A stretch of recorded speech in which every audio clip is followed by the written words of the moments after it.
Oh, if you see someone hop backstage, let me know, please. Yeah.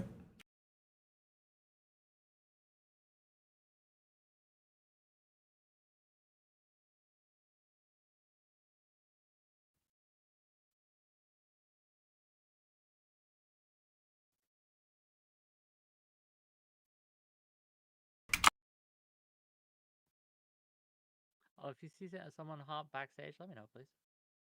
Yeah.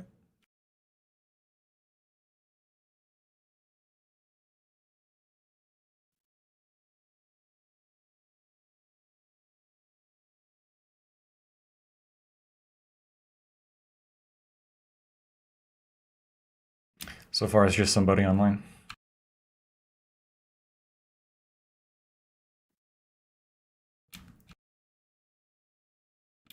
I have it that you have one scheduled at 5, but not one that you're actually streaming right now.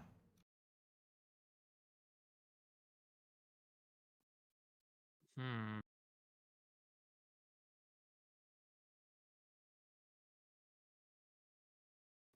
Why isn't it? Did it choose the wrong one?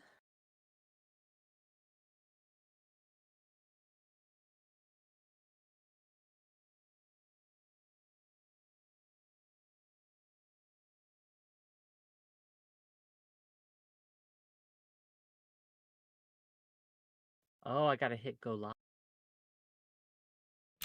That would do it.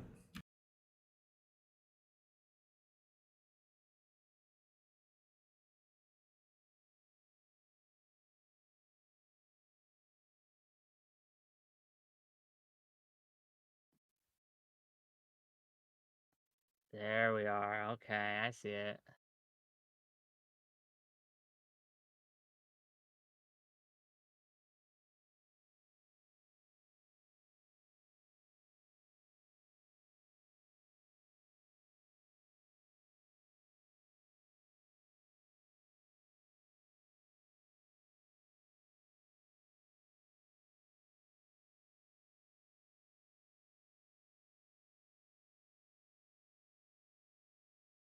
So, Wick, what have you been up to? Tell me about your day. Well, mostly I've been prepping questions, been listening to some music. And I am streaming, right? I mean, I am streaming to YouTube now, right Oh, now, that's just, you know. fine. Yeah, not much else. I took a nap. I got some ramen to eat, right? And I've been munching on these blueberries, right? So about it. Ramen? The breakfast of champions? Hey, we were out of milk. So, I was going to eat some cereal, but then I realized I had like an old bag of shrimp in the freezer that had just been kind of sitting there, so I just grabbed that instead. gotcha. Nah, but should be good discussion today. Should be interesting. Plan to go about 2 hours. And maybe Collins if everyone wants to. Maybe something else. I don't know. Depends on the vibe, right? Depends what happens. I guess we will see. I wish I had a way to see my chat. Let me see if I can. What TV shows do you watch? Well, lately I've been watching some kind of Japanese horror like show. It was called Remember or something like that. I've never heard of it. I mean, it's all right. Generally though, I'm not big on the TV, but you know, I've been watching a lot of Last of Us lately. It's really good. I've never played the game, but the show itself is really, really, really good.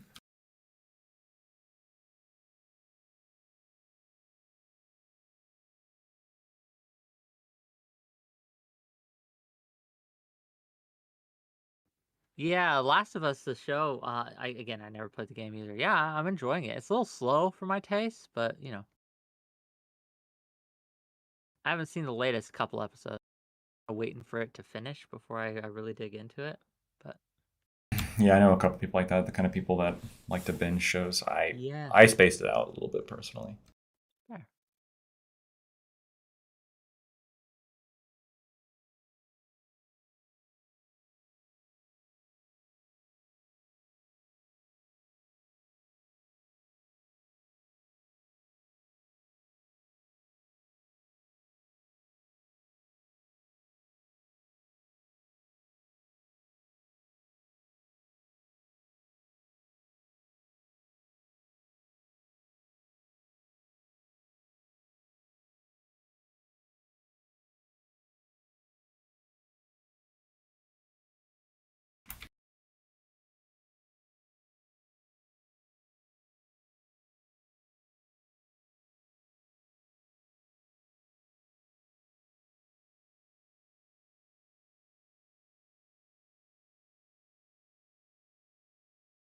Jesse might be a touch late. That's okay.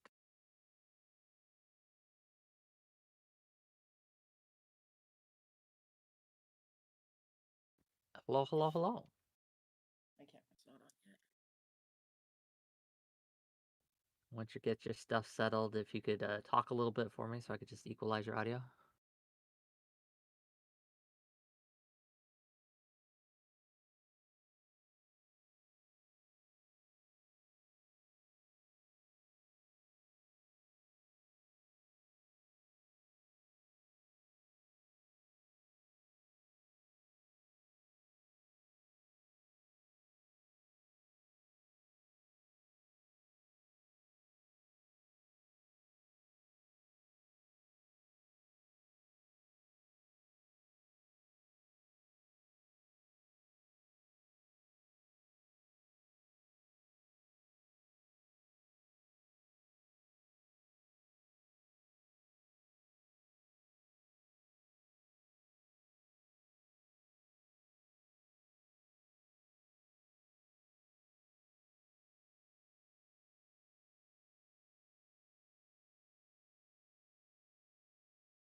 Hope everyone's doing good. I know it's a little bit of a wait right now, but that's why I have a starting student screen, so.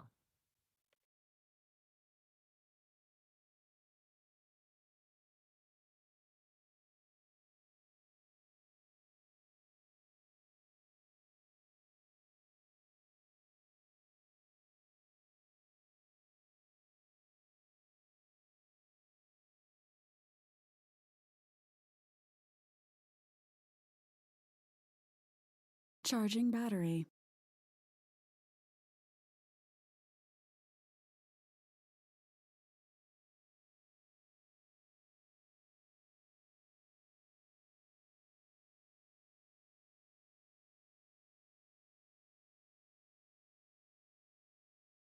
There no one's DMing my Twitters.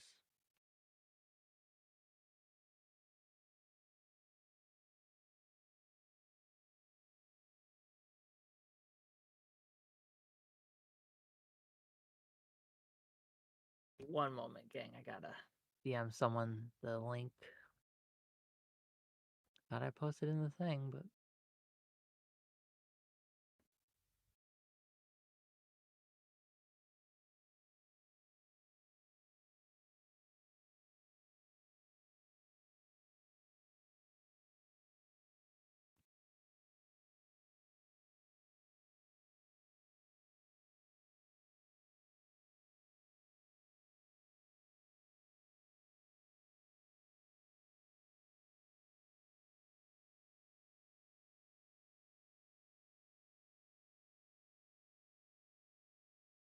excellent. We have visual connection. Genevieve, hi. Hey guys, I'm just working on my headphones. I don't know if you can hear me, but my sound is a little fucked up, so I Okay. can't hear you yet. Well, I would tell you we could hear you, but Stand by. Stand by.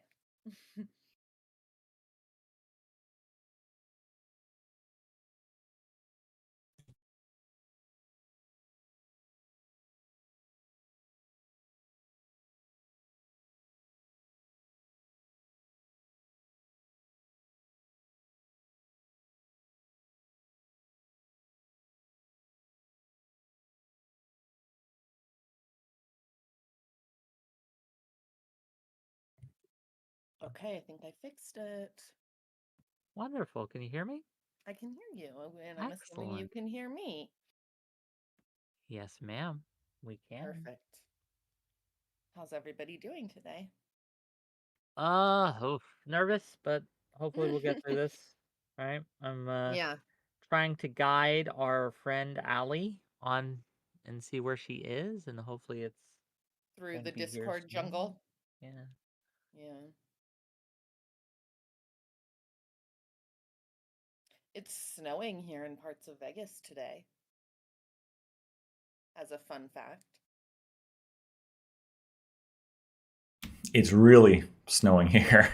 Yeah, I'm sure you got like ours is barely sticking to the ground, but considering it's Las Vegas, we're all kind of excited. I'm in the It right won't in be the the heavy snow. I'm right in the path, right in the path of the big storm. So Jeez, I don't envy you for that. Hopefully, you don't have to go anywhere and you can just stay home for the most part, be cozy, I'm here now. So hopefully, stay put.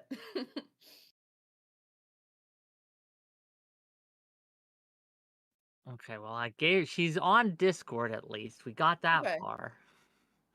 We'll get there. Um, what do you think, guys? Should I go live and just talk and kibitz a little bit before the show? Or sure. stay on the starting soon screen until everyone's set? Oh, I see her in backstage now. Excellent. Wonderful. Hello. Hi, can you hear me? Yes, ma'am. Let me turn you up on my end. Okay. Can you keep saying stuff? Peter Piper picked a pack of pickled peppers. Beautiful. Do we get to Thank see you. it today? What, Peter Piper? Not Peter Piper. Your cameraman. Oh, the cameraman is me. Hi. Cameraman. Yeah, but yeah, no hi. Oh, okay. All All right, good. let me All see where good. everyone is over here. Oh my camera. Yes, Sorry, yes, yes. I'm a boomer It's all for good. for Discord. Okay. I'm on my way. These people got to be so sick of me being bad at this. It's okay. No one can see us yet. We're still on my starting soon screen, and we're waiting on Destiny. He just ended his conversation. He'll be here hopefully in a moment. Okay, Um, you guys are on my YouTube channel streaming right now, just so you know. okay, guys, it's time. Let's say our favorite slurs. Everyone ready? Okay. Joke. It's only because I don't know how to technology yet. So All good. once I figure that out, it'll be different. My stuff's pretty scuffed too, so don't worry about it. You're in good company now. Okay. Okay. Wonderful. Yeah, so you were on my impromptu panel, but I don't think you've ever been on my official show before. Easy peasy how this is done. I'm going to give a brief opening statement myself, say hi to chat, all that, and then I'll give you all space for a concise opening thoughts on the subject at hand, as well as to introduce yourself, shout yourself out, all that. And then we'll just get into it. If during the conversation you feel like you're being talked over, you can't get in, just let alpha hands, right? Let me see it. Let me make sure that I'm aware that you want in, and I'll do my best to accommodate you. That goes for everyone here. Other than that, feel free to be as I don't moderate for meanness, to be clear, right? So I'm not going to make them be nice to you, but no slurs, no toss, nothing of that, right? All good? Okay. Everyone cool? Yes. Excellent. We'll just go live and we'll wait for Destiny. Once Destiny gets here, we'll start the show. But I feel my people are getting rowdy in the little chat there, and so got to give them You've hit something to like the look at. 5 minute window of Yes, allowable. before they're Yeah. like, "What's going on? What is Are it you canceled?" actually starting soon? Yeah, yeah, Okay. Now, like, what do yeah. people normally do? Because I wasn't trying to immediately stream backstage, but like I said, I'm trying to figure out technology still. So what do y'all typically do? Because I've I seen yeah, people show up on Discord and stream, like everyone is streaming their own thing. So yeah, pretty much. I'm not streaming right now. Um, but if I was, I would also have challenges with setting up the multiple elements. That's tricky for me too, to be honest. thanks, guys. Appreciate it. Solidarity. Yeah, it's a challenge sometimes. Mhm. Well, yeah, no, simul streaming or whatever, I don't know, co-streaming, yeah, that's totally fine, and in fact, it's expected. Mhm. Um, Nothing wrong with that. Usually I leave myself on starting soon until everyone gets here, but, um, Okay, sounds good. yeah, Cool so beans. any questions before, we start? No, I think I'm good to go. Sounds like a fun time to me. Hopefully. Okay, we will go live in 5, 4.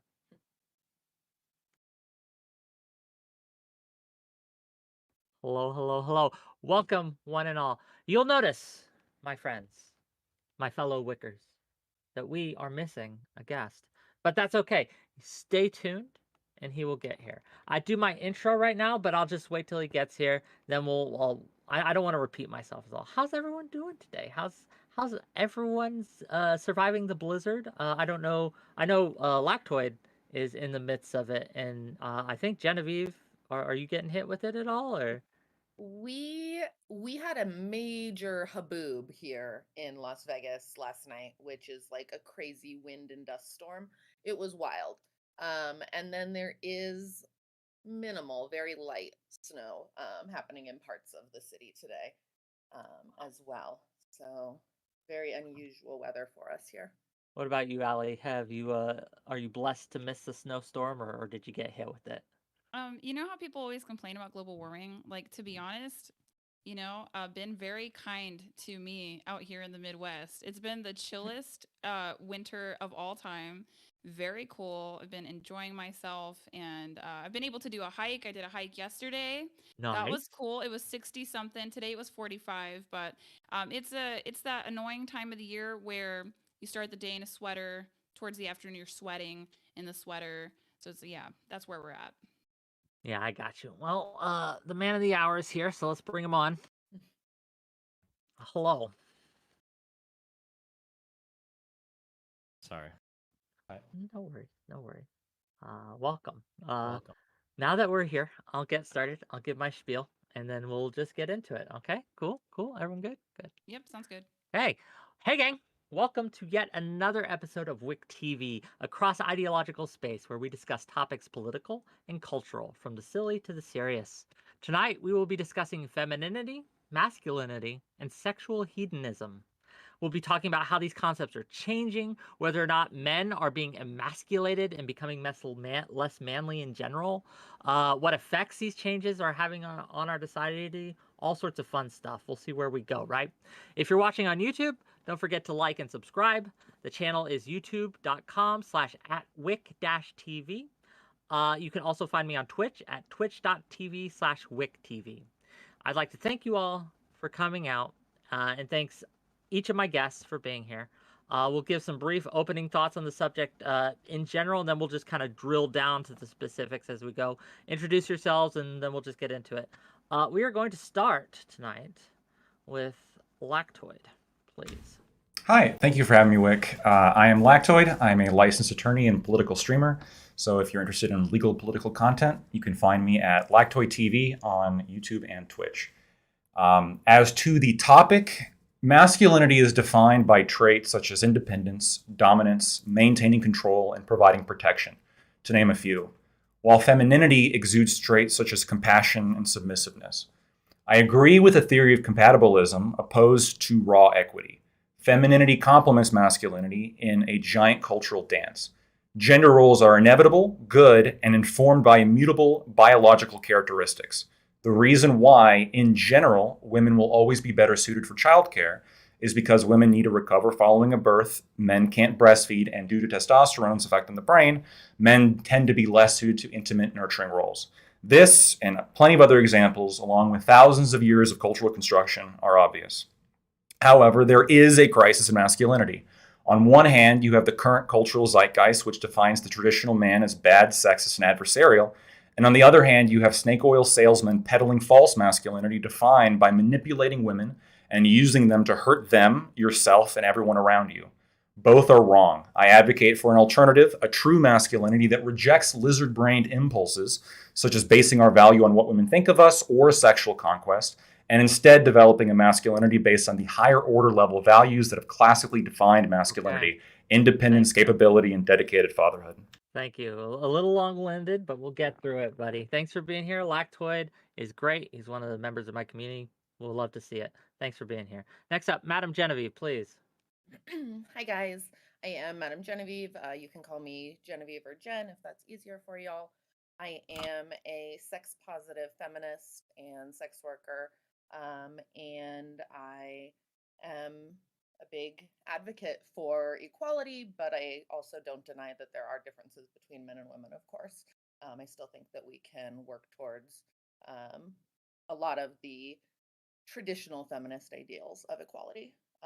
And I think that there's a lot of value to outliers being able to explore um, a lifestyle and a expression beyond the traditional gender roles. I think that those work for a lot of people, but not everybody. So I think that we're moving in a positive direction in that regard. Okay, thanks. Genevieve, love to have you. Love to see you. Thanks for being here. And we'll get into it in the open, I'm sure. Quick. Allie, please go ahead. Thank you. Hello. So, couple things. I'm a YouTuber. I am also a wife. I am about to be a mom for the first time ever.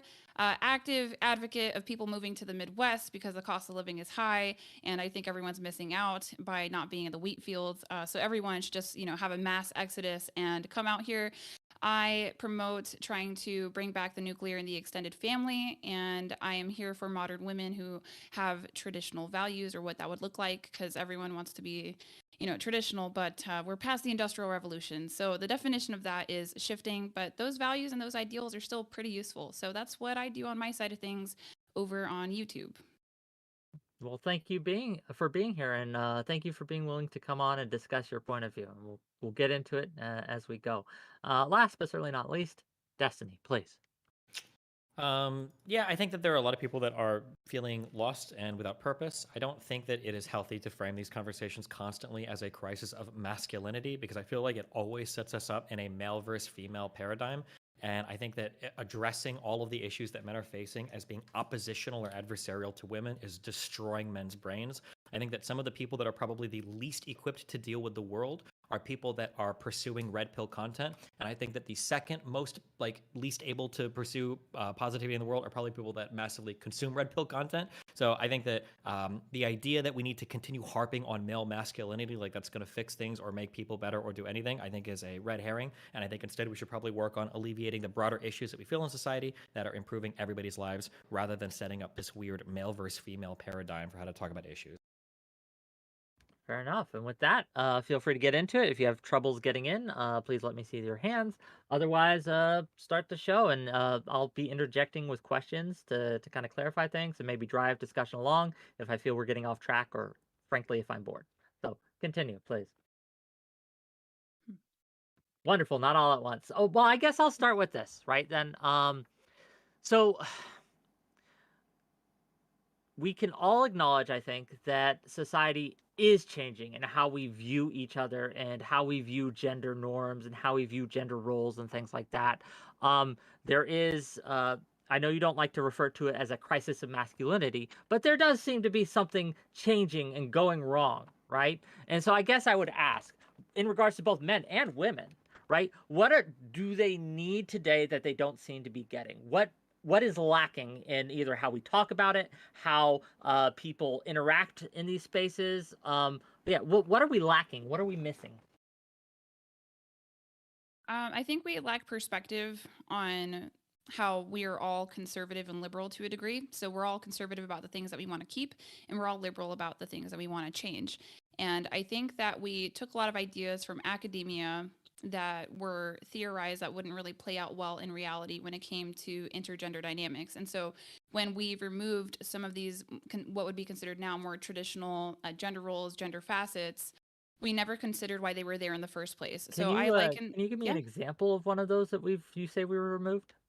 Yes. So one thing that I think has been misconstrued is actually through anthropology. Margaret Mead, she was an anthropologist. She was one of the first female anthropologists to begin with. And so she broke some glass ceilings, also broke a lot of hearts along the way, both men and women's. So one of your first bi chicks of all time. But she went and observed other cultures and found that they had multiple genders. But she did observe a finite number of genders. So I guess my understanding is when she came back to American academia, she basically tried to say that gender was a social construct. And that it made sense to a degree, right? There is masculine man in most cultures, masculine man, feminine man, and then masculine woman. But that doesn't mean that it's completely fluid. Like the non-binary thing, I think that was extrapolated from her notions. So we got rid of these, binaries that most of us probably fall into in one way, shape, or form. Or some people are still working to get rid of these things, and they might have had inherent value in the first place. They might not have even been bad. So my question is, why are we trying to get rid of or change something that might be beneficial, useful, romantic, even? Are we getting rid of that? Do we feel like that is being removed from society, gang? Where are your strong red pill hates fucking feminist people? Where are they at on this panel, Wick? You know what? I'll be the strong hates red pill Oh my, feminist. now Then. moderator Well, has to I'm I not a will play. play. feminist. I mean, I'm Mhm. not. I wouldn't You're say the I'm strongest hateful. feminist here, man. You do extreme, well, except for maybe Madame Genevieve. Well, yeah, you're So an empowered woman online, being hyper masculine and hyper intellectual, arguing and debating people. You might be the Yeah. highest testosterone in this whole room right now. I don't see how that makes me feminist. I think that that could be a consequence of capitalism and being past the Industrial Revolution. I don't think this has anything necessarily to do with Susan B. Anthony or Margaret Sanger. I just literally think that capitalism being done with the Industrial Revolution, that's enabled me to have this ability to be online, and also like Christian principles and values where women have been given, I guess, more autonomy than in some Eastern cultures. Well, okay, Industrial Revolution is like 1700s, though, right? Women haven't been working since 1820 in the same capacity as they are today, right? Mhm. So I do think you bring up something interesting there. Okay, fuck it. If no one else wants to be strong, I'll throw this out here, okay? And then you guys can tell this. This is what I feel like has happened to some extent in human society, okay? I feel like over the past like 50 years, I think that men were socialized in a certain way to be masculine. Part of being masculine, part of the role that you fulfill in society was working a job and being productive.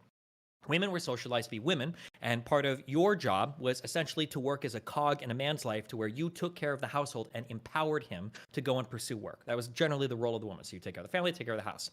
And this worked insofar as a family structure was concerned.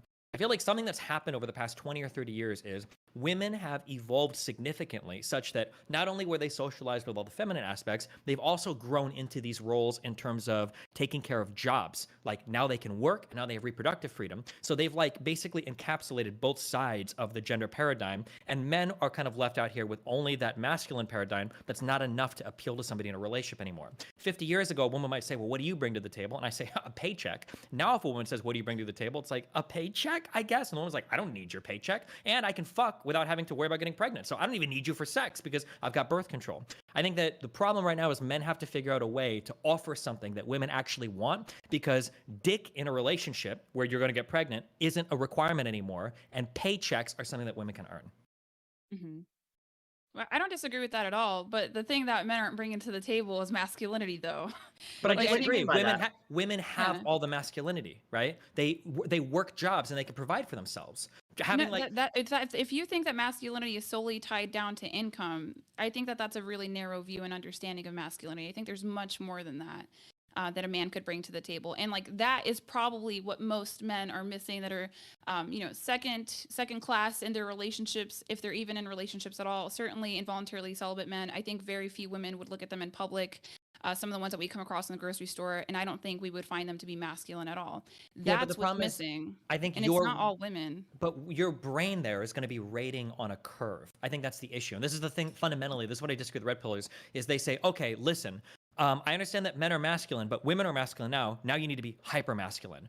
Women have evolved by embracing their masculinity as an opposite to their femininity, and men are supposed to evolve by being even more masculine. I think that can work for 1% of men, but like we're Mhm. grading on a curve. Not every guy can be 6 feet tall. Not every guy can be shredded. Not every guy can be earning 6 figures massive income. By just pushing men to be, you got to be even more masculine than you already are to overcome the successful bridges that women have made to their masculinity. I don't know if that's possible for most men to do. I think you can hit like a 1 to 5% of men that could do it, but most of them are just gonna be like, well, fuck me. I'm fucked.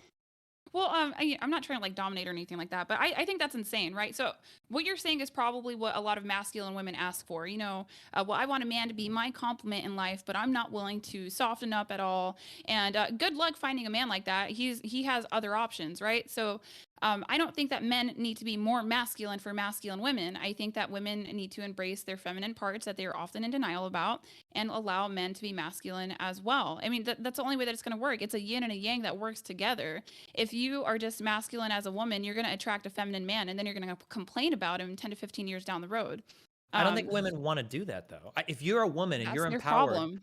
well, but But then the solution is just broken then, because women aren't going back to the kitchen. They're going to keep working, and women aren't getting off birth control. They're still going to want to have sex without being locked in a marriage. That's never changing. And to tell a woman that basically like, okay, listen, you're doing too well by embracing what were traditionally masculine things that we thought only men would ever do. You need to like stop doing those things and go back to being a woman that doesn't do those things. Realistically, that's just never going to happen.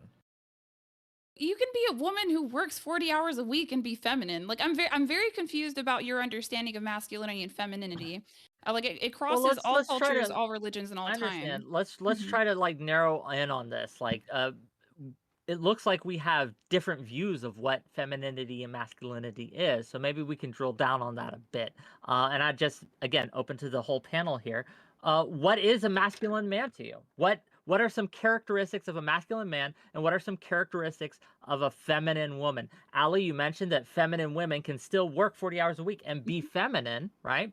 Um, so I guess, are there things you can do as a woman that are not feminine? I guess I would ask you specifically, and then to the rest of you, same question: masculinity, femininity. Mhm. What is it to you? So go ahead.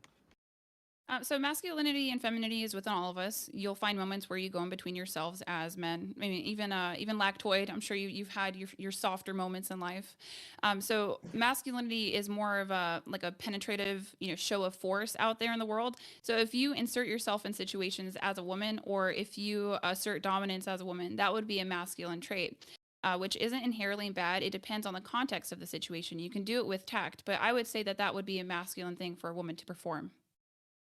I would agree with that. I also want to point out the fact that this is a question. I don't understand the problem with calling it a crisis of masculinity. I think it is, especially when we're having a difficult time understanding what it is.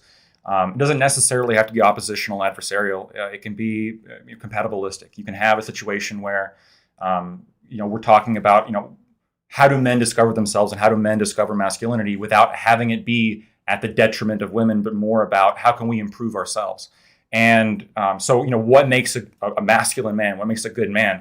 Well, I think there is one of the reasons for the crisis is you have some people. I would point to some people to perhaps to name drop like Andrew Tate or that irk of people who I think are sort of bastardizing the concept and using it to push things, a false masculinity of just like sexual conquest and getting laid and all that stuff, as opposed to what I think is a more important, putting aside the lizard brain, something more important and like foundational, such as being independent, right? Understanding what your place is in discovering that. Now, how does that look? Well, I mean, I think part of it is at least having the goals of being successful in the workplace, taking care of yourself physically, learning to improve yourself through becoming more charismatic. All these things that I think are critically important.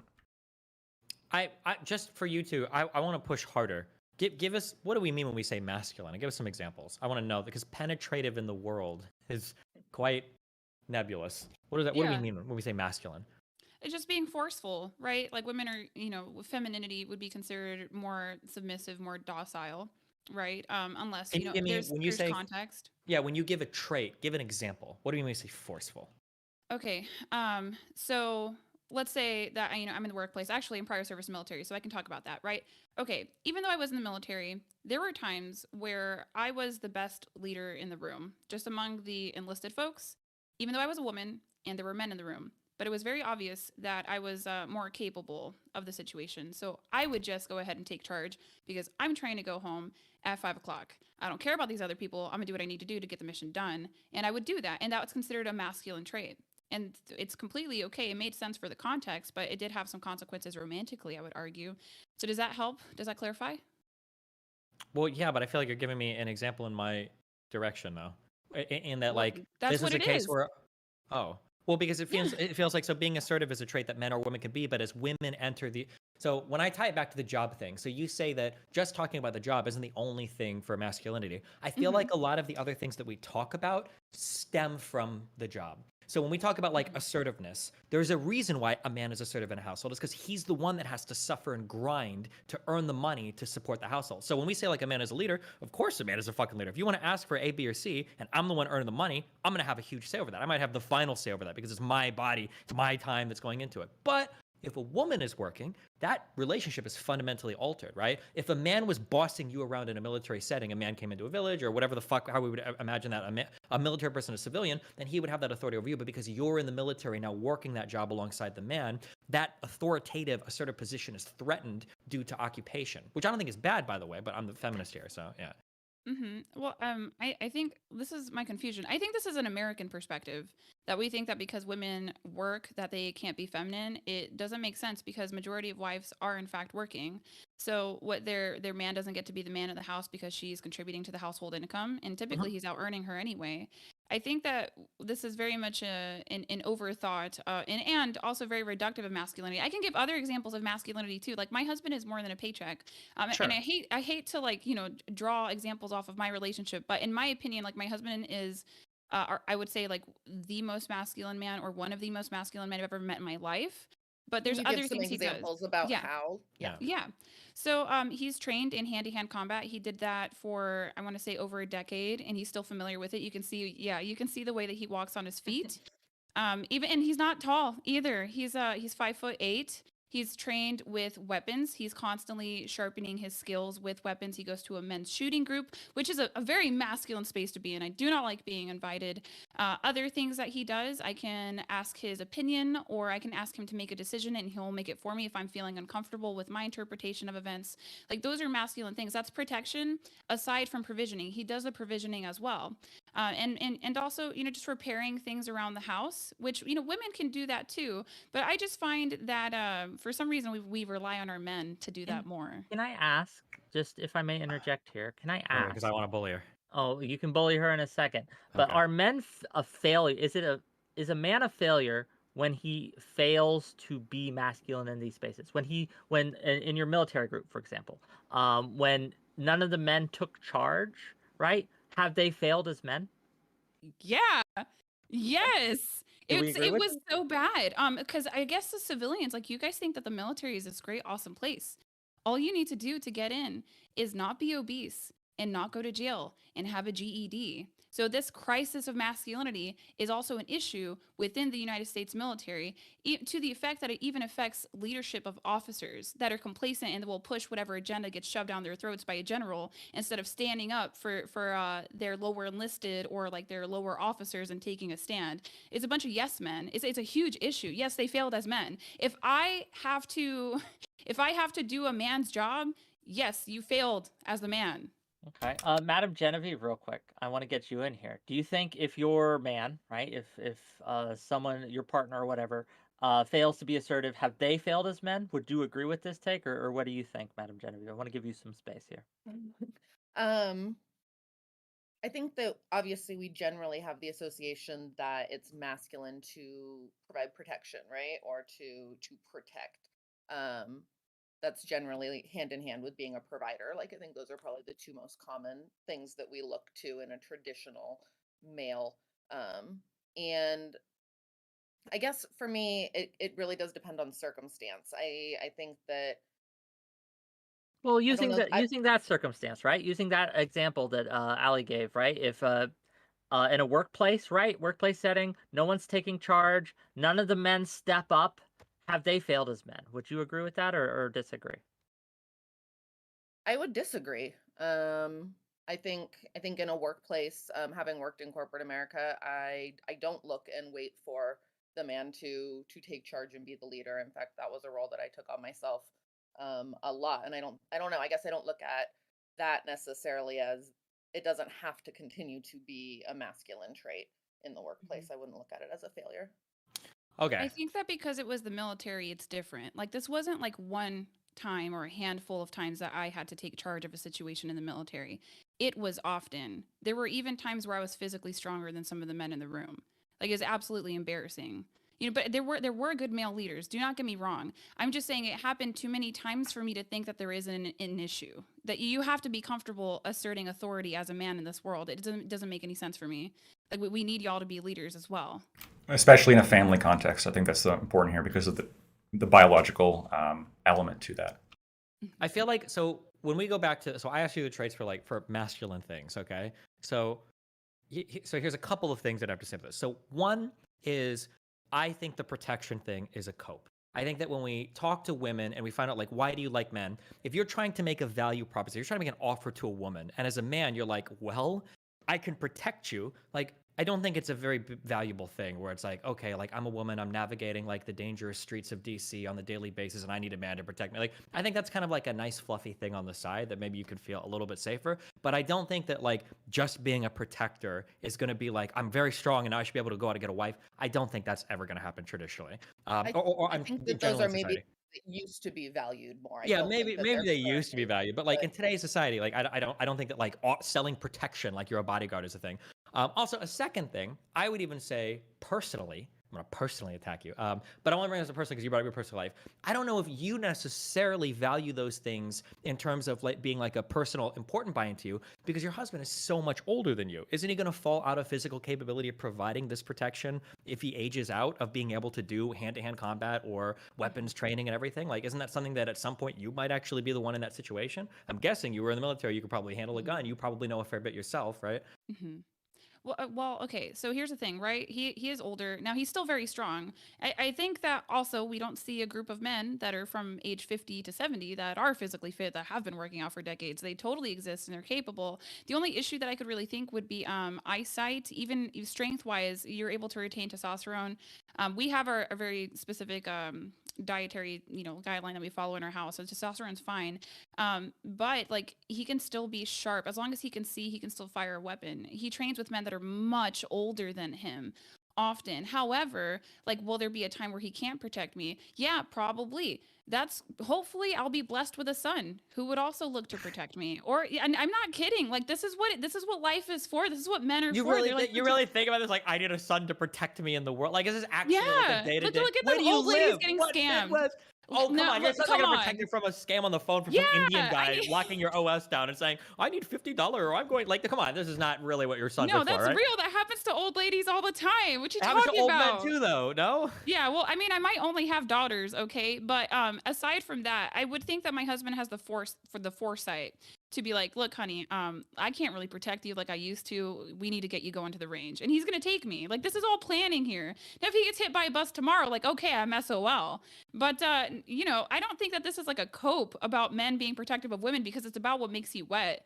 Right. And like, will we go for a safe man who can't defend his family physically or with weapons? Yeah, probably for security reasons. Am I going to be able to be faithful to him 10 to 15 years down the road? I don't think so. I think that's a really big ask. I guess Really? when I think Oh. of like when I think of the traits that you listed, there was broadly speaking, there was the protection thing, which is I feel like that can't be a major draw. Just as from what I've seen of you, I feel like there's probably got to be something more there. And then the second thing you listed, I thought was really interesting. You said you can solicit advice or feedback if you've got like an issue, like making decisions or something. I would argue that's a feminine trait. Being able to listen to somebody, being able to be emotionally or intellectually responsive to somebody's needs, and then giving feedback based on what they're saying. I think that largely speaking, that's considered like a more feminine thing. Like a woman asking her husband advice on some particular thing, I don't think would be a traditionally masculine thing in most men's eyes. Not to say that it's good or bad. Well, I would consider that good, but Hmm. Well, I want to give other people time too. Yeah, so I understand we're not like living in caveman times where dinosaurs are not, whatever the fuck's chasing after us. But you agree that there are dangers like in society, right? And there is like a physical difference here. And so those physical differences sort of inform the reason why men have the roles of being the protector. And doesn't that make sense, right? Like I don't acknowledge that. No, I don't acknowledge.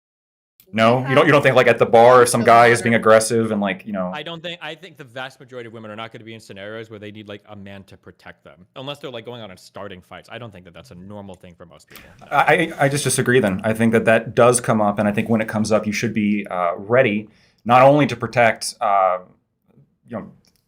woman, but also your children, right? I mean, that's an element here as well, because children are vulnerable, they can't defend themselves, and being able to have that sort of protection mindset and the physical capability of doing so, that to me seems like a perfectly fine principle to follow and something that is good to encourage in men. And when we don't, we get problems, right? I mean, every couple that was attacked, I'm sure, didn't think they were going to be attacked. Like, you're not planning for what is most likely to occur. You're planning for the exception to the rule, that one bad night. You're not planning your entire life's future relationship and your family and everything around a potential. It's one part. It's one part. The men that you know, like the men that I know, like I know an atheist anarchist who is fully prepared to physically protect his family and also do that with weapons. That's Like, fine, but I'm that just might saying be that, like, your community. you said you lived in the Midwest. I lived in Omaha, Nebraska, and Council Bluffs for my entire life. I don't know where all these people that are getting. Maybe there's really, really rough neighborhoods where some of these guys are just like Chicago. walking. Chicago, by and large, is a peaceful place to be. There are some parts that are dangerous. Same thing with Detroit. I spent a lot of time in Chicago, a lot of time in Detroit. Most of the city is fine, right? There are parts that are sketchy. Same thing with LA. Like, most of the city's fine. There might be some spooky homeless people in some areas, but it's not like Chicago is like, I got to call a friend because we only travel in groups of 7 or more when we walk to work or something, right? I don't think it's that fucking crazy. But maybe I that's think just my like perspective, right?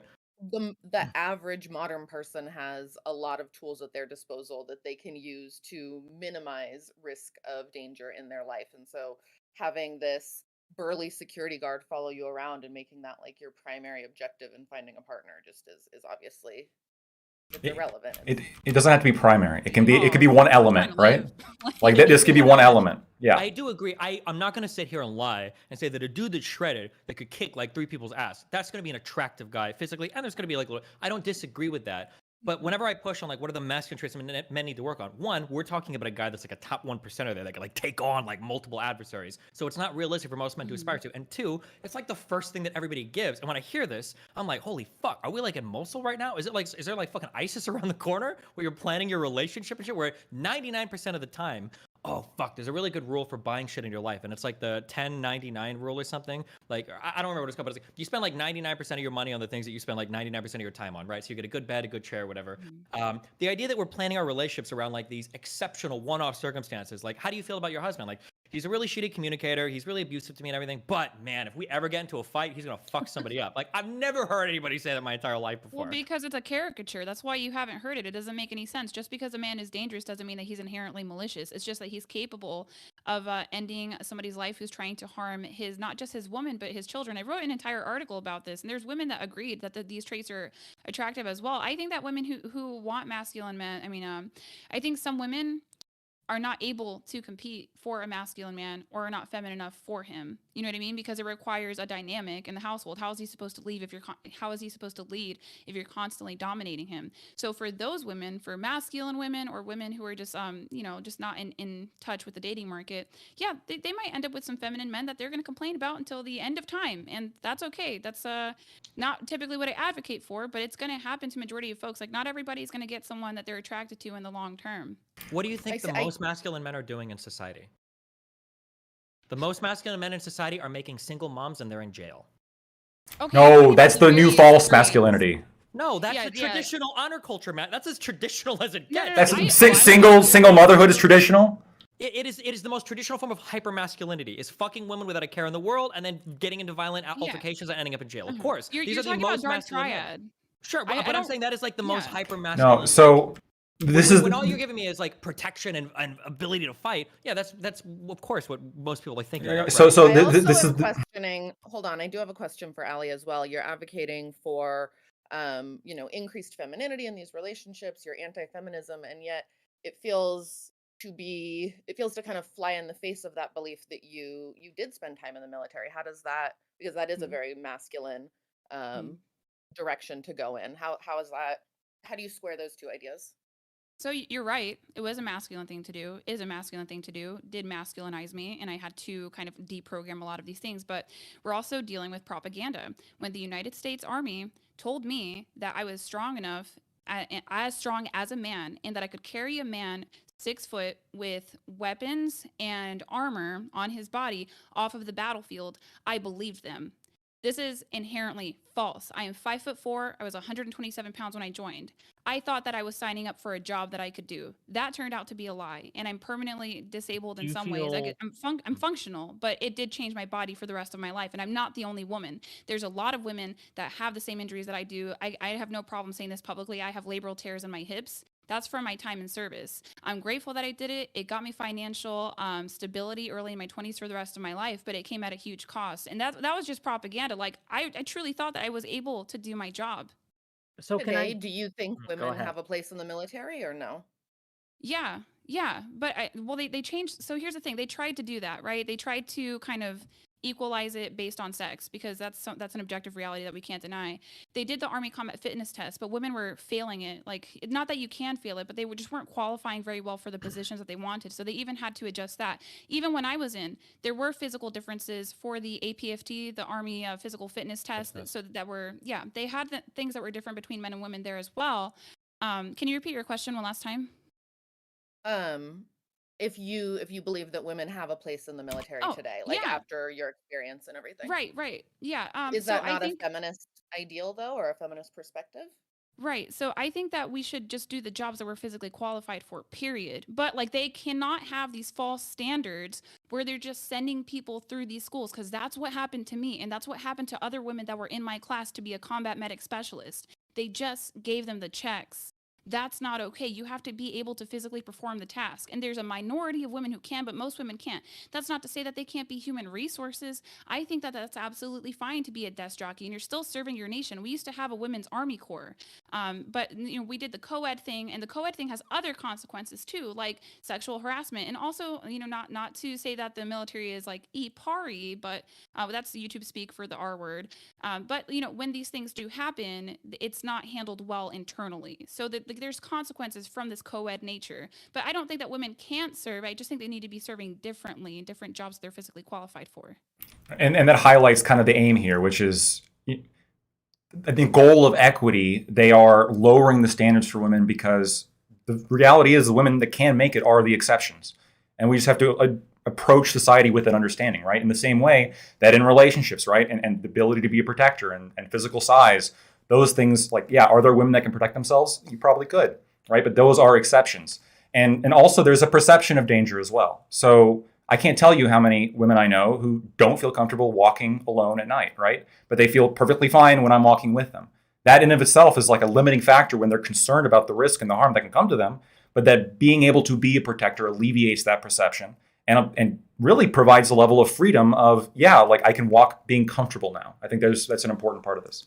I'm so curious where you guys are from, because I've known so many women in so many different areas. I remember one of the first times I was in fucking Seattle hanging out with a girl.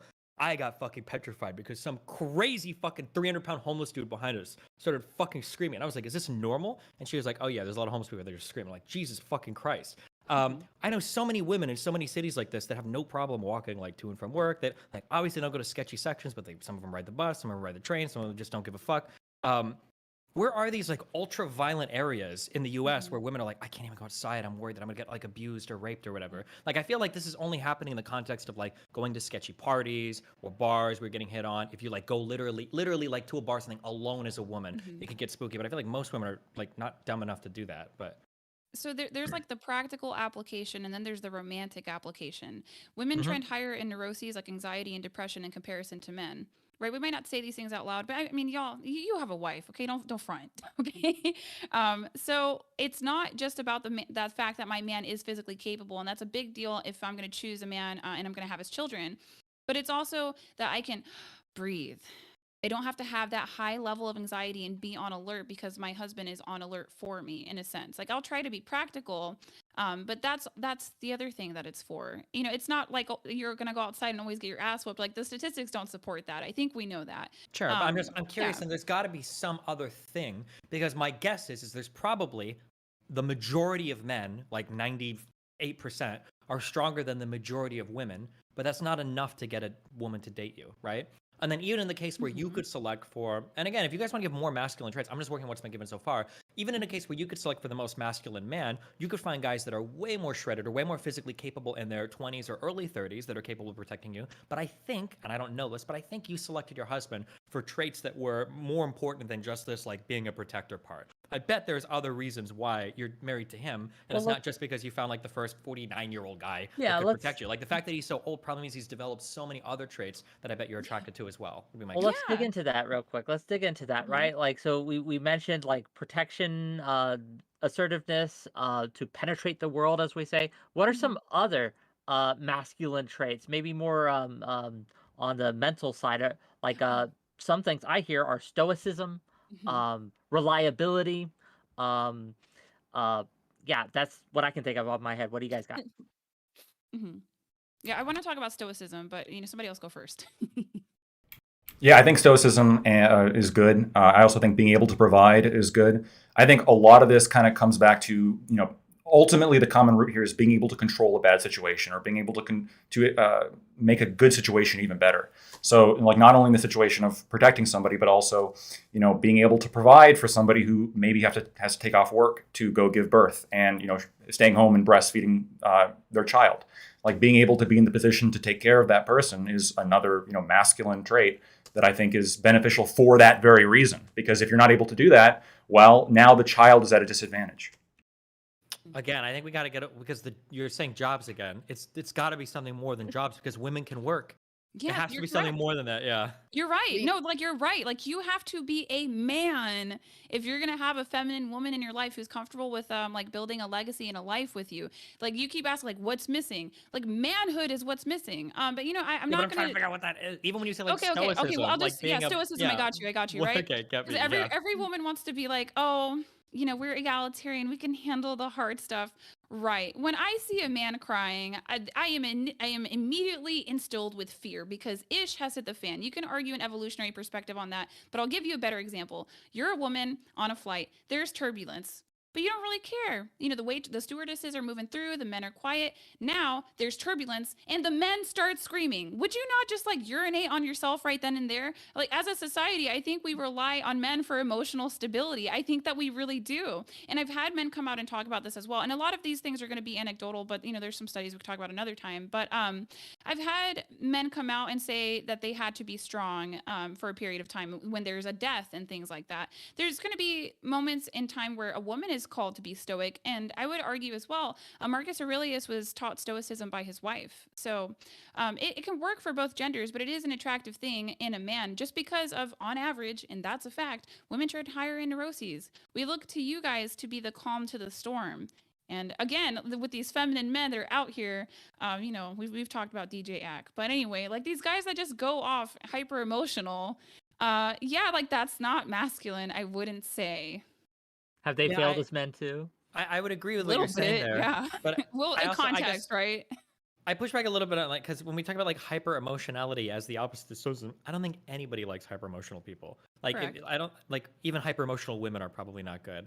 Um, I I I agree with to some extent with what you're. I don't like calling this stoicism. I think like having good emotional stability and being able to remain calm and being able to remain in control in complicated or confusing situations. I would agree that that's an important trait for a person to have. It shows a level of like emotional maturity to be able to do that. I don't know if men are the ones that are traditionally excelling in that, given how many of them are prone to violent crime. Mm-hmm. Like, would it help if you just separated masculinity and femininity, like from the person, and made it more spiritual? Because these concepts exist across all cultures, all religions, in all time. And I know we like to think that we're these social constructivists, but there is something to be said that there's a wisdom there that these things have emerged in all these different parts of the world throughout human history, well, recorded human history. So you can argue it from a spiritual context. It doesn't need to be just distilled down to the sexes. It's just that if you're going to have polarity in a relationship, hopefully long term, because that's what I kind of hope for. If you're going to have polarity, like you might want to be more on the masculine side of things as a man, and as a woman, you might want to be more on the feminine side of things, and just to have that yin and that yang, that push I and that agree. pull. Yeah, I agree Mhm. that things have emerged through all of human history in these ways these gender roles are. I'm not going to disagree. That's obviously true. But I think there are two things that uniquely challenge that today, and that's birth control and education, such work. I think that these things have fundamentally altered a woman's relationship with sex and fundamentally altered her engagement with the world. And now we're seeing that maybe some of those old roles that emerged aren't really as intrinsic to our sex as we thought they were. Maybe they were intrinsic to our roles in society that kind of followed our sex. But now that women have the ability to fuck without consequence and work a job, it might be that we have to engage with these concepts in a slightly different manner. We can't just assume that all women want to be like submissive and subservient. That might have just been secondary to them not having jobs. Other Do than you think there's somewhat intrinsic? Like you said, it's not super intrinsic or not as intrinsic as we thought. But I mean, do you think that biological realities, to some extent, are always going to inform some level of gender roles, and we just recognizing that could be a good thing? I think in a perfect world where everybody's treated equally as much as possible, you'd still probably see some differences between men and women. I just think there's nowhere near the exaggeration that they exist today or that people think they exist. But yeah, there's probably going to be some differences for sure. If Do for they? no other reason, there's going to be differences in terms of like average strength and like. Right, but that average strength, for example, right? Like it almost seems to me that we're kind of pushing it beyond what the equilibrium is, right? And then, like Allie was talking about in the military, they're literally lowering the standards for women to get more women in the military when that's not where the equilibrium truly is. Like in the Yeah, name of feminism, they're I think pushing like everybody in here agrees that the changing of those standards for how they would grade you on your Army fitness test, the Army personal fitness test, the changing of those standards is fucking stupid. You right. either can climb into a plane with a rucksack on or not, or a helicopter. Like you either can or you can't. It doesn't matter if you're a man or woman. Like yeah, the grading should be objective for that. Right, and that's one example of like society pushing, Can you kind give of the, others? I mean, I can think of it as we keep talking, but that was the one that came to mind because of what Ali talked about, right? Like this idea of feminism is pushing beyond what the equilibrium is, and in fact, the equilibrium might be that the differences that do exist and should be expressed through gender roles might be greater in certain circumstances than they currently are. What I mean by other, just to kind of, when I ask for other examples, like other examples of how femininity or feminism has changed, like the standards that we use and apply, that we have pushed the bar away from the equilibrium that Lactoid here is talking about, in the name of equity or equality. Can you give me some more examples other than the military? Anything else? Yeah, so I mean, but this is gonna be, we're gonna have to take a little bit of a walk for this one. But leaving women vulnerable to where they are gonna be more at risk of elder abuse because they bought into like this feminist boss babe, independent, single and childless narrative. If I'm a feminist boss babe, wouldn't I have enough money to hire for end of life care and pay for like a nurse to come in and take care of me because I've been working for decades and investing in my retirement? Yeah, and that's awesome. And what I recommend to childless women who want to be single and all these other things. And that sounds great until you have Alzheimer's or dementia. And you're going to need people that love you, that you enrich their lives, and they're going to be looking out for you to make sure that you're not being abused. You want your kids or your husband or your nieces and nephews, doesn't matter which one, you just need to invest that time. You want them to be up the behind of whatever nursing home you end up in. We take our Yeah, cognition for absolutely. It's granted as important to have women. family members looking after older people, but it doesn't always necessarily have to be the children. Like there are definitely other options available too. Yeah, they got like nieces and nephews. On my husband's side of the family, they have a matriarch. She's an aunt, but you would never guess that she wasn't a grandmother. I thought that she was, but she had just invested so much time in her nieces and nephews. They all take very good care of her. But like what I'm saying when it comes to like how that can be a drawback for feminism, because we're talking about liberating women, that's putting women at risk for abuse, right? And it's like you have a fertile window that takes a sharp hit at 35. And if we're going to be living right now, we're living to 71.1. I anticipate that'll increase. And I think that will, if I had to choose, I think we'll probably be living to 90. So if you as a woman choose to be single and or childless, the repercussions of that are going to be 55 years of the rest of your life to 90. I think something real quick, because Sure. I think this is actually a counterintuitive thing. I think if you want to increase your chances of being safe as a woman, I think that you have to remain single, because I think that the highest likelihood that a woman ever encounters violence in her lifetime is interpersonal violence in a domestic abuse situation. That's like so the best thing you can do is keep a man out of your house. Like the chance of a guy breaking into your house and like violent robbery or whatever, or burglary or stuff like that is pretty low. But I'm pretty sure a decent number, I'd have to Google it, but I thought it was like 30 to 40% of women have experienced like some form of like intimate partner violence in the household. And Yeah, you're talking about DV, but I'm talking about how like how other ways that feminism can be harmful. I'm saying that there's probably going to be a wave of women that are single and or childless that are at risk for being abused in nursing homes that we haven't seen before. Women are also right now, if you neglect the trans stats in comparison to men, they're the largest growing demographic of homeless individuals. And I get what you're saying. Like, I get what you're saying. I'm sorry, I have pregnancy brain right now. I'm trying to remember your name. Genevieve. Okay. Yeah. Oh, Genevieve, yeah. sorry, So I get what you're saying about like, yeah, make the money. Okay. But for some reason, there are, I don't know how much money you're making or anything like that, but women making enough money to retire, that's the minority of women. That's also the minority of people. You know what I mean? So, like, as much as women should be doing this thing, if you're going to be single and childless, you need to put your big girl panties on and you need to go and you need to make that bread. But they're not going to. Like, that's the problem. Well, I think that's a problem for men as well. I think a lot of Mhm. people are struggling to have enough of a retirement fund to live comfortably in their old age. And I think that kind of brings us back full circle to something that was brought up in the beginning of the conversation by Stephen, that we have a lot of issues that are affecting both men and women in this like hyperfixation on making it a men versus women kind of a conversation all the time Yeah, isn't really doing us any favors. end of life care to make that a gendered issues would be crazy to me. Because if anything, I I would don't think expect, so. like technically, women are always probably going to suffer end of life care, even in a perfect world, because women tend to outlive men anyway, right? Right. So Women you're tend to talking. outlive men, and they tend to marry up in age like 4 to 5 years too. So you're like always setting yourself up to be, Hmm. yeah. I Well, guess that's what there's your also nosy a kids are stereotype. for. There's a Like, stereotype that these single childless women also are just like living in these cliques of other single childless women. So in that regard, they'd be much better off than like a single friendless man because they'd at least have other like found family that they would be able to mhm. gain support from too. They're less lonely. I want to Right. go ahead. So, Go but I ahead. want to like back to elder abuse. Like this is I mean, I have the information pulled up on another slide, but it's common consensus. I say even maybe for the CNC that women are more at risk of elder abuse than males. And I'm not saying that maybe the men aren't being reported or maybe they're not living as long, but women dominate the workforce when it comes to CNAs, and they are low educated, low paid women. I have family members that have been CNAs. I went to college with women who are CNAs. It's not the highest professional status job out there, right? So that's already an issue. It's low education and then low compensation. Aside from that, when they have to choose, like let's say that you just happen to be this sociopathic, malicious CNA, are you going to try to beat down a man or a woman? You're probably going to choose a woman. They're An smaller old because person? An old yes, person? They're both equally beatable, no, downable. Like I I'm no, no, promise actually you. no. so curious. If you were to Hold take on, it, if you were hold to do a on. fight between I 70-year-old can men get and there. women, yeah. I can get there if you let me get there, right? No, like older men being strong is true. You can talk to CNAs. They have had like fists thrown at them by not mentally cognizant men, and they land hard. Eventually, yeah, they do get weak, but in comparison to women, there are still sex differences in old age, like that old man strength that we joke about. Like it's actually true and real. Y'all probably got neighbors out there that are like trimming their yard that are 90 years old, but like that's not the point. Women are also at risk more so for osteoporosis, Alzheimer's, and dementia. That's what makes them more vulnerable. Aside from the sex differences, those three things, that's going to leave them to be victimized, in my opinion, by low educated, low compensated other women. That's the danger if you don't set up your life accordingly. If you do, amazing, awesome. Do I think that feminism promotes that? Like, I don't. I don't think women get practical advice from feminists. Okay. Hmm. I think this is a good segue to ask about a tweet you recently made, if you don't mind, Allie.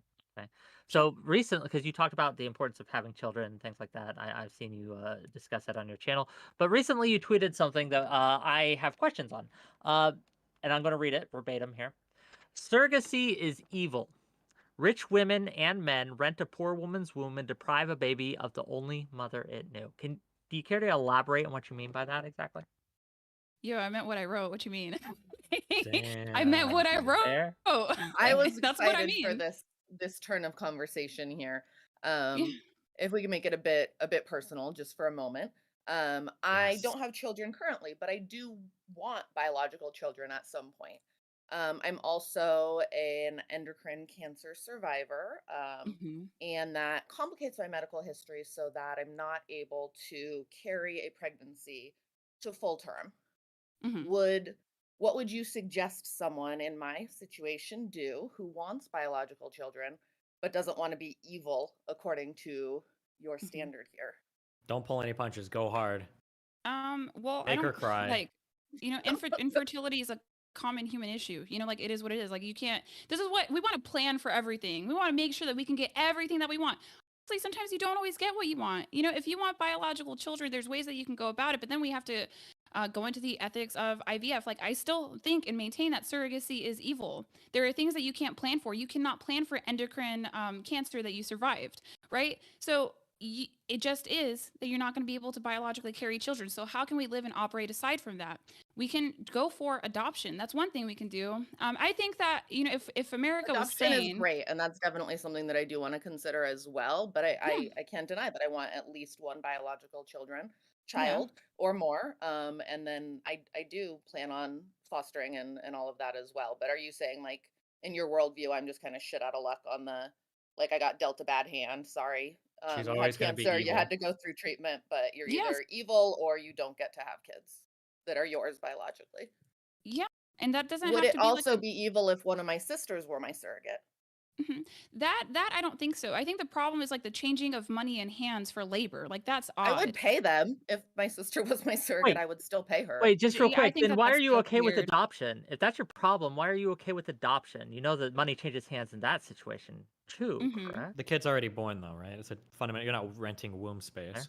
Yeah, and this is usually like upper class women that are renting poorer women's wombs. Like this is modern day slavery that somehow is allowed and continues the commodification of the female body. It doesn't mean that I don't have like empathy for women who are infertile, but why do we have to be like, oh well, you can't have kids, so let's just rent somebody else to have kids for you? Like sometimes you just take L's in life. I had a miscarriage. There wasn't anything that I could do about that. That is life, and that's okay. We We can still have the live despite medical that. abilities to intervene in things. I mean, you could use the same argument that I shouldn't have pursued any oncology treatment in that case. Like it's That's ridiculous to life. It's assume that just cancer. because I'm privileged and I have access to medical things that other people don't have access to, that I shouldn't take advantage of them or I shouldn't pursue them.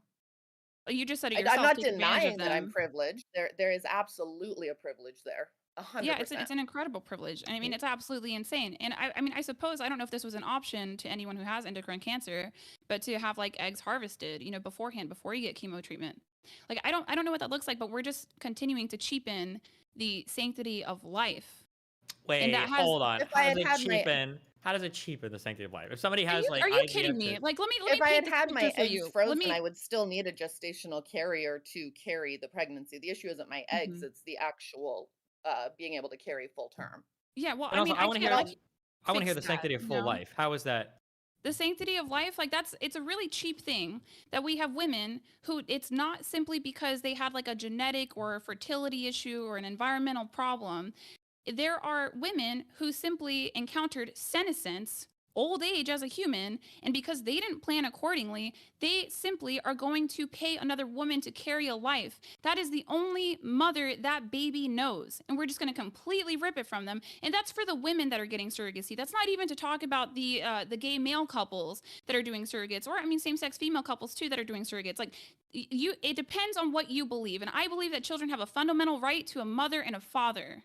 And I don't Okay, think wait, that wait, wait, hold on, adoption is the wait. same That second thing. part is irrelevant. Okay, hold on, because you can have a mother and a father that are adopted too, right? That's I just don't understand how if somebody chooses to do the surrogacy thing, I don't see where the cheapening of life comes from because they've given up essentially the child they've had like to a prearranged adoption. Does that like whose life is being cheapened there? The child and the woman, that takes an emotional toll. Are you like, where are the rich women that are out here being surrogates? Where They're are the not doing it. millionaire Where are surrogate the rich women? women that are out there working McDonald's? That takes an emotional toll too, right? Obviously, if you're being That's not compensated the for something same like that, I thing. never said it was the same thing. But of course, there's going to be some emotional toll. But that's what you're being compensated for is the emotional toll, right? Oh, I mean, okay, yeah, we're just gonna pay women for the emotional toll of having a child ripped from their we arms pay for because emotional life was labor all the unfair. time. Yeah, emotional labor is literally like, damn, when you look at like nursing and like or veterinarian work, that's some of the most arduous and emotionally exhausting Or work that panel happens in hosts. society. No, fuck you. But you guys don't, and I mean, people are compensated for the emotional labor there, right? I guess we can say that like that form of compensation is maybe unethical or whatever, but I think that opens you up more broadly. Unethical. It's immoral. Yeah, but I mean, then more broadly, you're looking at a lot of different types of transactions that are probably unethical. Like when we talk about like CNAs working Mhm. with people in old folks' homes, like that job is emotionally fucking exhausting, and those people aren't Mhm. compensated that well for it. Or working with older patients with dementia, or working with a ton of things that can be emotionally exhaustive. I don't know if we would ever run down that argument and go like, yeah, I think all forms of emotional exhaustion aren't ethical to be compensated for. I think people love to have these conversations about like surrogacy and abortion, and it's like they haven't reproduced themselves. I know Destiny is a father, but it's like you get to a point in life where you kind of realize You're people are telling me very I'm shit blind to out of these luck about things. reproducing.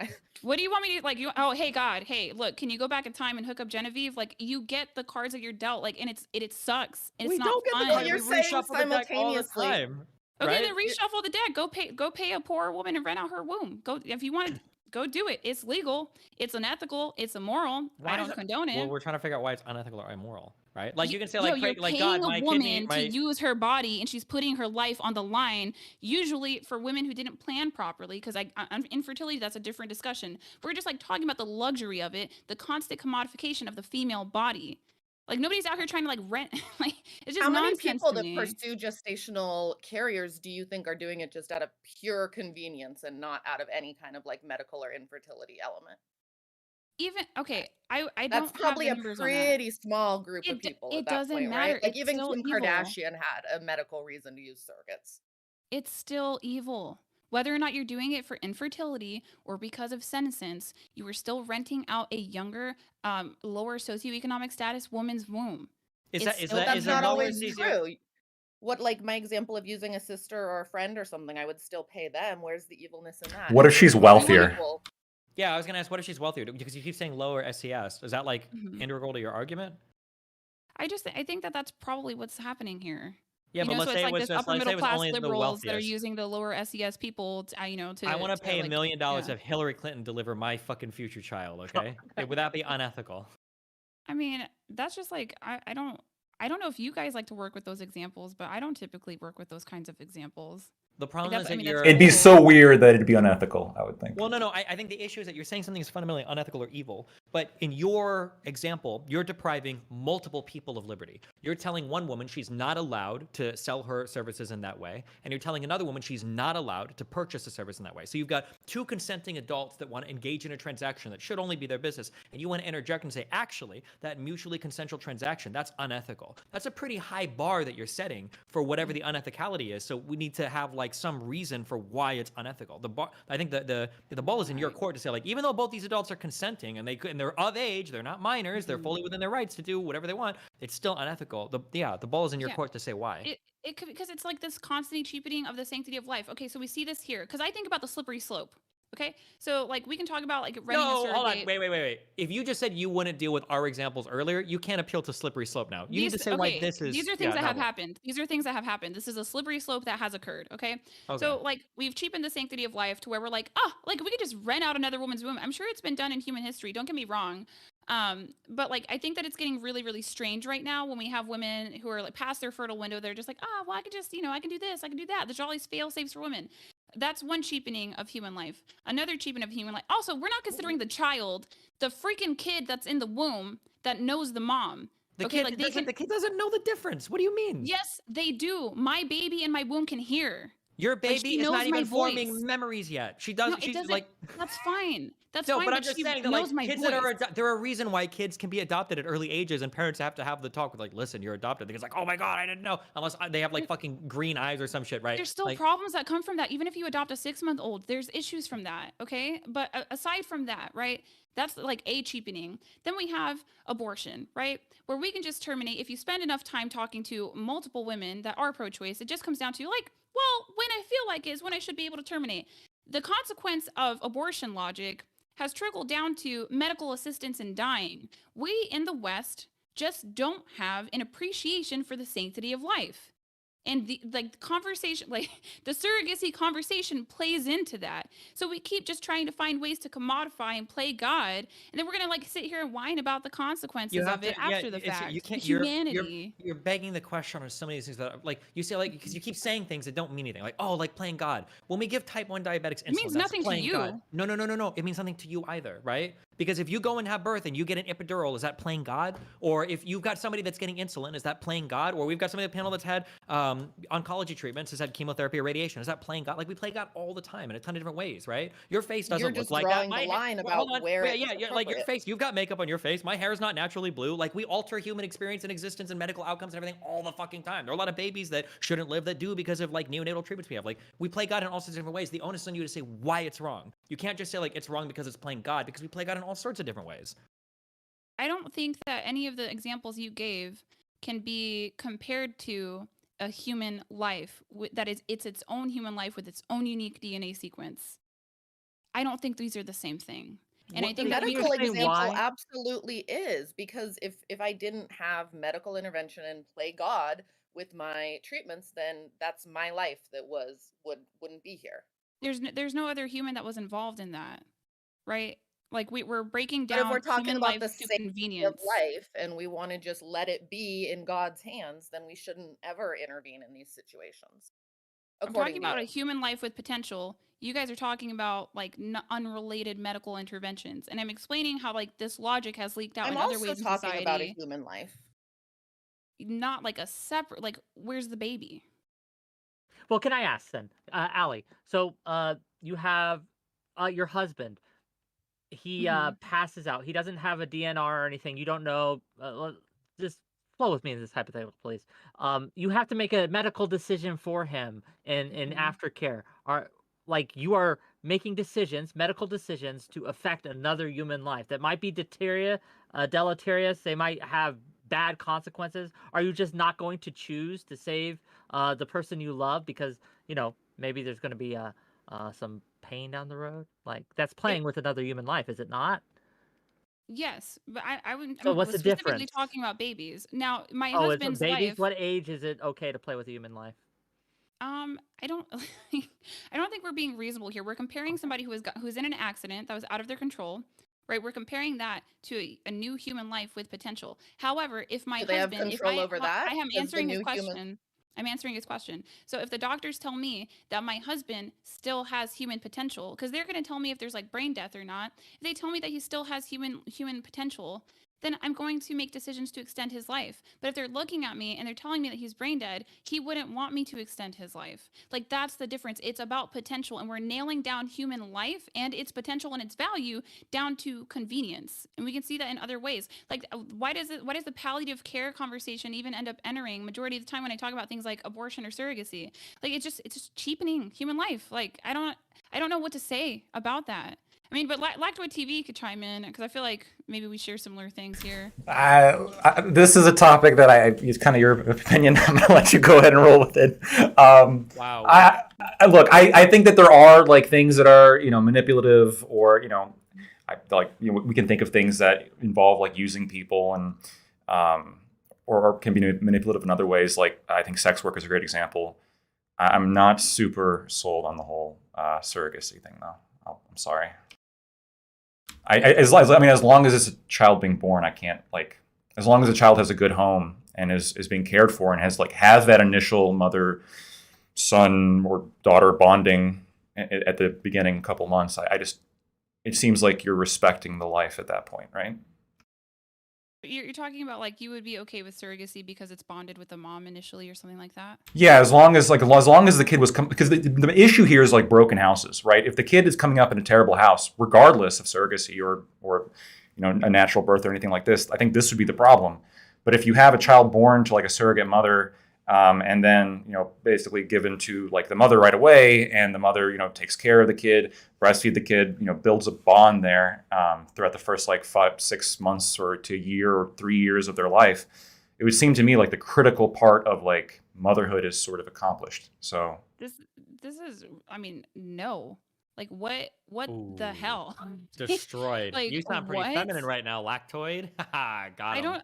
don't even, here's the thing, like you get the first 5 years of life to, permanently set this child up and give them a foundation. Whether you adopt children that are born, a couple months after, or like 6 months or like several years down the road, they still have like trauma and attachment issues, and adoptive parents don't even find out until like sometimes several years down the road, if that. So like there's still damage being done. My perspective is, why do we even need to do the surrogacy? And we don't need to inflict this pain on children. Like that sounds like child abuse to me. So, and this is where I'm totally open to being convinced. Like, I've seen a lot of empirical evidence on why single parent households are bad. I haven't really seen any evidence that surrogacy has these same issues. I'm not trying to go hard at you. I'm just saying. I think the That's issue is fine. that if you're talking on a spiritual level, I think that the issue is that there is like a fundamental role that a woman has in bringing a child into this world. And it starts at the moment of conception, and it doesn't end at delivery. It goes all the way to the death of, unfortunately, the child, or ideally the mother, right? That there's this whole thing in parenting that's involved in creating and birthing and raising and having a child. And that when we try to put too many things in between that process, that we cheapen the overall integrity of the process by making it hyper convenient at different points. So like in the same way that you might cheapen the process of raising a child by giving them an iPad all the time, you might cheapen the process of motherhood by offloading all of the labor onto somebody else that like economically would choose otherwise. I think it's like the argument. Mm-hmm. Yeah, well, it's not like it's an option for your average woman. You know what I mean? Like these are typically wealthy women that are doing this thing in the first place. It is cheap, right? I mean, here's the thing: when we can do some celebrity examples. Priyanka Chopra, she's older, married to Nick Jonas, I think. She wanted surrogacy not because she was infertile or anything like that. She made it very well known that she's fertile. Their schedules simply did not match up with her ovulation window. That's cheap. If you don't have, like, if you are not even willing to go through what it takes to, like, labor and have a child, and you have the ability to, it seems really weird that you'd rent somebody out for that. You know what I mean? Like, adoption, obviously, a very valid thing, but also, like, we are still neglecting that there is a possibility that children in these circumstances are being abused. They're being, I like, think at the ripped end of from the the day, arms of I a think mother. we would just need like some kind of empirical evidence of that. Like, are children born to surrogacy having like these huge traumatic issues?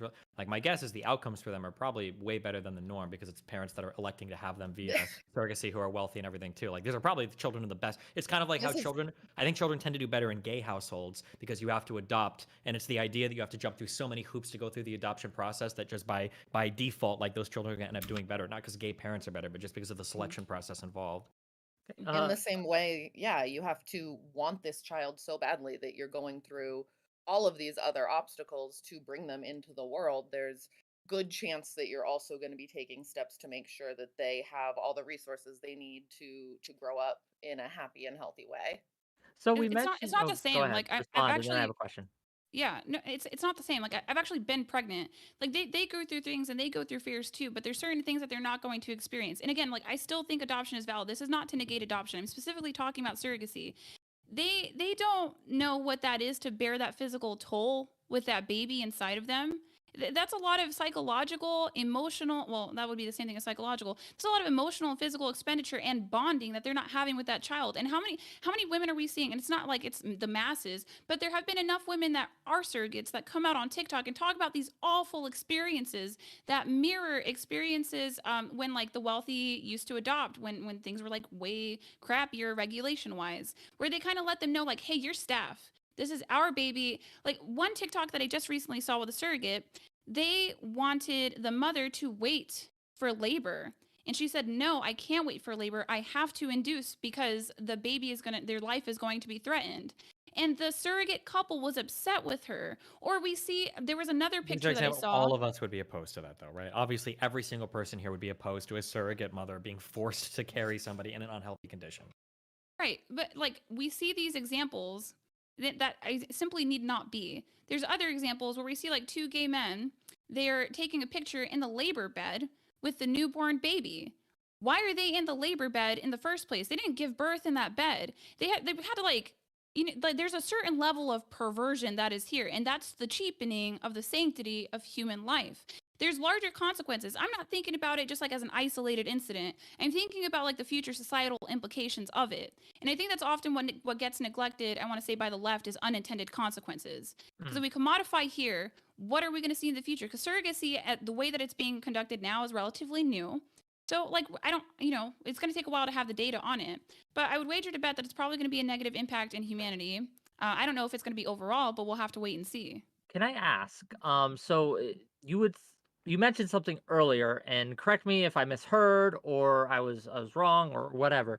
But you seem to say that surrogacy cheapens womanhood or cheapens something like that to that effect, right? Yeah. Okay. I guess I'd ask Lactoid as well to chime in, or the other two if you want. Like, what else has modern society done to cheapen, in your opinions, womanhood? Like, what other examples other than surrogacy can we think of? Like, we could go on surrogacy all night, I think, if we want, but I do want to kind of broaden the discussion a little bit. What do you think, Lactoid? I want you to put you back on Team Alley, maybe a little bit here. What do you think? Ways in which society has cheapened women. Yes, cheapened womanhood, specifically femininity, womanhood, things like that. You mentioned pornography earlier. Yeah, there's a different argument for that. I do think that perhaps, maybe not, I won't go down like the surrogacy route, but perhaps these sort of, to some extent, the sort of cultural discouragement of motherhood as opposed to like career success. I think that does somewhat cheapen the unique experience of women. I think pornography is manipulative as well as sex work, but for other reasons. I actually think it's more manipulative against men. But yeah, like drug dealers, for example. But that's a whole different conversation we can have. Fair enough. Okay.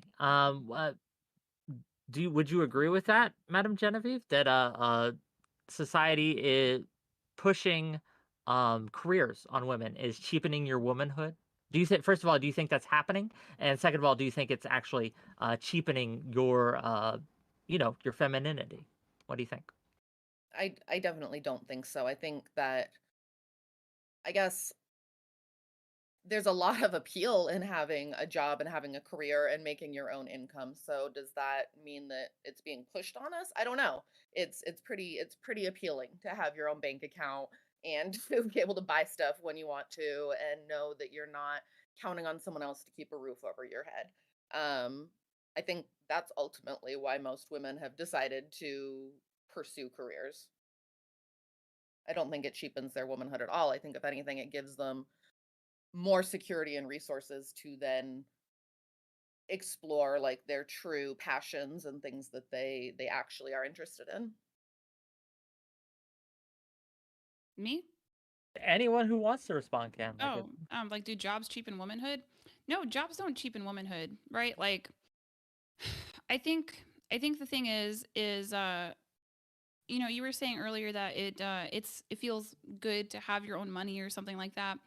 There's some women that are completely okay with depending on good men. That's like a Sure. perspective to have. And I think we often have this boogeyman when it comes to women, that if they get married and financially depend on a man, that they're going to be out there on their behinds. We've got tons of charities. That's one aspect. And the other thing too is if you are a stay-at-home wife and mom and or mom, you stand to benefit way more in divorce court than if you were employed. But as for like, a job, a profession making a woman masculine, that's not true. Like a Proverbs 31 woman, if you want to get biblical about it, she worked, she just kept the family as a priority. And men should be keeping the family as the priority as well. Like that's not healthy for anybody. Aside from that, I think American women just want to look for all kinds of different excuses about why they can't be, functional in a relationship. Like, oh, I can't be feminine for you because I have this job. Like, that doesn't make any sense. There's lots of women that work and still treat their men like men. I guess to elaborate a little bit more what I said, I'm not necessarily talking about like jobs in general. I had brought up in a discussion yesterday with somebody. I brought up all the stats that show that especially after following birth, being home with the child and breastfeeding is recommended by the CDC and the American Academy of Pediatrics consistently for both the physical and emotional well-being of the child. And I brought up how that is a reason, right? That could be a reason why motherhood is something that should be done, I guess. And the very first response I got was, well, that's going to increase the wage gap, right? That's going to mean that women are taking breaks from their career and not making as much money. The fact that was the response, I think, is sort of what I'm pointing to where the value that is there is sort of kind of being put aside for some kind of greater feminist narrative or like this sort of idea of, well, we have to like get the wage gap all the way 100%. And we're willing to sacrifice what's best for our children to do so. I think that does cheapen motherhood to some extent, personally.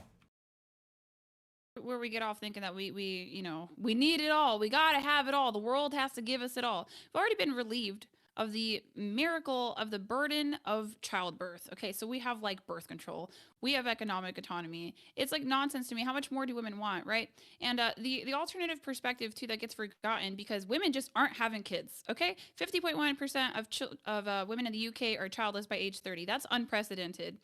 Childbearing ends at some point, right? You will have a second half of life and you're probably going to want to work unless you're just going to be shuffling your kids around, taking them to different like events, sporting events, what have you. A lot of women end up, working either from home or out there in the regular workplace after they raise children. But, I think that we lack that perspective because we're just not really doing it a whole lot. And also, women who decide to take a break from the job market and have children, they are not often out here streaming. Like, there's a reason why there's not a whole lot of conservative moms online. It's because they have stuff to do. Same thing with conservative fathers as well.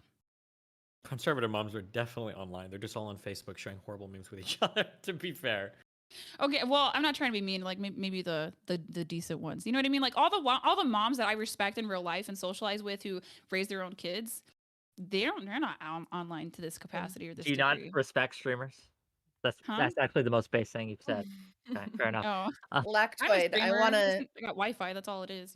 Lactoid, I'm curious what your thoughts are on guaranteed paid parental leave.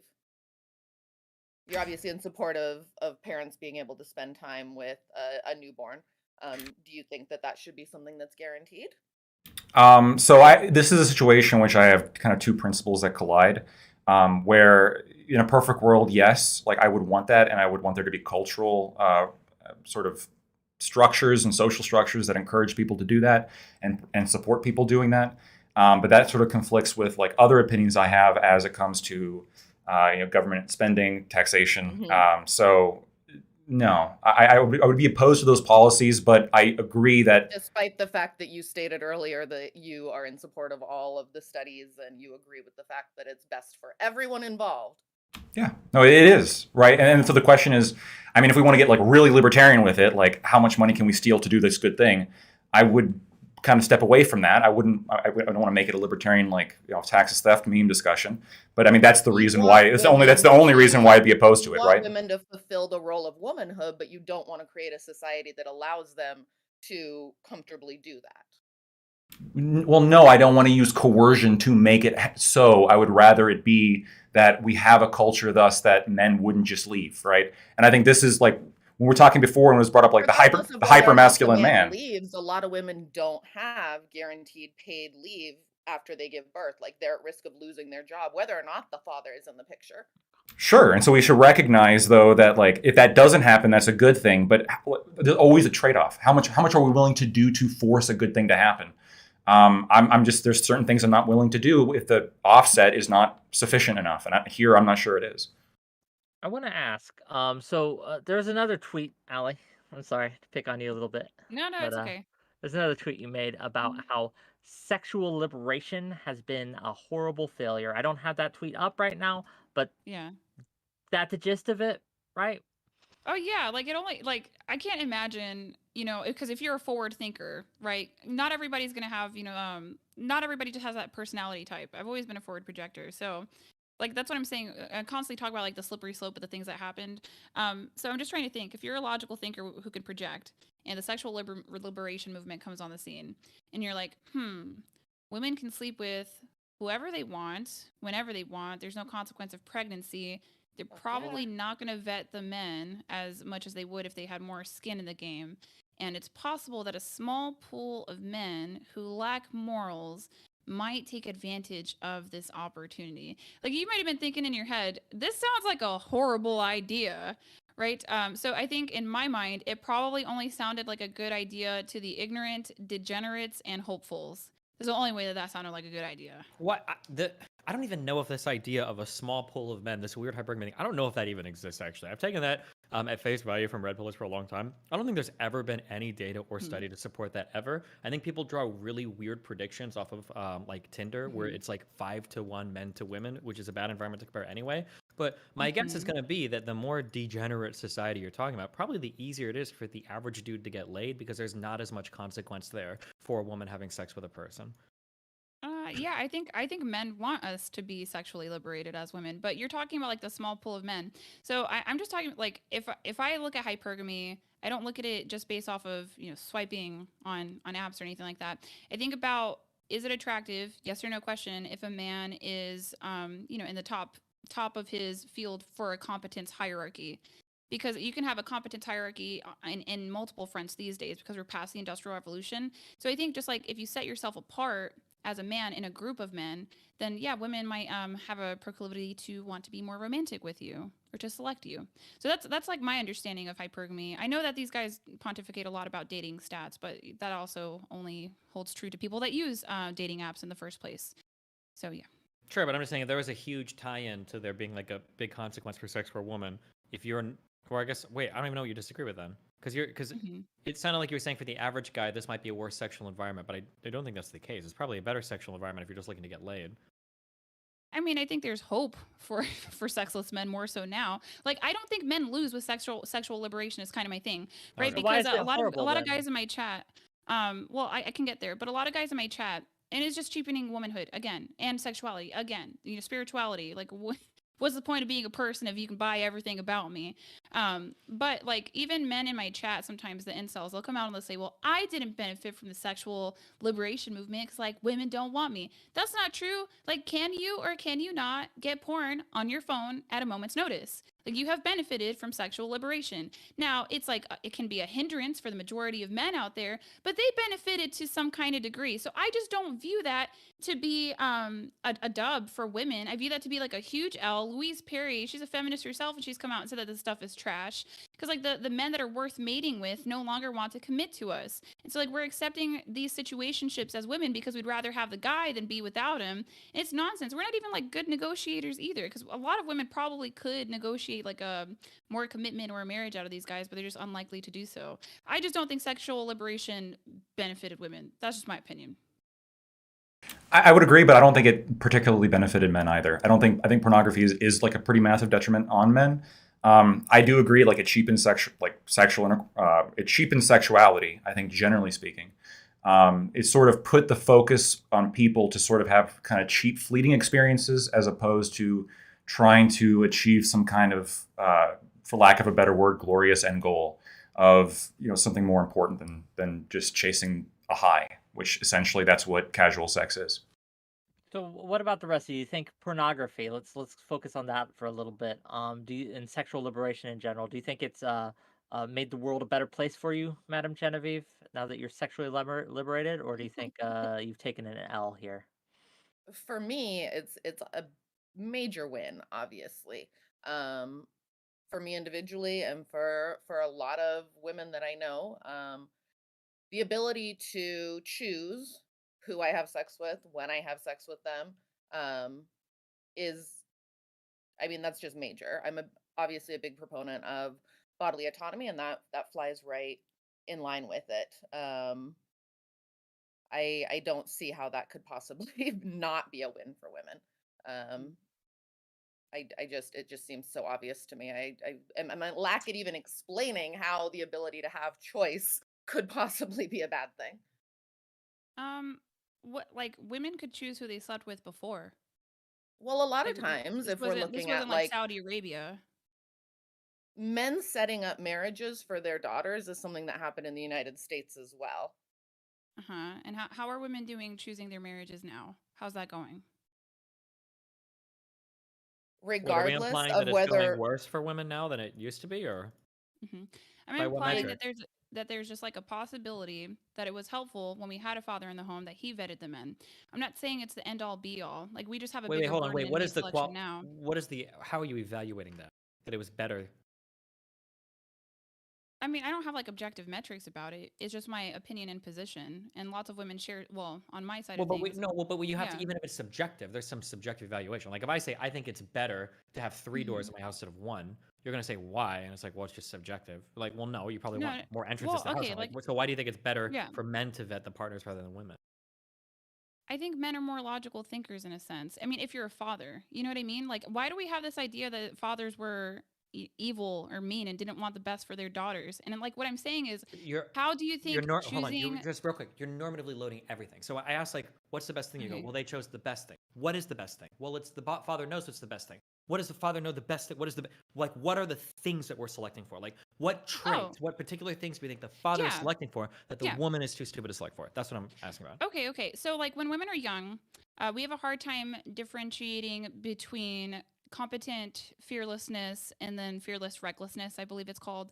So, like, if a man is just confident where he's like faking the funk, we'll buy into it when we're young because we just think that that's so impressive, right? Whereas our fathers probably would have been able to see through that and say, you know, he talks a big game, but he doesn't actually have the receipts for it. When women get older, we're able to see through that a little bit better, and we're able to choose mates based off of that if we still have opportunity. But like, we just have this constant lens about how fathers used to be or were or even are today, that they're malicious and oppressive and that they wouldn't consider their daughter when they chose these mates. Have there been bad things that happened in arranged marriages? Absolutely. Right. And I wouldn't say that like, you know, that overwhelmingly happened in the United States of America, Yeah, but this I'm not sure that women are doing that well with the men that they're choosing of their own volition. And now, if you have a father, because you still choose as a woman, right? Now, if you have a father, he chooses, if he vets your husband for you, you can ask for that. You know what I mean? So it's more of a collaborative effort. yeah, But this is like one of yeah. those. This is one of those cases where I have no idea how this ever ends up as gendered.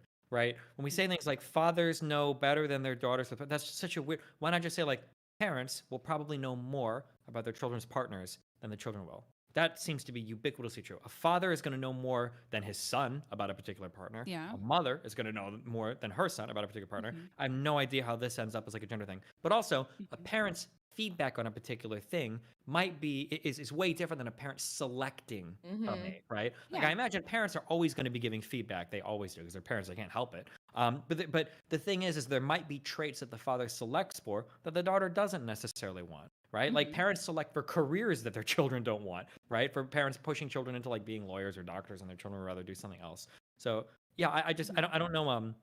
I think it's always good to solicit feedback from parents. I don't think anybody, like an older person, is almost always going to know better than a younger person what's good for them, Mhm. in some regards. But I don't think that Mhm. gets us any closer to like having old style like arranged marriages or parents Mhm. actually like picking your partner for you.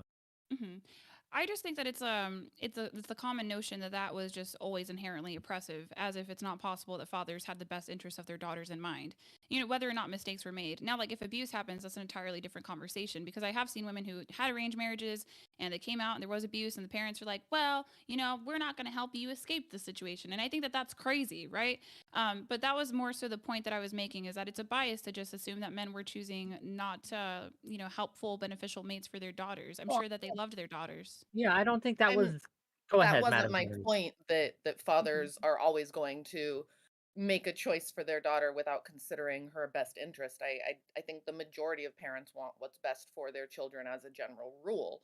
Okay. Um, Regardless, even in a scenario where a father or parents arrange a marriage with somebody who is an upstanding citizen who is not abusive, that doesn't mean that they're going to be the ideal partner for the other person in the marriage. It could still be a very unhappy, unfulfilling, unsatisfying, depressing experience, even if Mhm. there's no abuse, because maybe you just don't have anything in common with that person. Maybe you don't have a good chemistry. Like there are things Mhm. beyond just, well, they're not going to select somebody who's abusive. Like yeah, but Mhm. only the two people involved can really tell if there's chemistry and connection and mutual attraction, and that's why it's important for those two people to be the ones that are Mhm. making the decision. Yeah, I guess my question is about how. Sorry. I'll just do this real quick. I'm just confused Concise. about how sexual liberation plays into, you know, like because women are sexually liberated, their fathers stop choosing husbands for them. Like I'm a little bit confused. I don't know the American history of that. I have like a Spaniard history from my own personal like lineage, but I don't understand. Yeah, look, to the point that if sexual liberation ended child marriages or child arranged marriages, I'm not going to disagree. Do I think sexual liberation did that? I don't think so. But yeah, child marriages are bad. We shouldn't be marrying off kids. We should be letting adults choose who they marry. That's sure baseline. One of the Wick, you asked about pornography, and this is something that I wanted to touch on because so often, and I understand why this happens, but we look at sexual liberation and these topics generally insofar as sort of a gynocentric mentality of how does it hurt women. But I think pornography is something, and sex work, which I think are both have been contributed to by the sexual liberation and I guess revolution.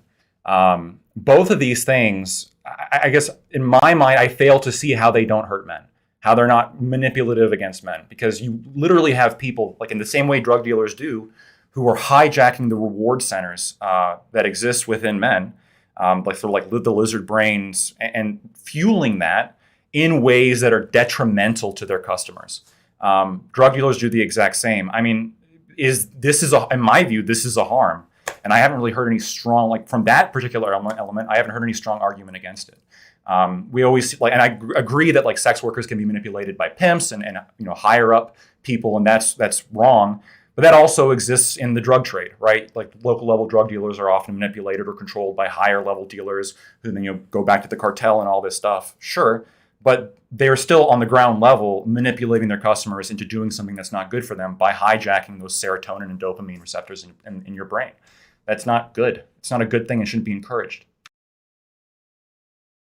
Does Right. anyone here believe that pornography or sex work has had a positive effect on men, or are we all kind of in agreement that Yeah, I think it's based. I think it's cool. It's fun to masturbate to things. It's a recreational activity that we have access to today that we didn't have in the past. I think it's cool. And Yeah, I think and sex work provides a lot of value to society, as it always has for like the entire existence of can you give me an humans. example of that? But for example, actually, Lactoid, you're mentioning maybe people who have sex addiction or who are pursuing sex work, pornography in an unhealthy way, with completely skating over the other end of the client spectrum, which could be like disabled men, widowed men, elderly men who otherwise don't have any physical touch or sense of intimacy. And there's a lot of positives in providing that to any human. We all benefit from touch and from intimacy. It's Again, a though, very useful service. to me, this sounds like, again, like drug dealer apologetics, right? Well, and I've talked with these people, right? Like in my career and online, people who sell drugs, and the first thing is, well, not all of them are addicts, right? But the reality is twofold. First of all, this industry preys and profits off of addicts, right? So every time you contribute to it, you're funding that. You're building up that industry and making it more powerful to take advantage of the addicts. But then on top of that, even for people who are non-addicted, you can't tell me that somebody wouldn't be better suited spending their time and money, especially if they're like a poor person or a working class person, spending that time and money doing things that are, grow themselves as a person, help their family. A lot of times it's married men that are doing this, which is causes marital strife and infidelity is not a good thing. So I'm taking a look at the whole industry. Yeah, could you find like in a vacuum some perfect man that's actually benefited from doing this? In the same way that perhaps you could find somebody who's genuinely benefiting from like cigarettes, right?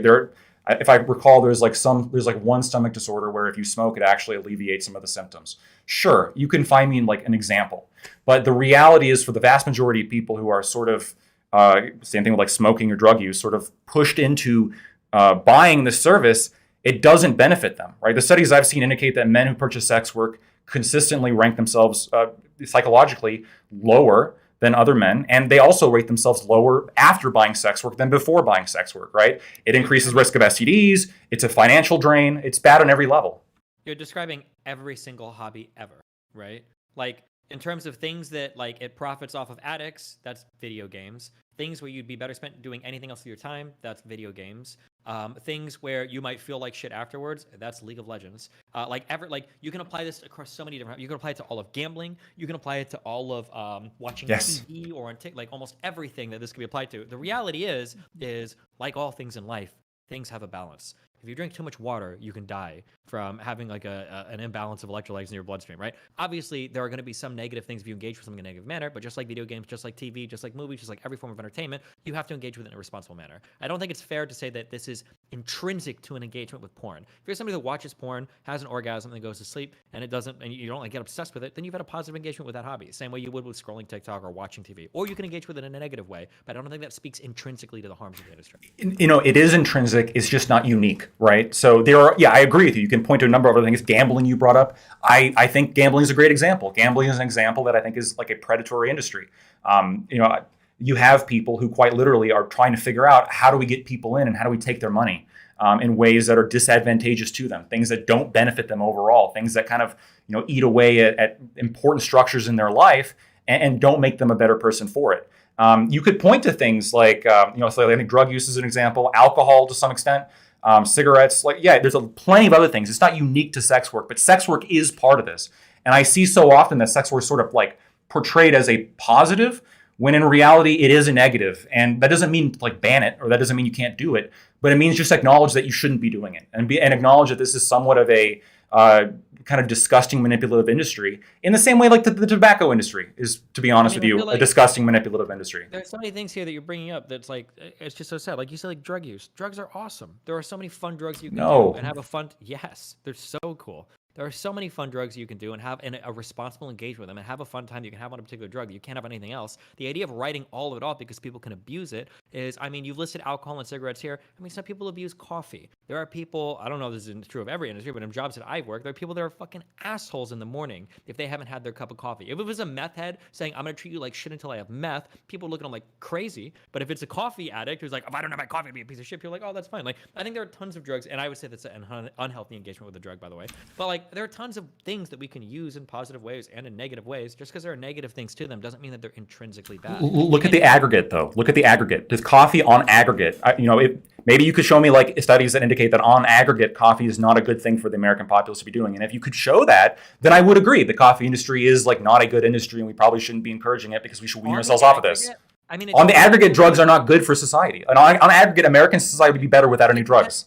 I mean, it depends on what you mean. Like on the aggregate, I mean, you could probably argue that caffeine's not good, that we should never have it introduced to us ever, that it should only be used sparingly, maybe. But a lot of people like drinking coffee, and a lot of people manage that drug use because it's a way that, makes them happy. And I mean, like, we can argue that we ought to create this pure society where there are no vices. We should strive to that, yes. No recreational thing whatsoever, but I think that's unrealistic, and I think it's untenable. I think that the better thing is probably to say, like, there are going to be some vices, and we should engage with them in a responsible manner. Sometimes drinking is fun. Sometimes doing acid, MDMA, LSD, mushrooms, cocaine, whatever, these things can be fun things to do in occasion. Sometimes having a good cigar can be fun in occasion, but the idea that we're going to get rid of all these things that aren't, like, consistently self-improving our lives, I don't think is a realistic look for anything. I'm not saying get rid of them overnight, okay? And I'm not even, and for the people who have a problem, like, I'm perfectly fine with saying, look, you should, like, tone it down. You should do it more responsibly.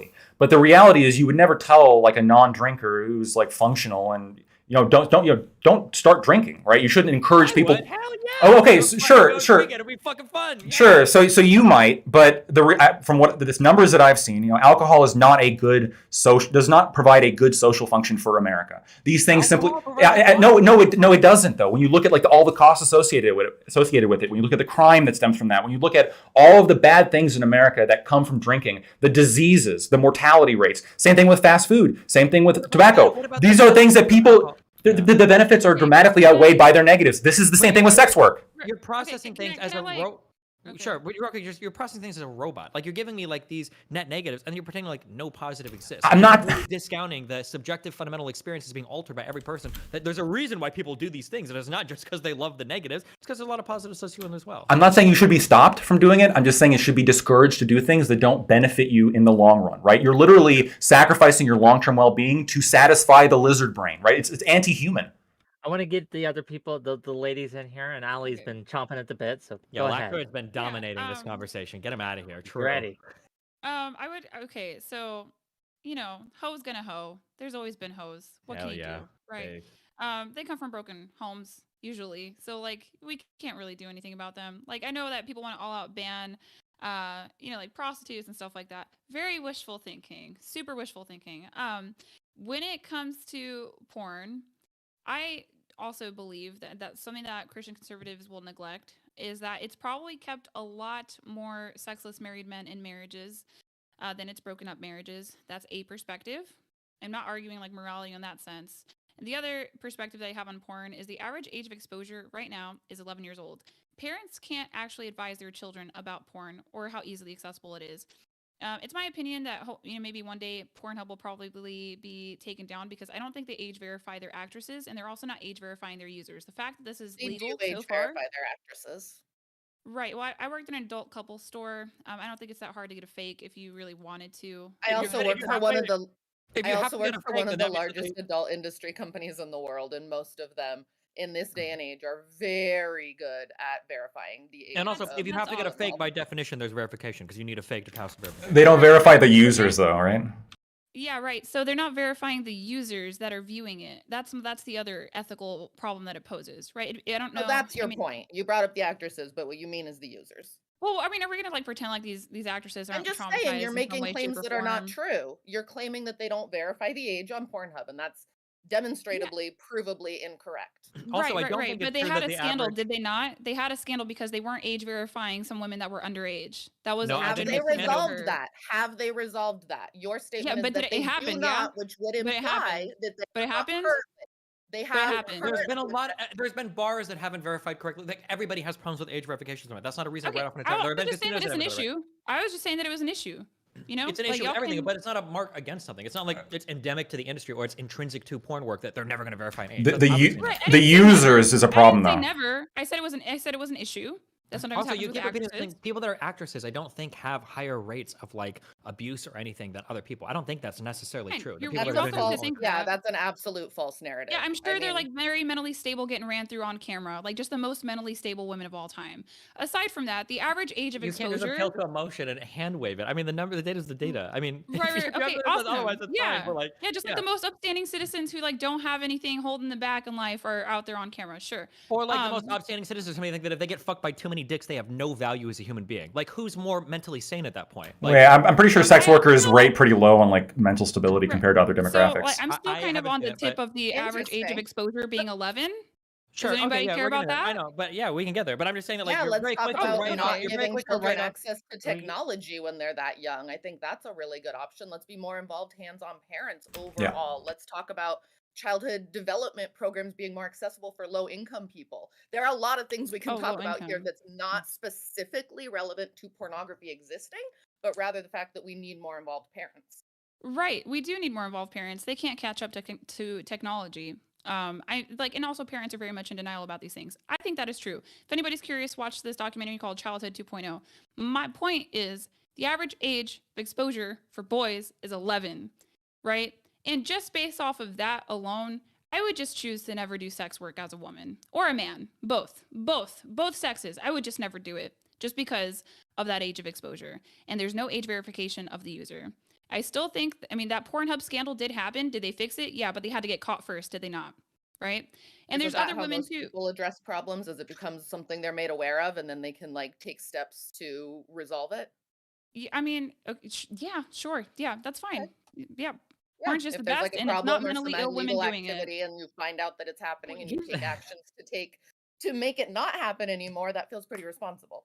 Yeah, like all my friends that are married with PhDs that are women, just like have the best lives ever, raising children. They're on there and getting just True. And what are the gangbanged, wealthiest men in copied. society Yeah. doing? Taking flights to Epstein Island to go and fuck kids. Like, I mean, come on. Like, we I can don't play like this them game with either. stereotypes I'm all just saying, day. like- You can play like, the stereotype you games all day. know- Your friends have PhDs. Are they going to be teachers? Aren't teachers the ones that molest kids the most out of any society? I hope they don't go anywhere near grade school. Like, you can play the stereotype game all you want. But it doesn't get us anywhere unless we want to appeal to facts and fiction. mean, Like, there you are a could whole just- bunch you of could parts just- of the conservative mindset towards approaching female sexuality that, in my opinion, make you insanely mentally unstable. Right? Excuse The me, idea sir. that, I'm like, all the about idea- women getting I'm the about women idea- getting their backs broken by their husbands. I don't know what Yeah, you're but talking you about. think that it's a violation of the sanctity of life to use a surrogate fucking womb. That's an Well, insane that doesn't have to do proposition anything me. about a G-spot I orgasm don't- between a it man and his doesn't- wife. It doesn't matter, okay? I'm just saying that like you can't keep deriding and writing off sex workers when you yourself inhabit a whole bunch of areas that a lot of people, I think, could, with compelling argumentation, say are fucking insane. It's not fair to just claim like mentally insane women that are doing sex work. I know all these PhD women that blah blah blah blah blah. Like that's great, but that doesn't speak to like the broader reality of what's going on. Yeah, but I'm not sex positive. I'm anti-promiscuity and I'm anti-women commodifying their bodies because it's going to have implications for them later. Nobody buys mature porn, okay? Like I worked at a couple store for a year.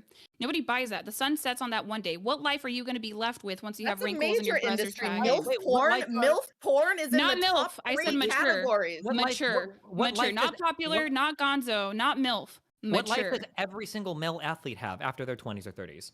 Like, I mean, there are some industries that we partake in that have ultra high risk to the body or reputation, and you can't do them forever. But the compensation is usually there for it. Women that are really successful in porn are compensated 20x more than they would be working as a barista at Starbucks. Same thing with men that endure CTE for football, or men that endure a lot of brain injuries for boxing or MMA. But I mean, like, people ought to be allowed to choose those careers if they want to, unless you have a really compelling reason for them not to. And No, an they have 11-year-old their- might yeah, look that's at their porn prerogative. sometimes as not a compelling reason. Well, no, it's a compelling reason to try to stop that, right?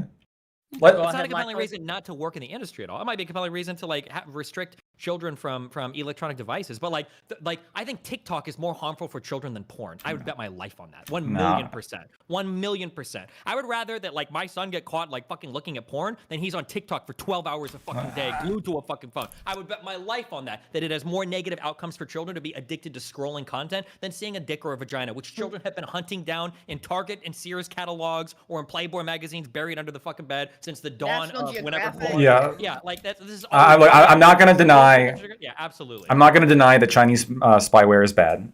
TikTok is bad, and I would say it's Or bad for Instagram Reels. Yeah. I agree. Keep kids off the phones or whatever. But I do think there's something uniquely bad here when we're talking about exposing children to pornography, to sexuality at that young of I don't age. think I anybody was here is 12, looking to right? When I expose first, children to Just real quick. pornography at a young age. it's Real but quick, it's we gotta it's let tolerating it Lactoid though. have his say, then you can respond. I'm Lactoid, please finish. I'm just saying it's tolerating it. It would be similar to like if a bar in your local neighborhood was like selling beer to 11-year-olds, and you go into them and you're like, who's going to want to work at that bar?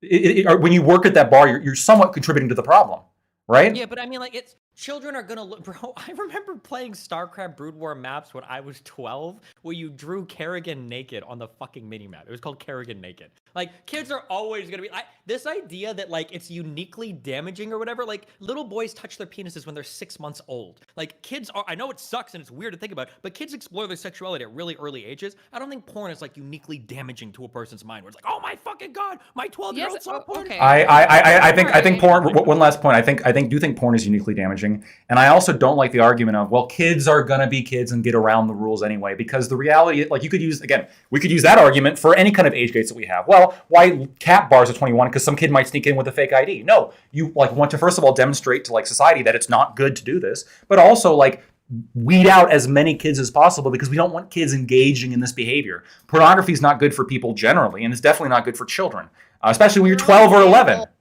Your own example is really flawed, because by that same logic, because an 11-year-old or 12-year-old kid could get access to somebody's liquor cabinet and drink that we shouldn't at all have alcohol accessible in our houses. Like that's Bukkake compared to whiskey. No, I'm Bukkake compared to whiskey. Well, both Whiskey is are worse. bad. Yeah. Whiskey So actually destroys your fucking like life when So- you're a child. Like, you can destroy your brain and your development. no. But so Wait, both both are are bad. bad. This is a Yes, false. No, not both. This are is a bad. false analogy, though.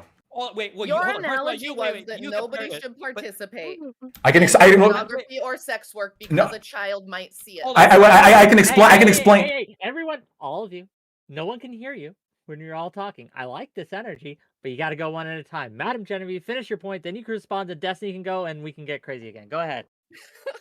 Your argument that nobody should participate in sex work, pornography, the adult industry because an 11-year-old might see it absolutely can apply to alcohol or any other age restricted item. Like that's faulty logic. Okay, so I mean, I would just like Well- just ethically as an adult, right? It's like because it's like the drug dealer thing. Okay, like are Gotta you assert comfortable? that dominant energy. I know. I'm too submissive. Oh, No. I mean, I haven't really even been talking much about this particular subject, but it's just, do you want to like add to a problem, or would you prefer to take away from it? I'm not going to act like hoes are going to be abolished overnight. Like that's not going to happen. There's always going to be broken homes. We can't do any.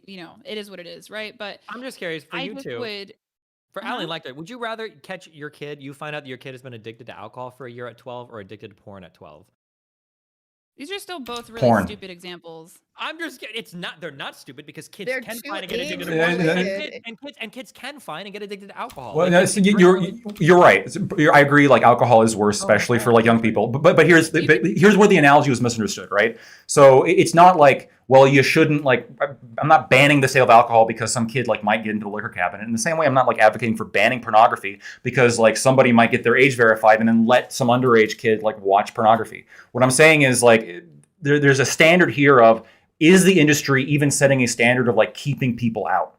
Specifically children who shouldn't be engaging in this at all. The pornography industry does a terrible job at doing this in ways that the liquor industry honestly is a little bit better, right? You got to be 21. You got to show a state ID if you buy liquor, if you go to a bar, right? They're actually setting like restrictions. Like we don't want kids to do this because we recognize it's bad. But with the pornography industry, there's not that same level of appreciation of how bad it is for young minds.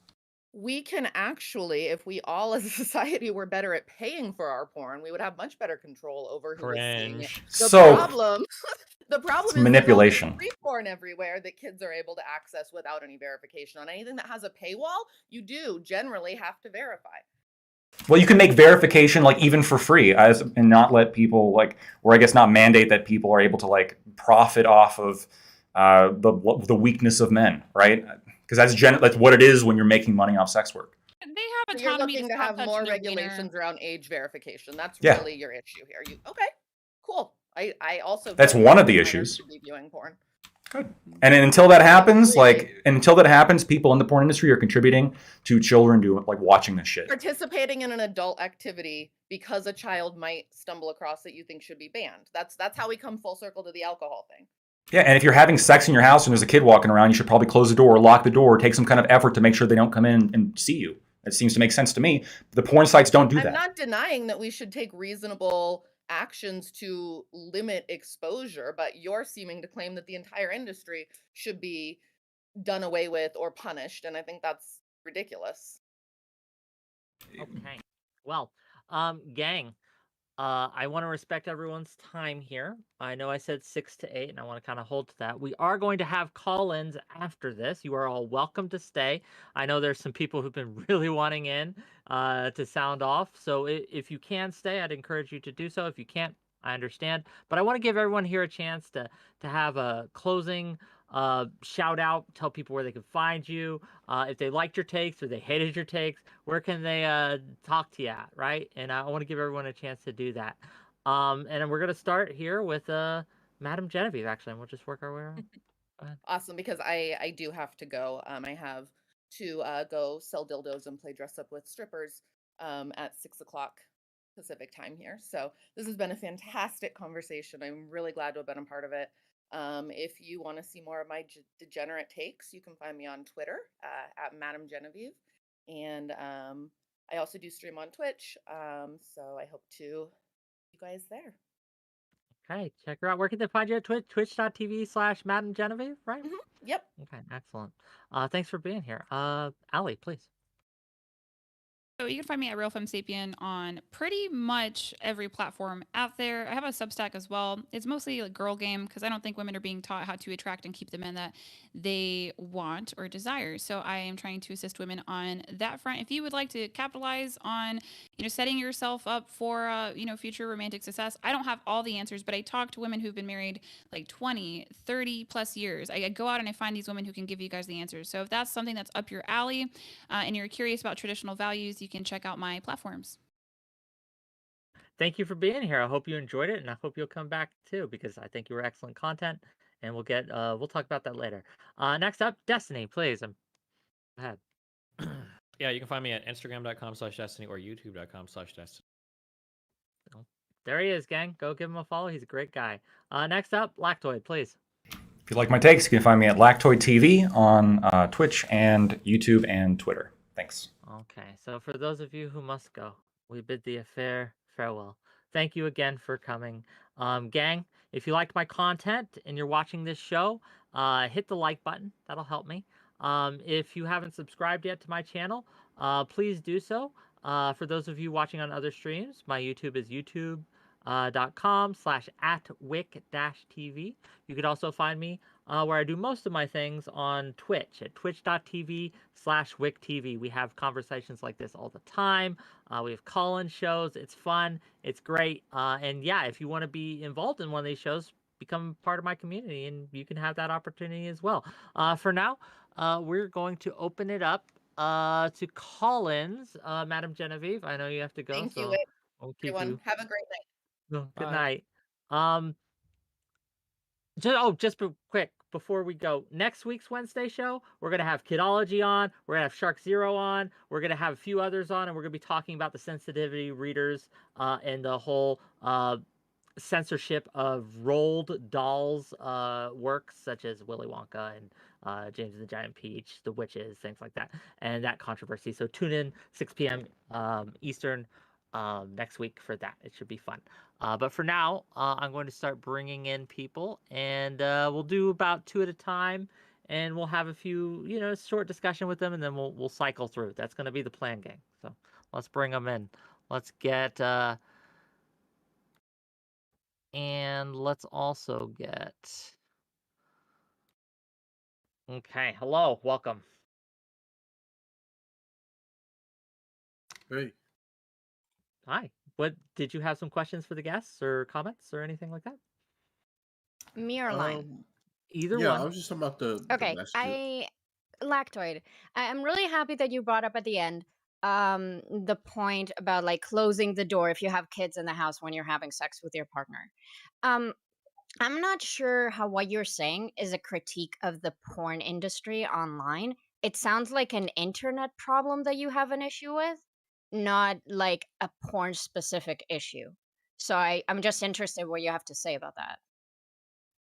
It is partially an internet issue for sure. But I mean, look, the pornography industry exists primarily now on the internet. Um, yeah, and it's like in the same way like bars like not checking IDs. Like, is this a problem with like the liquor industry? Yeah, it's also a problem with like the smaller subset of the bar industry. So I can But it's not really equivocal, is it? Because when you talk about sex work like IRL and stuff like that, obviously there aren't many 11-year-olds that goes to brothels and get accepted or have sex with hookers. But if a lot of the porn industry and OnlyFans and sex work is online, then it doesn't seem like you can attack the industry. You can complain about online not having proper guidelines, but that's like, and we need to restructure the internet for that. I'm not sure how it's a unique critique for the porn. But that's the way the industry is marketed, is through online. Like that's the Okay, only cool. way people get the Allie, I have a media. question for Wait, you. wait. Can I respond? Let me. Wait, I'm going to respond. Hold on. I'm going to respond to that right real quick. So, Oh, okay. Yeah, I was waiting and you didn't say anything. Sorry. okay. So, I think this primarily is going to be an issue with pornography on the internet because, yeah, it is a partial internet problem, but that industry exists on the internet and continues to push what it pushes, being well aware of the fact that a lot of its customer base and a lot of its consumer base is children. Does this apply as much of a problem to like non-internet based pornography? Probably not. I do personally know multiple people who, as underage, hired prostitutes. They don't really do a lot of vetting, from what I understand. I don't have stats on like how this frequently this happens. I know it does happen, and it's like a problem when it does happen. And then I guess you could also say, well, that's just a problem with people having sex with underagers. It's not even a problem with like prostitution. I suppose like you could boil down to like every problem within an industry to like some greater problem. But the fact is that industry is involved in that the problem disproportionately. Okay. Well, I disagree with that, but can I ask Allie a question? Wick, is that okay? Yes, you may. One more Okay, question. cool. Allie, you were talking about what you think masculinity is and stuff like that, and we brought up stoicism a little bit. So I have kind of an inflammatory question for you. Do you? I'm warning you in advance. That's Um, fine. cool. Do you think men who kill themselves are failing as men? I mean, I think anyone who kills themselves in some way, shape, or form has failed as a human, right? Like, it's not like they put themselves in. It's hard to explain, right? Like, they find themselves in those situations for reasons, and it breaks my heart. And basically, they die without any hope. So, I would Mm-hmm. say that objectively, it is some kind of an L. It's not a fun conversation to have, but that's what Mm-hmm. I would say about that. But I would argue that I've probably had more experience with suicidal men than anybody on this panel, saying that I served in the military and I worked with men. I was Yeah. also in the military for Oh, 3 okay. years. There you go. There you go. Yeah. So I've dealt with those folks a lot more. Mm-hmm. And I would argue that a big issue is that men cannot go to other men with their problems or their burdens, or they don't feel comfortable to. So Mm-hmm. I'm not sure how we get from like stoicism to suicidality though. Okay. Because and I was just gonna explain that. I feel like a lot of the prescriptions you made about what being masculine is kind of contributes to the exact issues that make it so men end up killing themselves at higher rates. So like not getting help as much, not having as much support, like emotional support and engagement with other people, feeling the need to suppress their feelings, not seeming weak, not crying, all of these things which end up leading to men being more isolated and therefore killing themselves at higher rates, except for the fact that they Mhm. also use guns, which helps. Mhm. Well, that's like a really big factor is the gun use in the first place. Yeah. I would argue that men don't feel comfortable expressing their emotions because we say that their emotions are wrong because we expect them to look like women's emotions. They do not look like women's emotions. Sometimes they look a lot different. And they should, again, they need to be able to go to other men with these issues. For some reason, men don't feel comfortable going to other men. And you can say like my prescriptions they're making men suicidal. I very much doubt that. I think there's a lot that goes into male suicidality that does not have anything to do with me running my mouth on a stream. I did not mean to imply that your prescription are causing men suicidality. I just meant that Fair with enough. your framework, it seems clear that like the way you conceptualize masculinity are the exact things that deny men the ability to get help. That Thank was you, That's my like Katie. that's like that's such a woman take, you know, like we have Thank these you. prescriptions for what we think is hot in men, and so therefore they kill themselves because of this. That is not why men kill themselves. I That's not actually why. I actually also thought it was interesting that you kind of equate like if I find a man hot, then that somehow means that that is the metric that we should use, right? My body feels that it's hot when a man earns a lot of Hmm. money, therefore that is what makes a man a man. And I Well, just see it as a very weird metric to use mhm. personally. But I'm a But woman, so I make silly women takes, well, I mean that just wasn't a very good take, and that is something that I Oh, think I that is a, appreciate a it. female lens. Yeah, no, that's fine. But I would just say like, show me the swipe facts. Like, who are you swiping on? You swiping on brokies? I'm not swiping. I have a boyfriend. Oh, Okay. okay, yeah. So I mean, you've He selected cries for in front of someone. me though a lot, Very, so I very might dump cool. him. Very Or, cool. you might. I don't know. Yeah, probably. Katie, thank you Okay, for good calling to in. meet you. I will see you later. Okay, Lime, did you have a question for anyone here? I was talking to Destiny about the manhood thing. I think that the traits that women typically look for men, older, taller, making more money, is that they want the man to be a Just real quick, protector. if I remember, do you have a question or is this a statement? Well, I was just challenging like his view on Okay, that go the ahead. man. Yeah, I think that that's either consciously or subconsciously they do want the man to be that protector. I don't think that has just gone away just because we live in like our modern society. I think it is deeper than just them making more money. I mean, yeah, if you want to feel that way, then you can feel that way. But you're just like sending men down a road of like getting perpetually fucked. Like the reality is that just being a protector is not going to be enough to get any woman in a relationship with you because nobody's realistically making selections like that. There's going to be a Wait, whole. women are looking for older, taller men that make more money. When you say women are looking for taller men, you're describing 99% of men are taller than like most women. So men are already typically taller than women. So I don't know what that means. The average male is like what 5'9", and the average woman is like 5'4". So It's no, but it's that they want that. It's not that like if a guy came up to them who was shorter than them, they would say, "No, I don't want you because I yeah, that desire might be the you to case. be And if a guy taller." came up to you with one leg, yeah, you probably also wouldn't want that guy. Like people You are like gonna make you compare one leg. Come on, because the chance of being like shorter than a woman are probably pretty low. I imagine it's probably what like 10% of guys or whatever or lower. no, it's nowhere near that. Are shorter than the average woman. Well, the average man is 5'9" or 5'10" or like 5'9.5". Hispanics are bringing us down based. But it's like 5'9" or around there. And the average woman is 5'4". You're like multiple deviations off the normal male height to be shorter than the average woman. So when you say like a woman is looking for a taller guy, that's going to be true of almost all men. Like that's just But no, I think what he meant is not like taller as compared to the woman. Obviously, I mean that's a big part of it, but just taller, like the taller the better, like over 6 foot.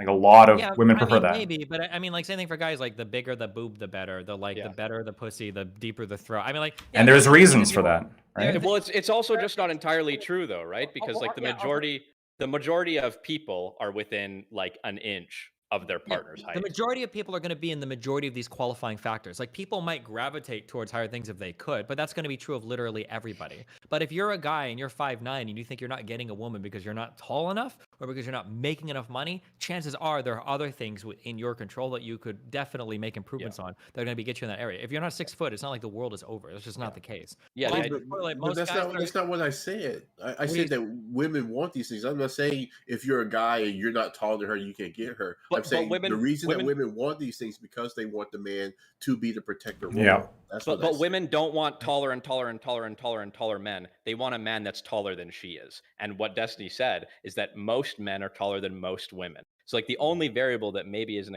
understood here is what is the mode height of women? Like what is the most common height of women as opposed to the average? Wait, you're saying that like a woman's not gonna, your average woman's not gonna have any preference between like if she's 5'8", like a 5'9" man, or like a 6'2" man?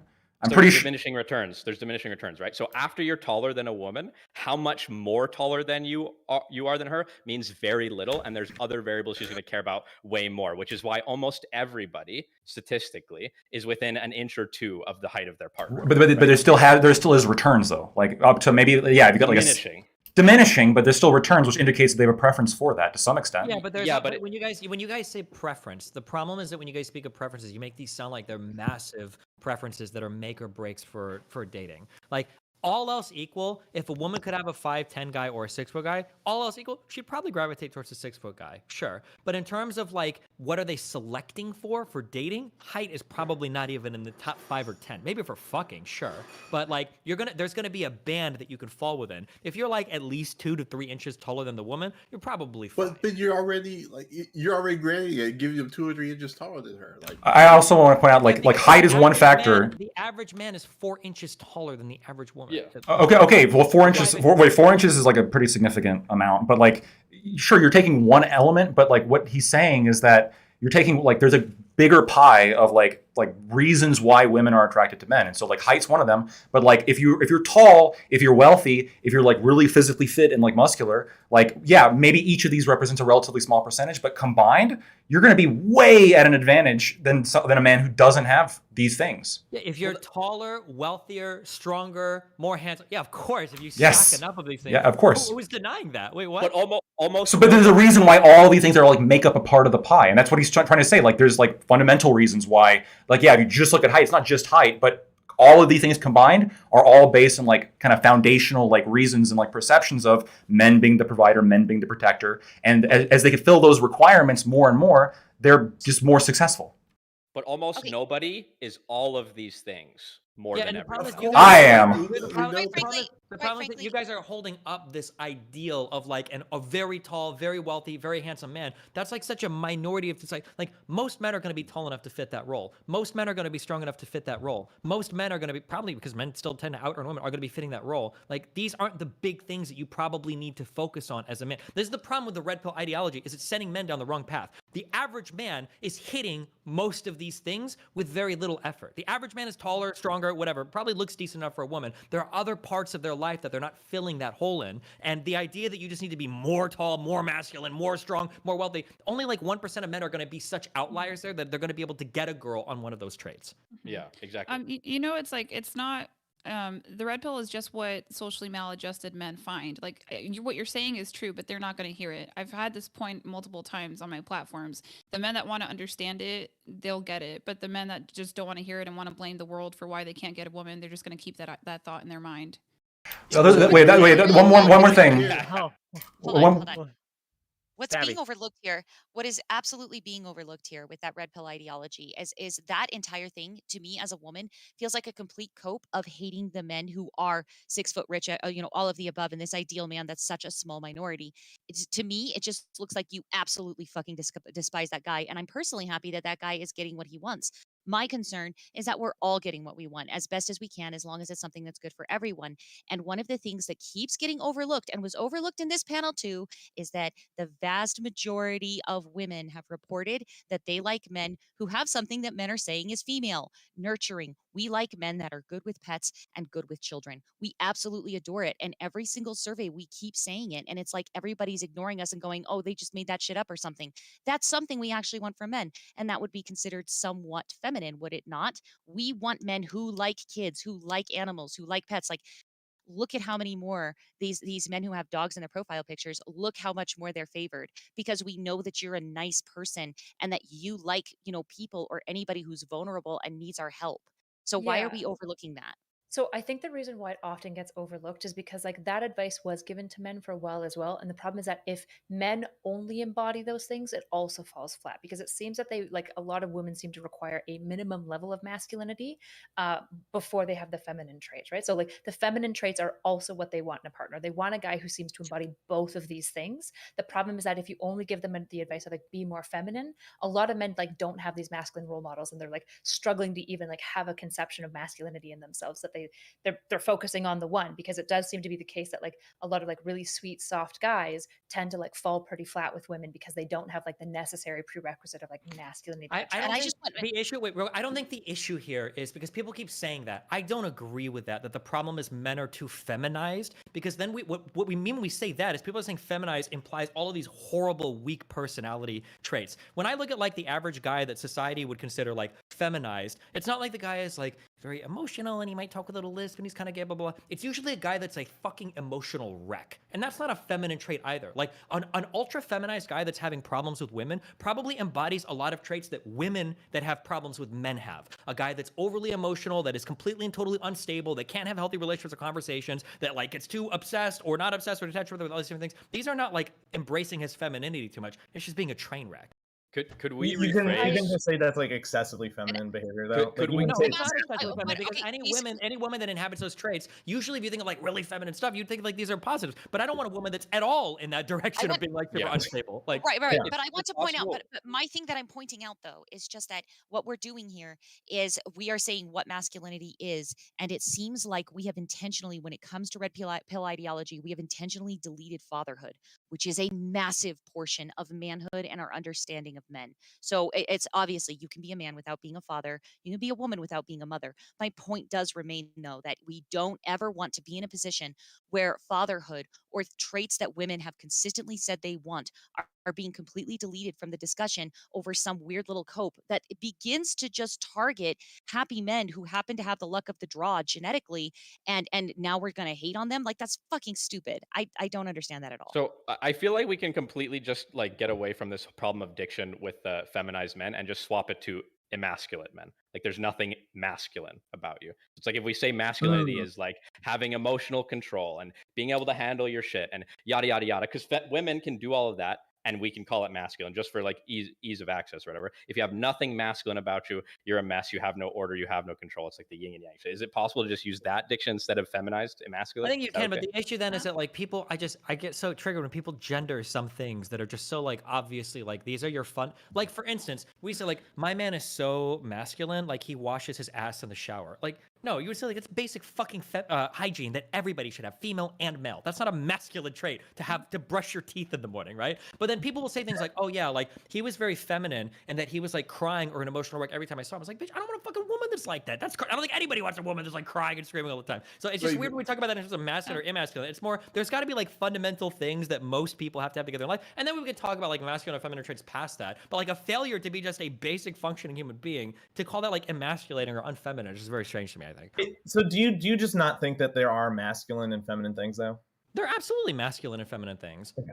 Well, I think a All metric right. that's But often it sort of missing from this conversation is maturity, right? Like a lot of things Yes. that we're talking about is like maturity or immaturity. I Yeah. think like when it comes to things like emotional, like sensitivity and like expression, I think we still do typically categorize that as a like femme thing, in large part because of like we'll often see like femme people that are more willing to express their emotions, not because I think it's like obviously a biological thing. I think a lot of like trans women would even report this, like when they start going on things like estrogen and progesterone, they start experiencing like heightened like volatility, particularly with negative emotions. So they experience a lot like greater intensity levels of sadness, but like a lot less anger, whereas like anger seems to oftentimes be a way that like more often masculinely emotions expressed. But I would say like in either case, if you're a dysregulated emotional person, you're being a little boy or a little girl. You're not really being like a man or woman necessarily. I want to give space for Allie here, and I just want to lime mashed potatoes. yeah. We're gonna move you out and make room for someone else and do some cycling. But thank you for All being right. here and And thank you for and coming. I can head Allie, out go too. I ahead. just have one question for Allie when she's Yeah. finished. Okay, that's fine. Yeah. Well, I was going to respond to some of the things you said. Okay, so number one, acting childish would imply like a concept of neoteny, which seems to only be attractive in women. That's why it's more accepted when women are emotionally dysregulated. Also, we're kind of given a pass because of our hormonal cycle. Men can be emotionally dysregulated as well, but I would think that that is probably why it's attributed as like a feminine quality. I disagree with that. I think if you act childish, you act childish. Aside from that, when we're talking about like red pill ideology, I'm probably the one person who's like talked to majority of these red pill content creators, not just online, but like behind the scenes, and I've met them in real life. So it's like the libertarian strategy for sex. Okay, there's like no morals, there's nothing. It's just a sexual mating strategy for men. That's why you don't see a lot of fatherhood discussed. However, if you go look at old blogs, because the manosphere is like 20 plus years old, if you go look at old blogs, there is content on fatherhood and how to maintain frame as a father and a leader of a household. And I have like a lot of access to some of these things if anyone's curious. But that's why you don't see an emphasis on fatherhood. Aside from that, reproduction rates are what they are. 50.1% of women are childless by age 30 in the UK. If we want to see more of an emphasis on fatherhood, we probably need to start having more babies. As for like, there's feminine traits and masculine traits. These are things that have shown up in all cultures, through all history, through all religions. So, and they're just gendered, and that's okay. And we all have it within us.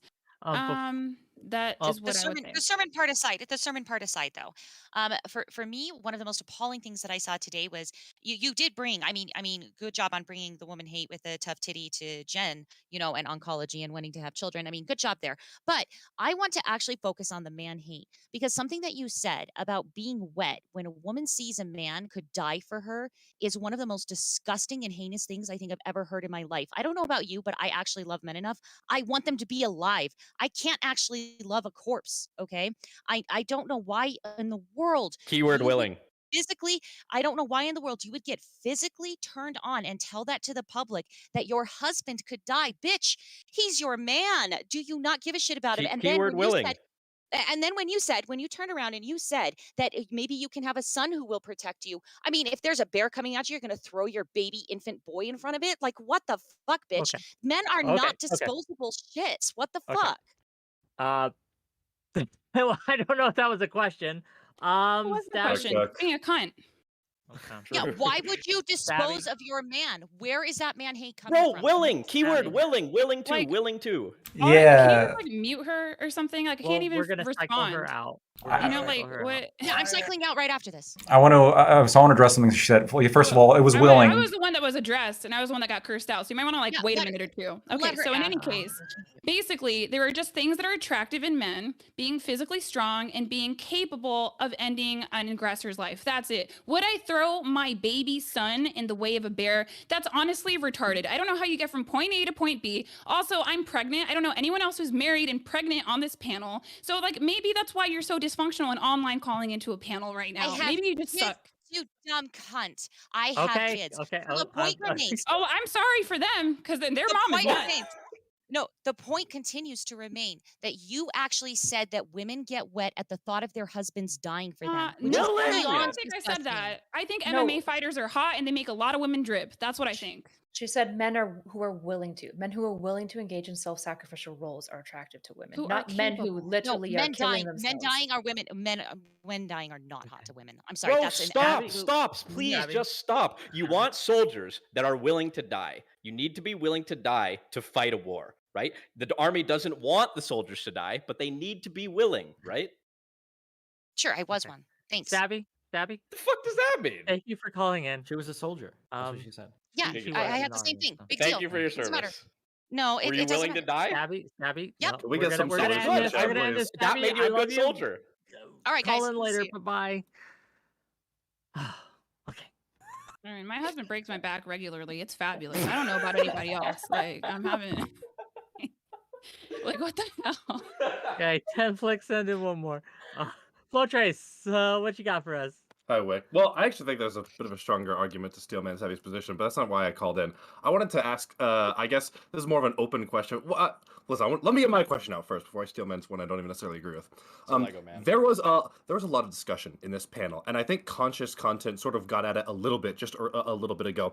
When we talk about feminine traits versus masculine traits, there seems to be some disagreement about what those are, but there also seems to be some disagreement about what those ought be. And I'm just curious if, like, I guess Destiny or anyone else here that has like a stronger position about what how we ought use those traits. How do you sort of make that determination as to what something is or isn't, whether or not something is or isn't feminine, and how does that play into sort of a prescriptive question of how we as a society ought view those things? Okay, here's how I view things. Okay, a high value male that makes a fuck ton of money and has his whole life put together. Okay, this is how I view things. 95% of what we are should be shared between men and women. We should be confident. We should be emotionally stable. We should be hygienic. We should be able to live our lives in an independent, assertive fashion where we are navigating the world as confident, strong people. That's like 95% of people. Now, there are some sex differences between male bodies and female bodies, and I think from there, we can get some additional spice. So men tend to be taller and tend to be stronger than women. So when women look at men, those are traits that they don't necessarily have, and the more they get exaggerated, sometimes the more fun and attractive that is, right? Having a guy that has fucking huge python arms or is like fucking 6'2", it's really hot because men tend to be tall and that's an exaggerated trait. Having a woman that's like 5'1", or having a woman that has big boobs or exaggerated hips can be fun because those are like feminine features and those are cool exaggerations. I just think it's weird when people hyper fixate on these minor differences that we have between each other rather than like the massive similarities that we all share and try to make those the defining features for how we choose mates. That's how I feel. Any Good other answer. Like, opinion? I don't. What's wrong with masculinity and femininity and wanting these things in the opposite sex? Like, why is this? I don't think there's Are anything wrong people with like? it. I think it's weird to No, no, no, gender. no, no. I'm not. I'm just asking the question. This isn't like about you or anything like that. I'm just like, what's up with the demonization of that? I'm Because I think a genuinely long time with perplexed. it, because along with the wanting masculine and feminine things, people start. I think we had it happen a lot in this conversation. People will just gender the weirdest things. Like people are like, oh, I want a confident man that doesn't cry. Like I think most people want confident women that don't cry. Or even when you say like you mentioned earlier that like emotional dysregulation can be attractive to a woman. I think in a very fetishized like BPD sense that's true. But then when you went on to say the next thing, like people like women get a pass because of their hormone cycle, that is absolutely No, not true. I think Like that they do. Like I legitimately think that they no do. I don't condone it, shot. but I think that's what happens. No, I think men are driven crazy by women when they're being emotional at PMS times. I don't think any Yeah. man finds that attractive or any man wants that or whatever. Like, I think that, yeah, But just I was because it's talking not about desirable, neoteny. wait, I think but this just because weird, it's not this weird desirable attempt. doesn't mean it's not feminine or masculine, right? Sure, but I I mean, think I think the problem is people are trying to gender too many things that like most people should share qualities of. Hold on, hold And on. Okay. So about the crying thing, like I just think that women on average cry more.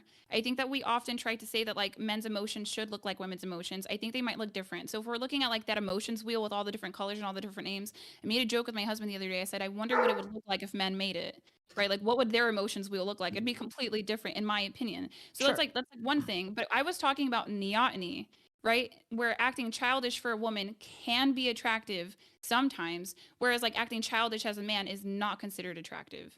It's very I different. mean, but again, it's also like hyper. Like I hate that I even know this fucking example because it drives me crazy. I think that men that are attracted to childlike women are cringe, but so many women fall for the fucking 35-year-old skater boy man-child aesthetic from men. It is so fucking cringe, and I all know. of you motherfuckers should know. I'm 34, and it was a huge thing in my generation, and some of them still do it, where there are these 32-year-old guys that are massively balding, that are disgusting, but they have like that skater boy, like little boy aesthetic, and hey, women Mitch fucking love. Jones. Wow, I was trying to name names, but there are women that Hey, get I am. obsessed with that shit too. So I don't know. Like again, I think that How dare you. we're still like hardcore gendering everything. I don't really think it's that gendered. I think that we have way more commonalities than we do differences, in my opinion. It just sounds like your argument is that there are good traits and bad traits. And that Yes, we shouldn't maturity is okay. what Erudite said earlier. What I think is true. Okay. Maturity is something we should. Yeah.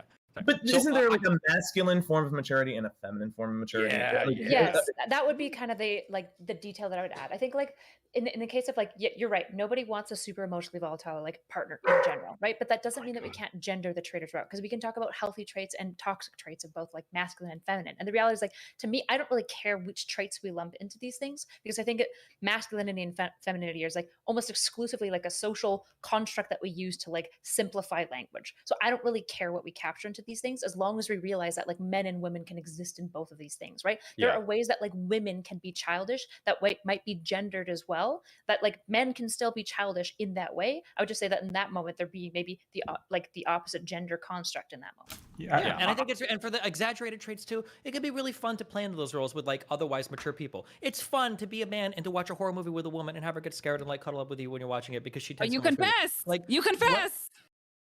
I've never said anything different, right? I know. Like Same. those little differences between men and women can be like the spice of life. Like that's fun. It's fun to have a woman like hug you and look up to you and like have her when she cuddles, she's like on your shoulder, whatever. Like there are some of those things that are fun, those exaggerated differences.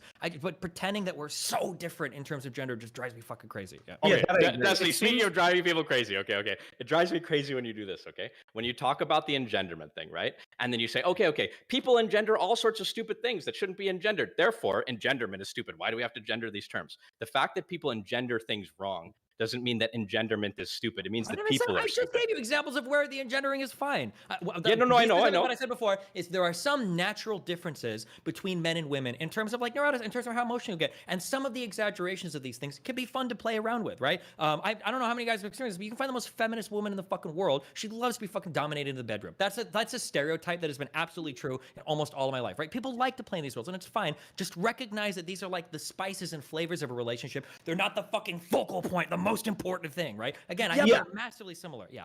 Okay, People there's have been also- engendering things though in like a super deep, important, spiritual way for like 6,000 years, right? So it's probably reasonable to suggest that this has made it into our psychology. Not that it's transcended reality and changed the fabric of like ontology or anything, but it has ingrained itself in our psychology. I think the issue. Just real quick, The issue that I had before, gang. the problem is right now. Oh, sorry. No, it's okay. I'm just gonna do a little cycling out. So, curious content, Flow Trace. Thank you for coming. Thank you for being here. Thank you for Thank you, contributing. Wick. We're gonna move you out. Appreciate it.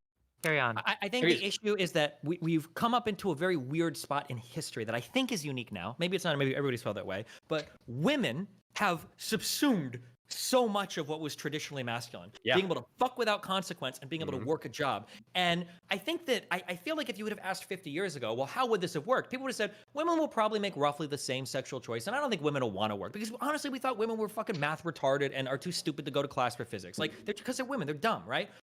But that's not the case.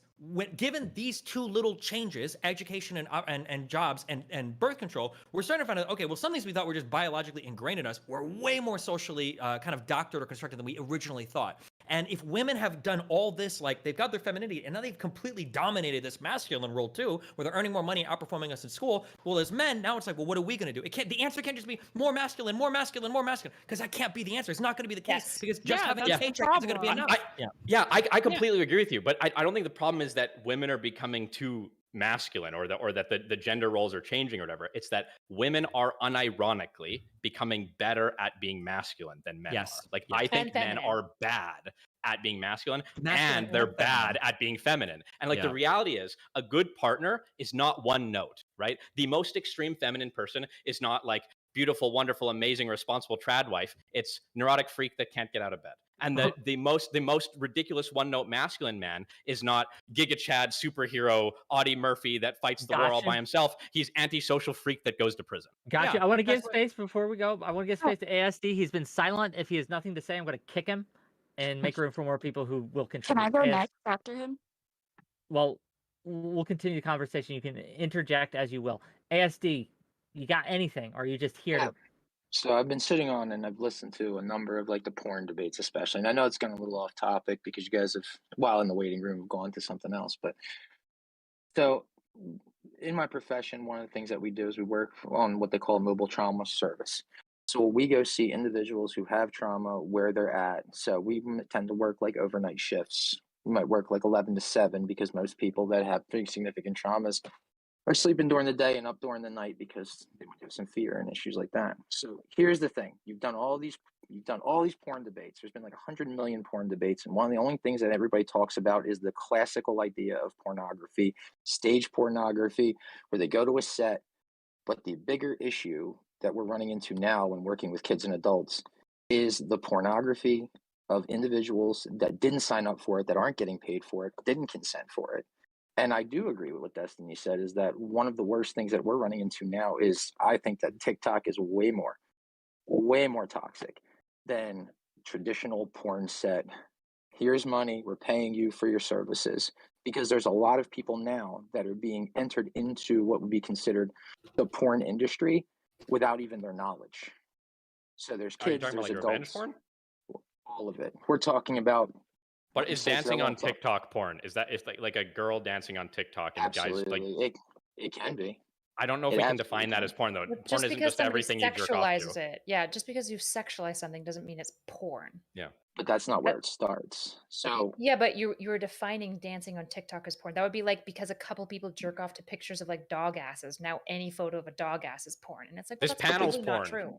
But the casting Somebody's couch, jerking off. Hold on, let me explain. The casting couch is the girls that dance in their little pajamas or their sweatpants. That is the new casting couch. The casting couch is looking and finding adolescents or young adult women on TikTok or Snapchat and then saying, hey, I will pay you $500. I will send you a Venmo. Do you have a Cash App? And that's the new casting couch. And then they take those individuals and then they recycle those pictures onto image boards. And then they trade them like fucking Pokemon cards. Here's the issue, bro. And then they start to and then the groomers start to target particular people and women and wear them down. If you And broaden more of the pipeline now, if you broaden the definition of porn to anything that can theoretically get your dick hard, then all porn is fine as long as it's not of a minor. But it's not if they're not consenting or getting paid. That's the issue. You just can't broaden definitions to mean anything. Because then nothing means Yeah. everything means nothing. Like there's a difference between like porn and someone dancing, right? Yeah, you're outlining like a sexualization process that I think probably everyone would agree that there's like this element of like, yeah, like as we like normalize sexualization, people are going to be more comfortable with it. Probably people who maybe end up in the porn industry now wouldn't have otherwise if like they weren't exposed to like earlier sexualization while they were younger and stuff like that. Like I'm sure there's an element of that like kind of like career drift that occurs, but that doesn't mean then that the stuff before porn is also porn, right? Just real quick, Destiny, if you could check your DMs, I had a question. But anyway. So I kind of have to agree a Okay. little bit. Okay. I don't necessarily know if, again, I don't want to say TikTok dances are pornography necessarily because they're certainly not, but there is an issue in society where we're hypersexualizing everything. I mean, advertisements are completely selling sex 100%. We're having children exposed to these things at an extremely young age. Children are going and emulating sexualized dance moves to try to like put something out there, and again, I don't want to say something like we can't or we have to outlaw all pornography like some people were trying to say earlier, but we do need to have a societal focus on, hey, we're hyper over sexualizing absolutely everything, and people are getting hurt as a result of this. Our children are watching these things, they're growing up with these influences, and then they're becoming incomplete adults that aren't capable of functioning in normal society anymore because they've got this weird social media brain concept that's kind of infected them from a young age. That's true. All these men are for the streets, bro. They gotta stop fucking sexualizing everything. They gotta stop beating it. It's wrong. I do tend to agree with you on that. I mean, again, guys at some point are forgetting completely how to interact with people because they don't know what normal social interactions are. We've had a number of people come on here and say things like, well, if you're tall and you need to be a giant person in order to get anybody's attention, and it simply isn't the case. I mean, that's not how social interactions work. Okay, I don't think anybody's saying that you got to be tall and ripped to get attention. I get what the point is. And it's weird that it's like being said, and it was kind of said a lot by everybody before, and just people didn't like address it. What we're saying is that it matters, right? Like being tall, being ripped, being wealthy, like being charismatic. These are all factors that go into like you being an attractive person, and especially an attractive man. And you can say things like, "Well, these are human traits. These aren't like masculine traits or whatever." But to me, that almost feels like, you know, going to like a diabetic person and saying like, or a diabetic person comes to you and says like, oh, I need insulin. And your response is like, well, everybody needs insulin. Well, yeah, I guess that's true. But this person is like having an insulin deficiency. This person is having like a crisis where they don't know where they're having a difficulty like fitting into the world right now. And they especially need like help with this because it's like the role that they like, because of biological reasons are somewhat predestined to fill, require these characteristics more so than a woman does. So I don't understand. Like, it's not an argument to me when I'm like, I think the bother thing was a good thing that was said by Stabby.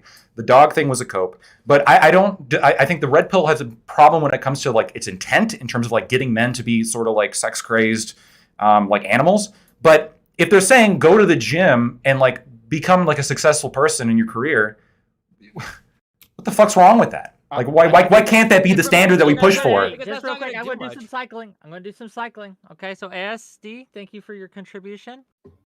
Movie out. I'll take the lack of response as a win, personally. But Wait, the reason why that advice itself is really bad is because kind of what Stabby pointed out is that just being masculine is typically insufficient for most long-term relationships. Just being masculine will get you sex a lot of the time, but a lot of women are interested in settling with long-term relationships with men who have both feminine and masculine traits, just like a lot of men are to some degree looking for the same in a female partner. So the issue with giving men the advice of just be more masculine, it's only 50% of the pie. You're just underserving them by saying, especially because in these circles, they say just be masculine and being feminine is bad. That's the problem. So if we started a circle that removed the word just and says be more masculine, like fulfill these like expectations, then is it okay?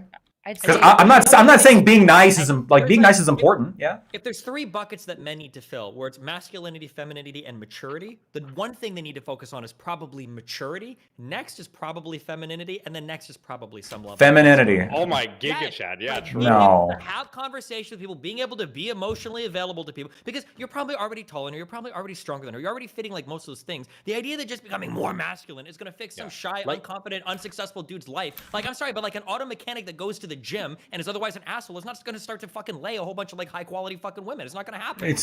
Like all of these marriages that end in divorce, right? It's not the most common thing that you hear the wife go basically, yeah, I mean, his dick game got weak after 15 years. It's like, he stopped listening to me. He stopped telling me I'm pretty.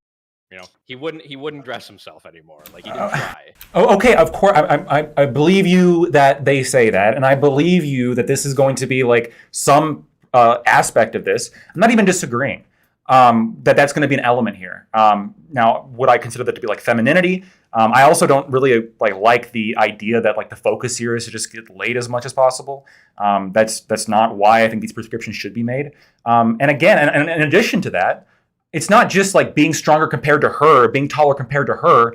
It's about like constant self-improvement, getting stronger, achieving more financial success, and to some extent, being stronger and being like more successful than other men. It's not just necessarily like being better than her. Part of it is trying to improve. Now, if you can't make it, that's not.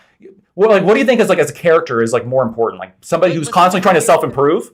Listen how you even set that up. Being better than other men. Like, you're setting this up like it's a fucking like race or competition between other people. There is a competition in the sexual marketplace. Of course there is. Fundamentally, the ideology you're selling is going to fail 90% of listeners because not everybody can be a winner in every metric. Yes, and it's the same thing with like the economic market. But what we do is we encourage people who are currently out of work and not being successful to like go and work on yourself, try to get a job, try to do this. So are some people going to fail? Of course, right? But the moment that somebody shifts from like, okay, I need to improve myself in order to like achieve greater success here, and shifts towards this, well, there's nothing I can do about it, right? You just change from like a up and coming person to an incel, right? I think what you just described there is exactly the whole problem. Women are not like the economic market, right? That's what the red pill gets twisted. What the economic market wants. It's not women, it's sexuality. Okay, well, I'm going to say women. So what the economic market wants from you is it wants you to be better than anyone on the goddamn planet at one thing. It wants specialization. What women want is for you to be just good enough here, and just good enough there, and just good enough here, just tall enough, just a big enough dick, make just enough money, yada, yada, yada. It's all these prerequisites. It totally is. No. That's why. No, wait. Let me address this particularly because there's a hyper-specific industries in which super specialization can be important in like the economy. Sure, there's plenty of jobs in which having a number of skills is going to be critically important. In the same way that for any kind of social relationship or like romantic relationship, there's going to be women who want like one specific thing. Like, oh, I don't care about these other things as much. I want like this person to be specialized. And you also could have somebody. Sure, I don't know what the percentages are. All I'm saying is that it has the same dynamics as a marketplace in that like when you're not being successful, like the intention should be to improve yourself and to become more competitive in the marketplace as opposed to just like be okay with mediocrity and like to fall into this this slime pond scum. Can I pose you a hypothetical? Do you think so? If we've got the 3 pots that we've all agreed on, and most guys, like Destiny said, are probably a 5 out of 10 of masculinity because there's a good chance that they're stronger than her just by merit of testosterone. There's a good chance that he's taller than her, right? So he's like a 5 out of 10, and he's probably likely out earning her, especially if they're in the similar education level, right? So let's assume he's got a 5 out of 10 on masculinity. He's got a 1 out of 10 on femininity, and he's got like a 2 out of 10 on maturity.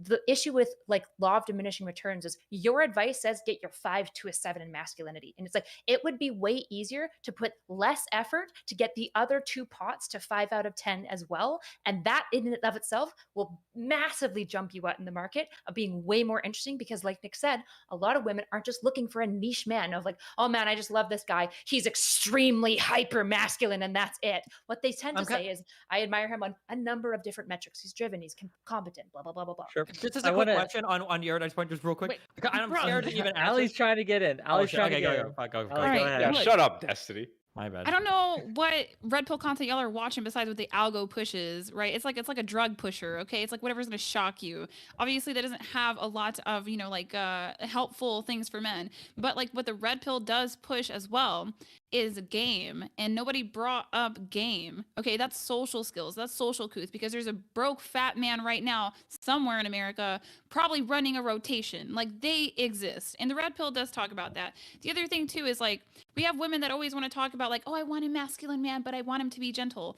The easiest way you can do that: 1, sleeping next to him as a woman. 2, sleeping next to him as a pregnant woman. 3, having a freaking baby in the house.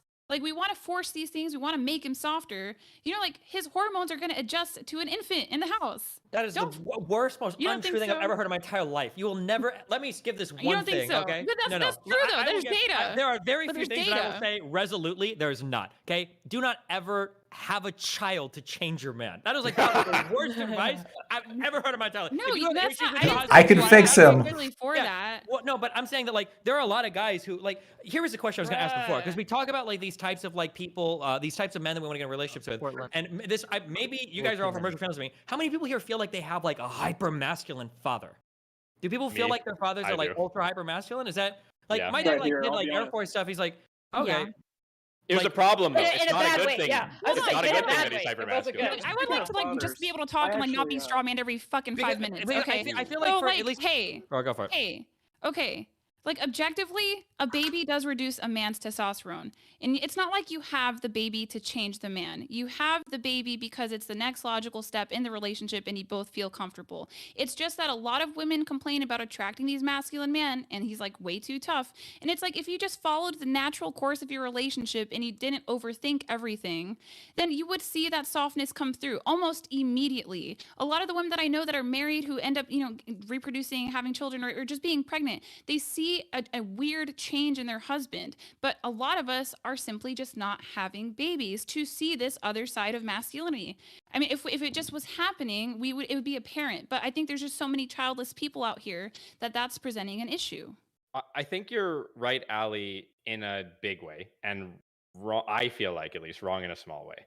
Like, so I think every good guy, regardless of how messy his life is, will adjust. Right? He's going to do what he needs to do when the time arises. He's going to be a father when he has a son. Right? But that doesn't explain all the single or sorry the what the fuck do you call what's the Can I little ask, term? Will, are you just here to cook? Like, did you just come on here to cook? I was thinking that maybe I would show some feminine values as a man here. That way we could show Okay, that. well, there's, I'm going to show you a good masculine mixture. value. Wait, no. Yeah. Okay, we're going to cycle That them doesn't out. that doesn't explain all the deadbeat dads, right? That it's like And they, somebody online. Yeah, but I talk from like the Okay. context of a reciprocal marriage, right? Like I understand the degeneracy that goes on and like, single mother homes, like I came from one, like I got it.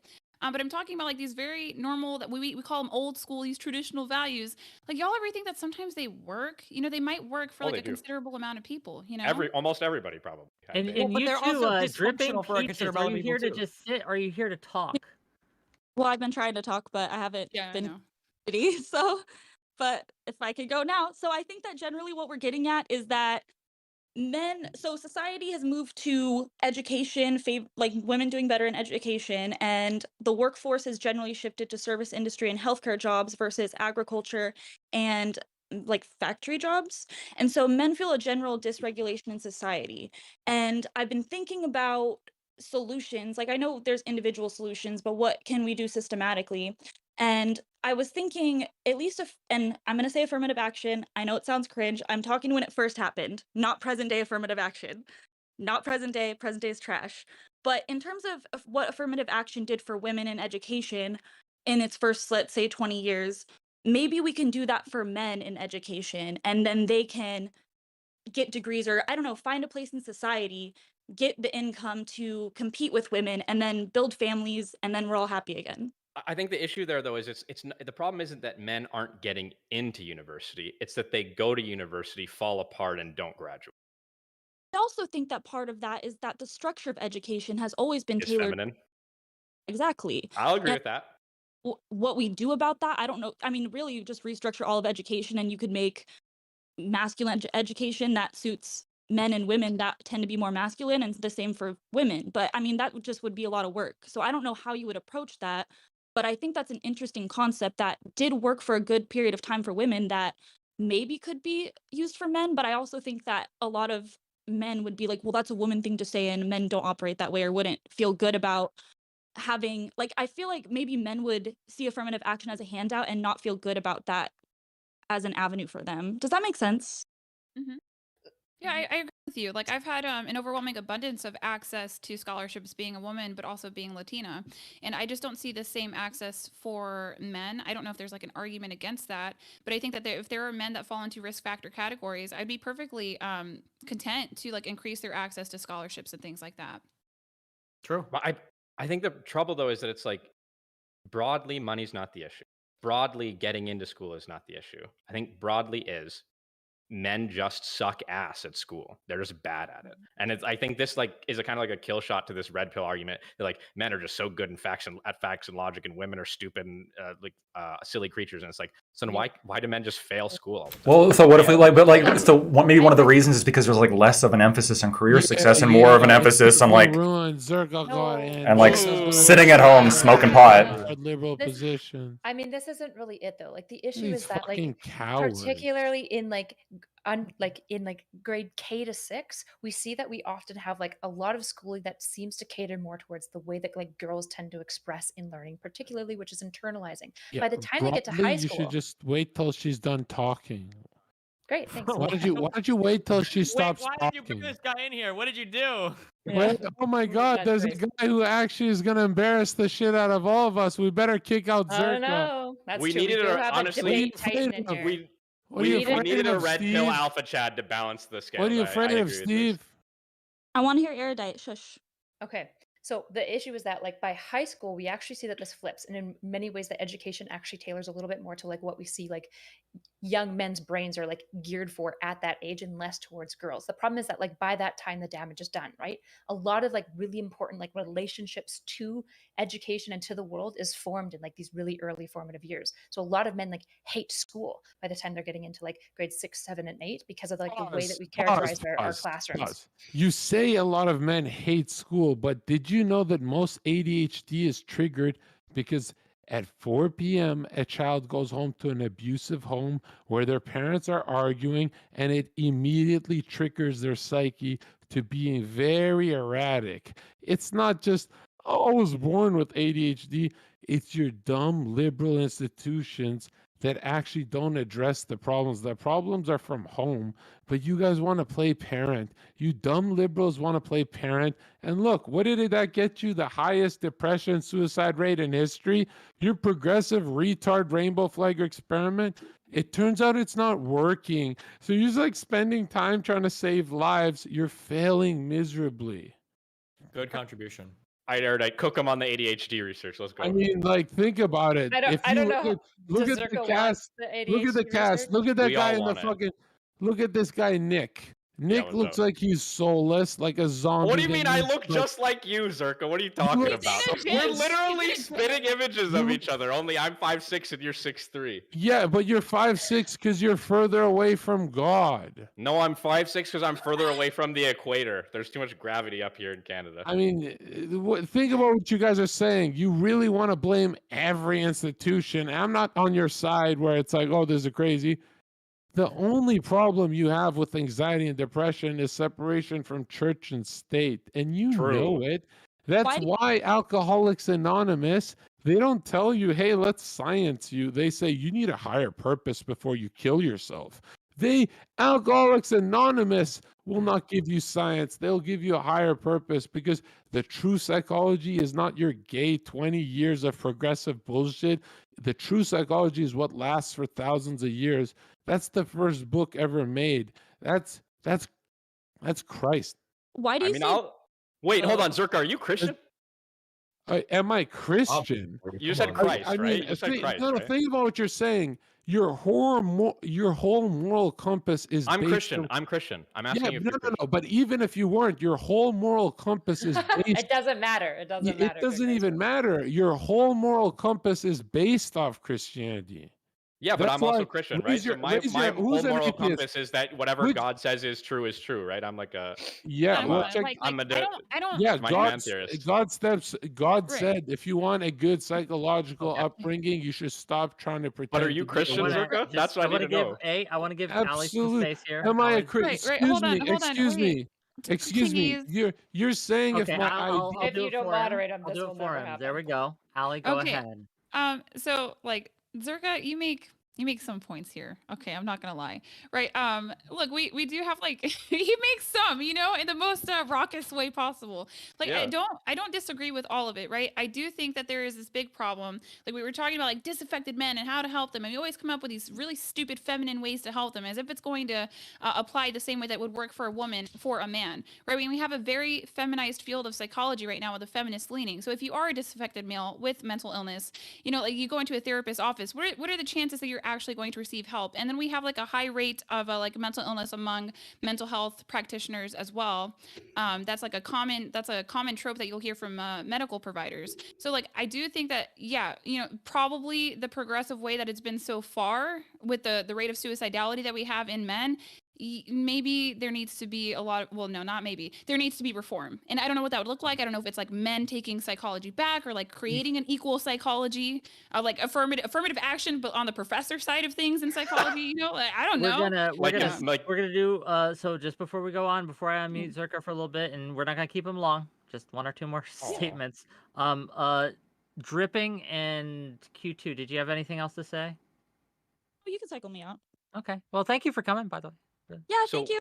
so you when you guys. say, oh, bye. When you say affirmative action for professors, you mean like making room for conservative professors, I'm guessing. You little coward bitch. I'm just You can't handle a debate.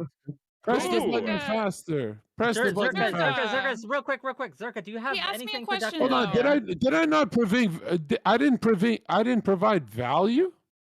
You did. Some type of value, yeah. I think so.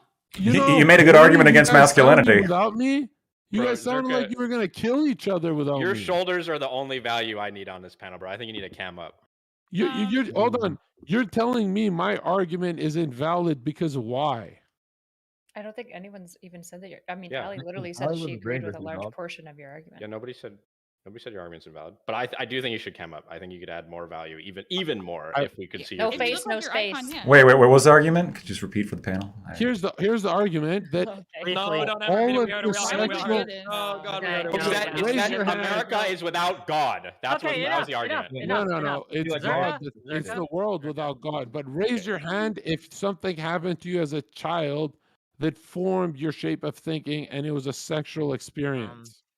This was bruh, come on, man. Why are you being shy? What are you guys, adults? I want to give Q2 just real quick. Private. I want to give I have a Q2 space. theory on Q2 had a According to Go ahead. Freud, I have it a should be 88% of you raising your hands. Hold The on, same- you can't be quoting those degenerate I'm done. philosophical I don't need any psychologists. more of that in my Addicted, life. studying hookers. Circle already.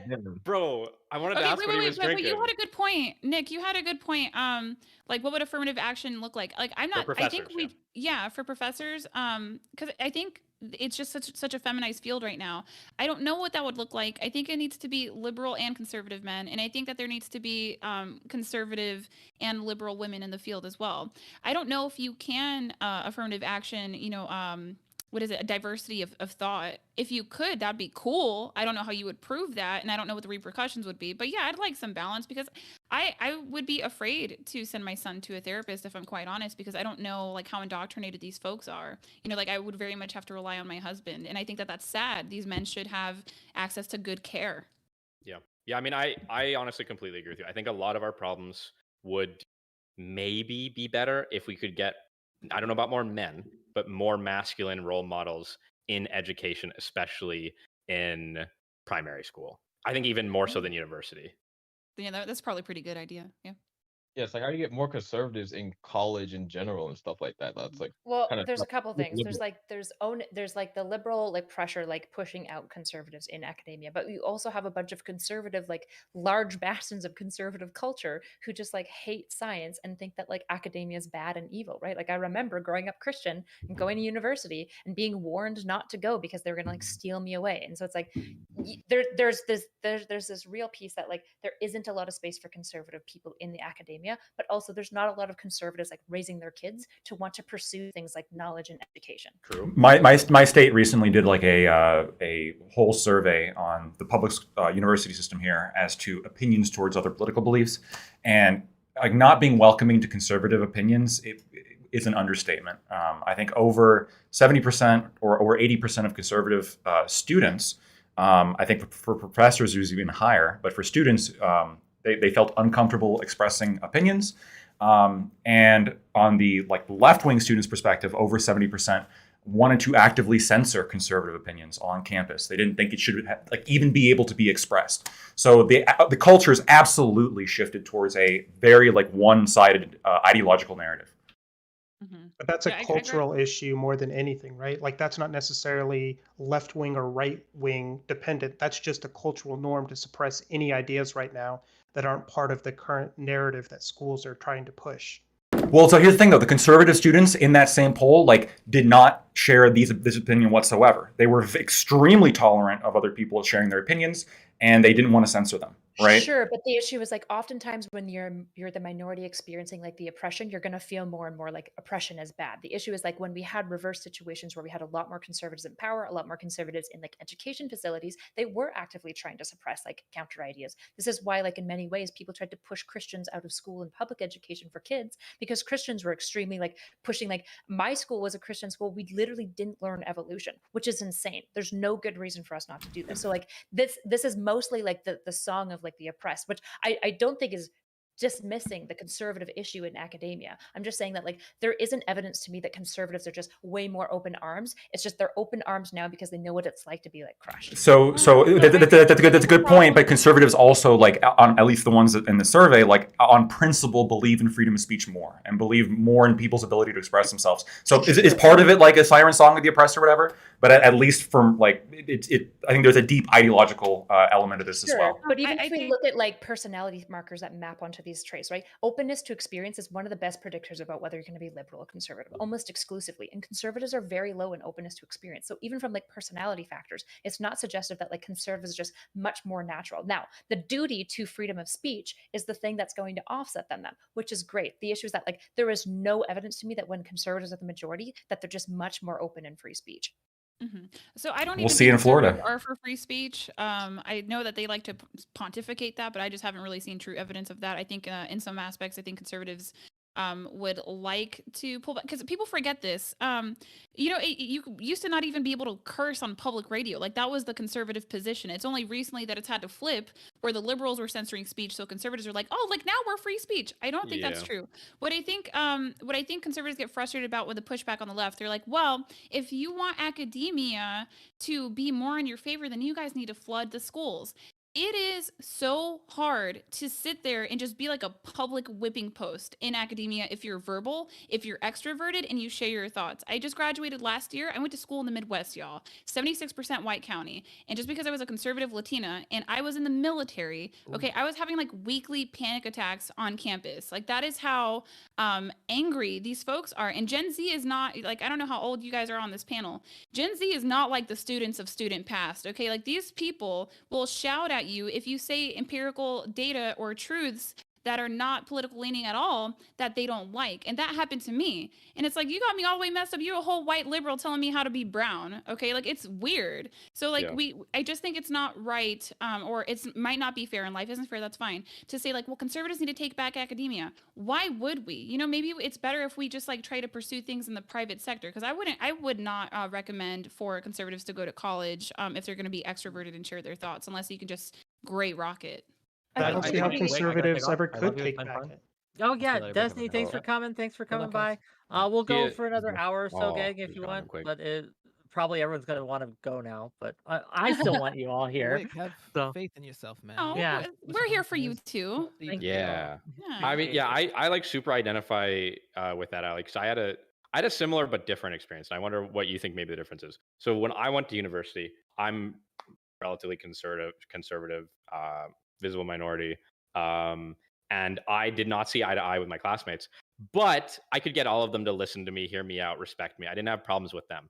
What I did have problems with was all my fucking professors, bro. Like any course that had anything political in it, if I said anything like even kind of heterodox, it was like, yeah, you know, fuck the syllabus. This shit gets at like 61%. Even though if there was no political criteria, it's like 95. Doesn't make any damn sense. And then I tried to get it appealed and go to our school ombudsman, and it was basically like, yeah, well. I want to push back on the racial. Approve. What did the zero charisma guy approve? that liberal universities clamp down on conservative ideas. Yeah. Do you disagree with that? I don't even get it. What's the point? It's well, We're shitting on the libs right now. I think it would be good if conservatives could have a voice in academia, and liberal cuck professors couldn't just like shut them down because they don't like what they got to say. Yeah, which conservatives? The one with rainbow flags in their churches? No, me, like the Christian dude that's like a quarter Nigerian that went to university and had lots of friends do you and all that support sort of stuff. the LGBT flag? I don't know what that has to do with university. What does Wait, that ask a side question? Wait, what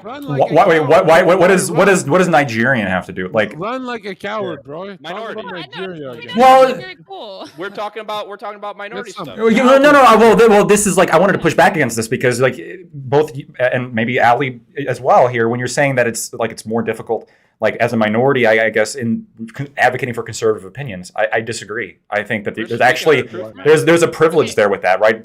Try being a white male on like a college campus expressing conservative opinion, you're fucked, right? You are the devil at that point.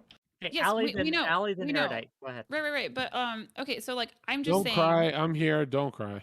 Oh, thank you, Zerka. You're the best. Okay, so no, the thing about it is like I can only speak about my experience, right? So like my whole life, all I wanted to do was go to college because in my family they're all low ed. Yeah, I was the first person to also buy a house. So I got really excited when I got my GI Bill, and I thought that I would go to a place that had all these different ideas, and that's what it was for. But I would share my ideas, and they turned out to be conservative, right? It's an extra layer of frustration or just a different layer. It might not be extra. You It could were just be a never a conservative. Don't lie to us. Zerka, can you relax? I got a whole baby inside me. Okay, just give me like 5 Okay, minutes. so when you're a conservative, were you pro-choice? Zerka, if you're gonna be here, Yeah, you're gonna no. obey my Were you? rules. My house. I want to know if it was pro-choice. You want to know? Were you No, pro-choice? I was a lukewarm lib. Were you pro-choice? Yeah, I don't think so. Like, I think in my mind, like, kind of, but not really. No, I left the Democrat Party like a while ago. That is. I was never a feminist because that seems like a white woman's issue. Okay, like it was just not for me because I'm Puerto Rican. All right, so like I was saying, it's like okay, whatever. My point is that it's another layer of annoyance when you get shouted at because you're like not the right token minority, right? That I was supposed to be liberal, that I was supposed to think these things because I was like a Latina. That was just frustrating. That's all I was talking about. Yeah, you guys got used. You minorities got used by the Democratic Racist Party. Well, you're right. Yeah. We're gonna do some cycling Q2. Yeah. Do you have What'd you anything to say say that, before we go? Oh no, I was gonna ask a question, but it kind of got addressed. That's good. You good? I Dan? had something. Yeah. Okay. Do Well, you? okay. Oh, sorry. Go ahead. So I don't know that conservatives can ever take over college again just because like their whole base is illiberal, right? Like they historically are right-leaning people. They like the hierarchy of things. They like to force what they think should be done. College is supposed to be a liberal place. If you have illiberal people dominating that liberal place, they're necessarily going to structure it in what they think is right.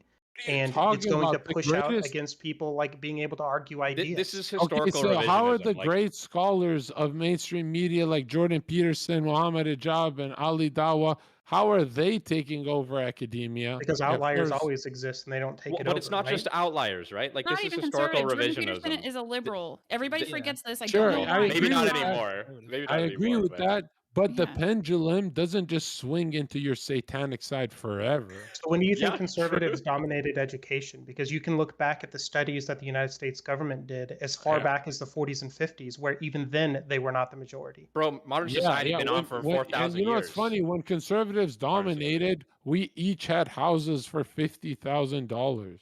You're not wrong. You're That's not But wrong. they didn't dominate the college back then, right?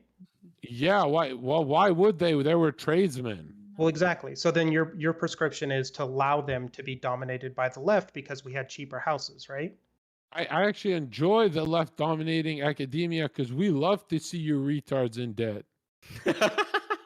Bro, okay, Zerka, this one's dumb. Okay, I'm with you. I think academia is for the birds. I think it's feminine. I think it's cringe. Okay, I think men should work with the sweat of the brow or whatever. Both my brothers. No, no. You know what isn't cringe? You know what isn't cringe? Stop. Everyone stop. You know what isn't cringe? if you're watching on YouTube, like and subscribe to the channel. If you're liking this content, fucking give me money. Hell Get yeah. some super chats going. Hell That's yeah. what's not cringe. That's how you show support. Hell Okay. yeah. No, I'm don't gonna discourage add my men from server. like. I'm gonna add my server. We're gonna come flood like this place because you haven't kicked me out. Yeah. Bro, I'm being hyperbolic, Lactoid. Don't jump too much. I'm just. I know. I'm just saying, like men should be encouraged to do this because education is one of the greatest sources of power. So No, it's not. If education was the greatest source of power, then it wouldn't be a 10, 20-year trend. The Bible is the greatest source of power. The Bible? Wait, but hold on. For most of modern history, all of academia, all of intelligentsia has been the church, right? Like all of the scholars for the last 2,000 years were priests. Sure, look at the 1980s. Apparently, if I can finish all the way, I'll debunk you. In the 1980s, it turns out that only 1% of scientific journals were allowed to be published because 70% was owned by Kellogg's. That's why they got you guys to stop eating bacon and eggs and switched it to cereal. And now you guys are so obese, you can't even wipe your own asses. You guys get raped by capitalism and you defend it like dogs. But that's 40 years. We're talking 3,000. Wait, what are you? Ozzy, go ahead. Why don't you connect the dots? Why don't you connect the dots of what I am? I'm a like a communist. I'll mute you and I'll help you. Ozzy, go ahead. Yo, last time they like cut me off like intensely. Okay, I understand they cut you off. Go. This Yeah, time, you gotta stand up, be masculine. Yeah, like Preach. I just want to know that the conservatives of today aren't the conservatives of yesterday. I feel like at least within the past 2 decades, we had no issue with going to college. College debt was just a means to an end, right? And then a lot of us took on that debt, opened up businesses, had side hustles. We did a lot of things with that education.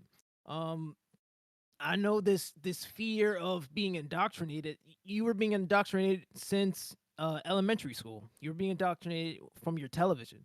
I'm very against this idea that conservatives have to stay out of mainstream media or mainstream education because they're afraid of ideas or listening to ideas and not being able to speak. Okay. I'm going to Psycho Royal. Royal, thanks for coming. Well, but they're not just afraid though, right? They get clapped on. No, they're afraid. But it's both, right? Like even They're like, afraid because they Walmart- get clapped on. They do get clapped on. The issue is that like now they're singing the song, like Zerka and like other people on like Rumble now sing the song of avoid institutions, avoid mainstream. Let's just do our own thing. And the problem is that like it's not very successful. It's like not accruing the wealth nearly to the degree that they're like wanting it to. These like new social media platforms, even Rumble is starting to get like sanitized because it turns out that like most of the main thing driving like the aggressive liberal sanitization was just businesses all along, right? When many businesses are No, often that's conservative wrong. in nature. That's Absolutely. wrong. This is absolutely the case. That's completely wrong. When you look Businesses at won't even give can I advertising answer dollars the to certain fucking places retard because lady? You're not fam. Can I answer the retard lady in peace, man? No, because you're gonna say something. I would love for him to answer the If he can talk crazy, why can't I talk crazy? I think She said it's all profit. She said it's all profit driven. Zerka, you said the Bible is the most important thing. Be slow to speak and quick to listen, bro. Yeah, I don't give a fuck about that part. Listen, So this check man this is out. picking and choosing. You're like a pick me conservative, man. What's going on? Yeah, Like, yeah. why- I'm not a. I don't. I know I look it. I'm not a saint, bro. And I don't But you turn the may other repent, cheek. okay? I, You might. I've never in my life turned the other cheek. I knock people the fuck out in public. Listen to me. She just said. What did she say? Okay, wow. What a I can bring it home. What a wonderful Yeah, what Yeah, did she let say? me bring it home. Okay, so like women, Cams women if you got him, gang. Cams if you got him. Hold on, Ali, yeah. go ahead. Ali, go ahead. women are dominating HR, right? And like that's the domination of corporate culture, and that's the dominant culture of the United States right now. So I understand what she's saying, where she's saying like, look, you know, like this. I don't know what exactly your point Why at don't the why end of don't it was, you but we reword it? can't stop Here, it. let's just reword it. It's Why not? corporatism. I'll give it to you, but be honest. Say depressed, suicidal women are dominating HR. I don't disagree, I would fam. say anxious, lonely women, not usually depressed. Yeah, why don't you do that? anxious, Why don't you do that? Why do you champion their retard lifestyles? They make us for money to pay bills. They make us. Right, don't right. wanna But do it. you should care about them too, right? She does. That's what Allie's Yeah, talking yeah. about all the time. Women not living traditional values, not doing what makes them happy. That's like her shtick, bro. No, no, her What shtick you guys isn't don't that. Her realize, shtick, your shtick, my dear, is maximizing individual liberty, even if Zerka, it shut means up. you don't harm anyone else. You can fuck Zerka, your A own shut up. mother. libertarian? You believe you can marry your own mother as long as it Out doesn't hurt masculine him, anyone. Allie. Out You Hey, masculine have him. no Go show. moral Put him in his compass. place. That's not Put him in his You place. The conservative. word. borrow from Christian That's not moral conservative. compass. Zerk, are you a Oh, communist? I'm just I'm not curious. libertarian. a I think co- libertarians am have I a problems. you're asking a crusader if he's a communist. Are you retarded? I'm just listening to the buzzwords, right? Like capitalism is the Crusader. problem, right? Absolutely. Capitalism means monopolies. Listen, Zerka, I No. think I get the problem here. I think there's not enough use in the world. Okay, listen to me. Okay, so I think the right wing is full of too many Nick Fuenteses and not enough John Zerkas. Okay, we got too No, many no, thin. Well, listen. Hold on, give me 2 seconds, bro. 2 seconds, bro. We got too many thin-necked, immaculate, glass-jawed men trying to lead the conservative party, right? Okay, too many of them on the right. That's We need pathetic. more. We need more No, fucking hot-blooded, no, beard-having, brown, no. thick-necked, ready That's to fight wrong. conservatives That's championing all wrong. our values. That's the That's issue, okay? wrong. Nick By Fuentes is your running by away your from fucking metric, Antifa. If you were there, bro, if you were there at the Antifa riot, they'd all run, bro. It'd be done. It'd be no. If over. you know why you're so stupid, is a professional MMA fighter's coach is out of shape. Wait, what are you talking about? What? Try and connect Are the you saying dots, you he's out of fucking shape? Wait, are retard. you saying Connect that Nick is Zerka, out of where are connect shape? you the right now? dots. Just connect the What's wrong with dots. fat people? A I think you boxing need to connect the dots, bro. Imagine if we had 1,000 of you instead of 10 Nick Dude, Fuentes, bro. think of it What like would this. Antifa do? A Yeah, What would they bunk, do? yeah. think of it like this. A boxing coach Yeah. is not in shape, Yeah, okay. and he still is the fucking coach. Yeah, but the coach don't get in the ring, okay? In politics, you can't be on the sideline, right? With But personal is nobody political. wants You to have get to in be in the. the ring, bro. Who wants to get in the ring without that coach, bro? Okay, so the coach in this comparison, right, with political theory is like Aristotle. We can learn and we can read and we can figure out all of our rhetoric Yeah, from well, you don't everybody have. from the fat coach on the sideline. But if you You get can in the go. ring, You bro, can you go got to be to ready to duke. You can go to Aristotle and all the Somnites butt sex you want. At the end of the day, there's only one name that has all the clout in history, and it's Jesus. Christ. Wick. Okay, Jesus is bigger than your rappers. But Jesus was Jesus buff, is bro. always Jesus was a different. carpenter. Jesus was We fucking know ripped. Jesus was a liberal, right?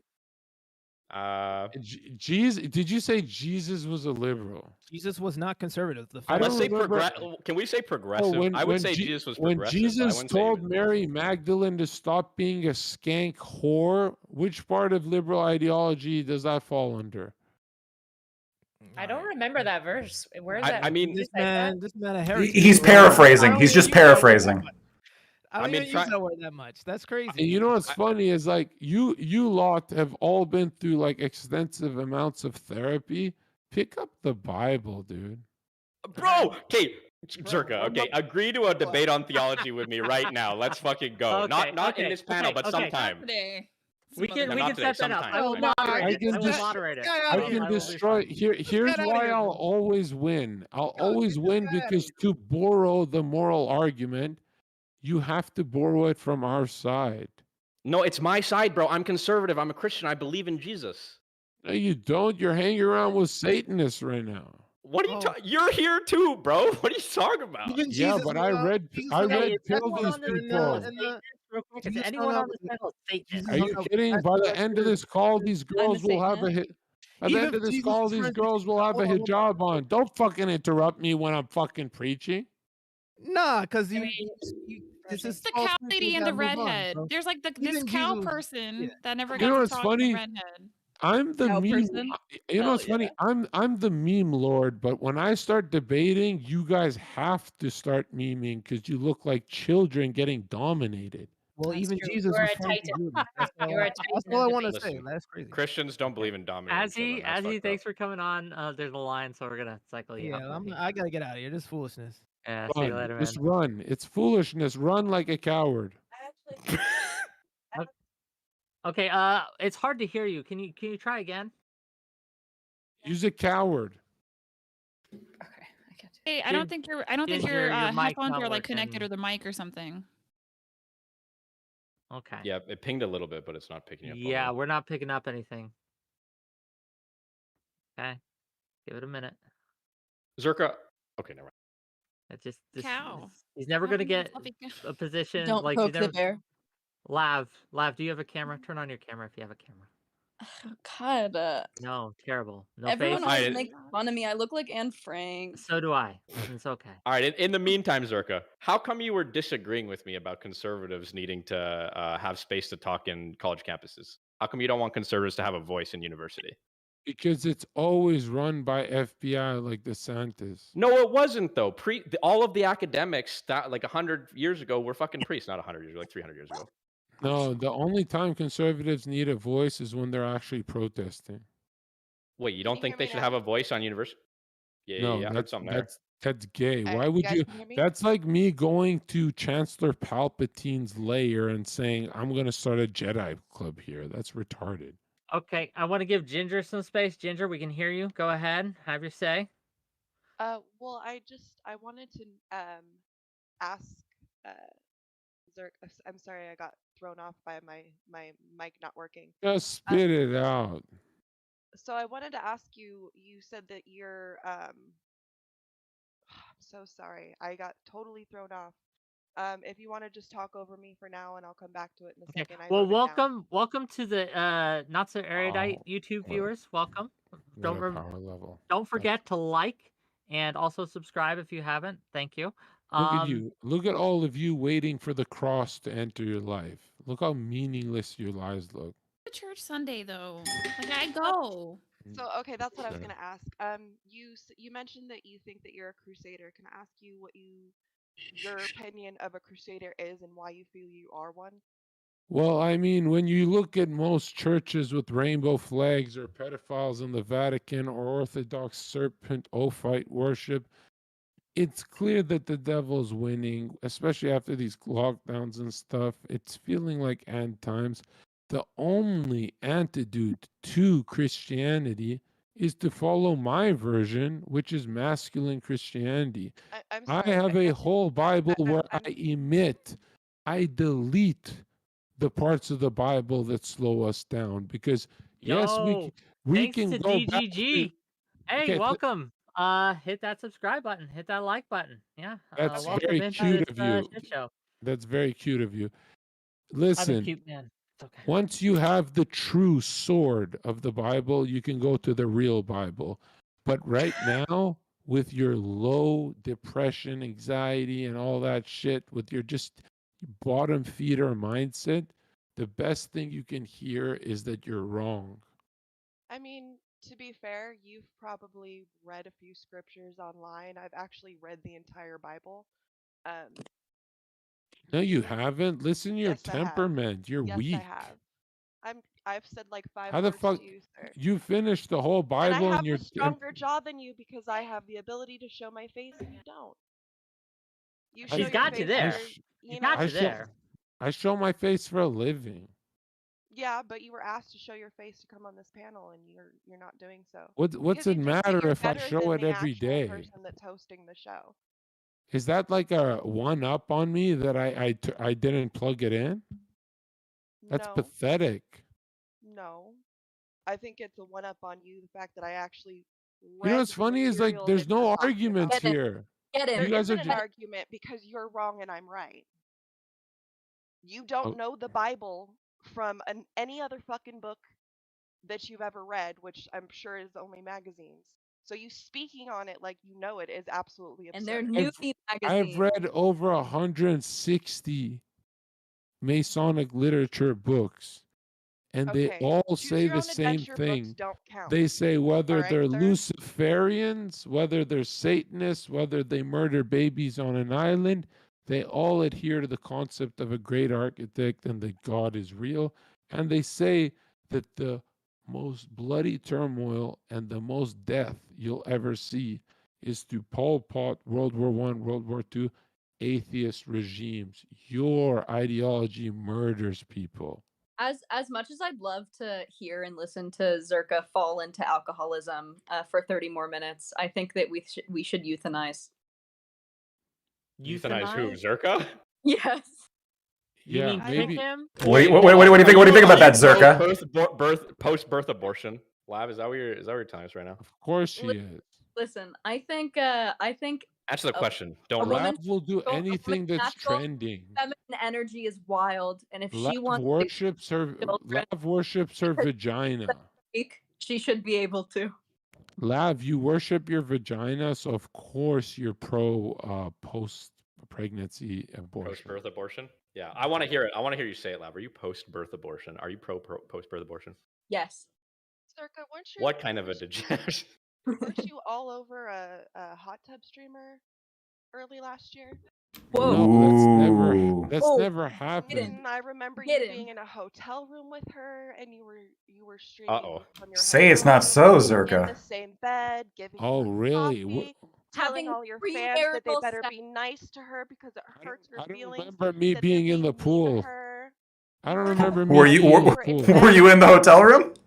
Open your Yes, ears, of because course why I would was. there be a pool in the hotel room, dumbass? I've had girls on Actually fucking. pay attention and don't just answer the question. I've had girls in swimming pools during my podcast. What's your point? She's saying that you're for the streets, Zerka. That's what she's saying. Yeah. It's not for the streets if we're calling these girls. I don't know. I don't know if I can have such a promiscuous me. man on this show. Were you- I don't How know is if I it- can have such a promiscuous man on my Yeah. show. Zerka, what value are you adding that's going to Yeah, overcome this How is it sin? promiscuous if these promiscuous girls are man. getting? How is You're it promiscuous promiscuous man, my if friend. these girls? Shut the fuck up. How is it promiscuous if these girls are getting clowned like you guys right now? You are sleeping around outside of the marriage bed, think which about is it. against If I God. was, It's if against I God, wanted Zerka. to, Zerka, if I was have you evil, repented for your sins?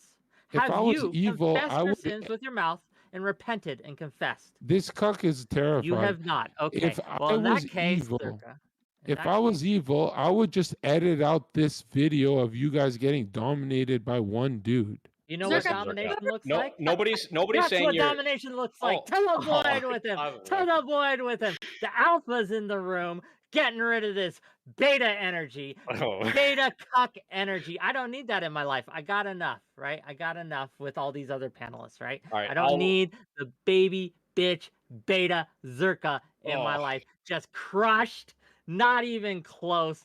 Couldn't even take it on. Anyway, boy, now I'm the only let's bring on a conservative in couple the more room. people. Who's ready in the back room? Turn up. We're only gonna go for another 15 minutes or so.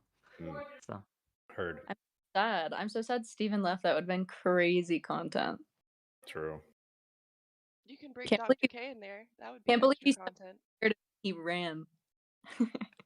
who's ready in the back room? Wait, is Zerka muted in the general room right now? Yeah. Listen, okay, Zerka. let's Okay, bring I on a want couple to. other guys. Let's bring on a couple other guys.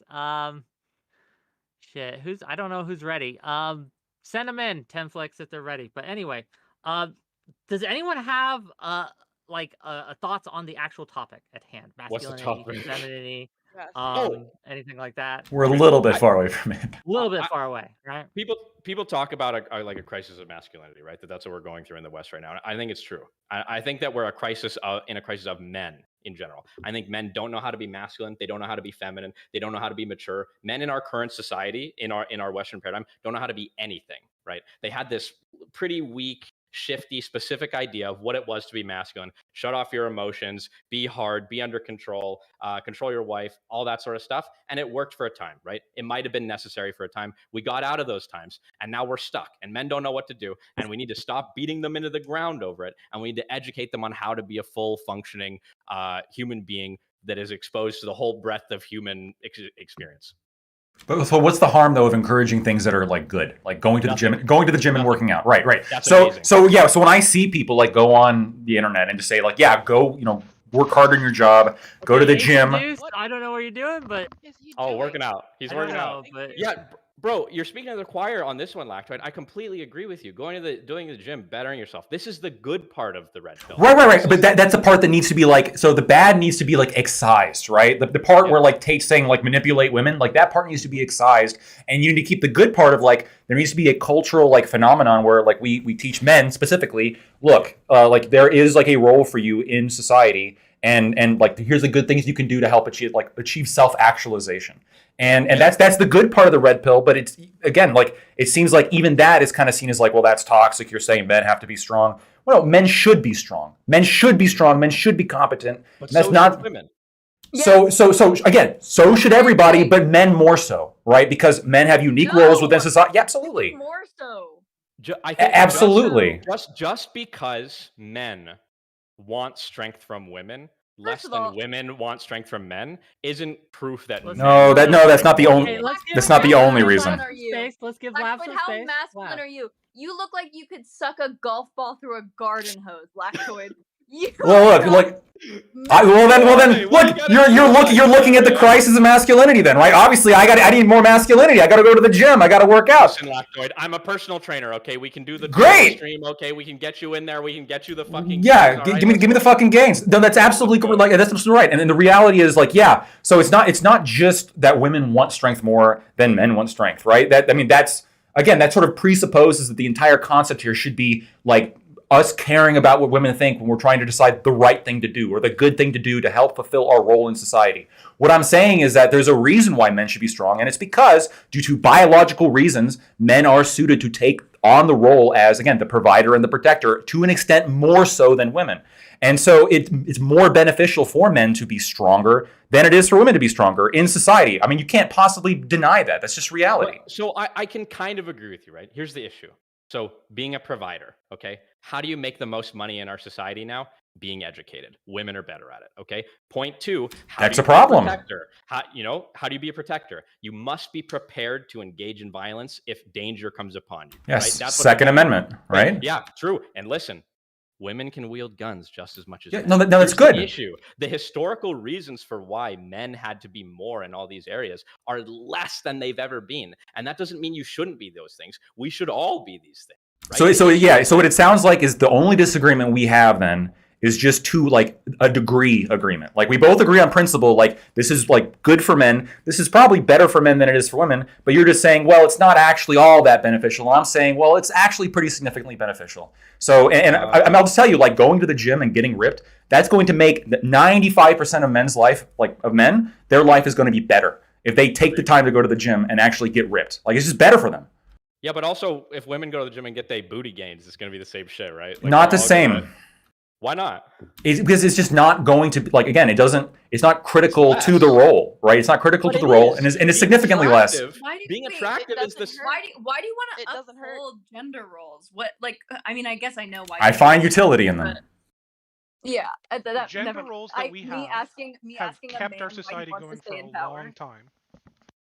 Yeah, and we shouldn't just throw the gender roles away. Lav, right? can I But ask, we- Lav, just real quick, Lav, why do you want to get rid of them?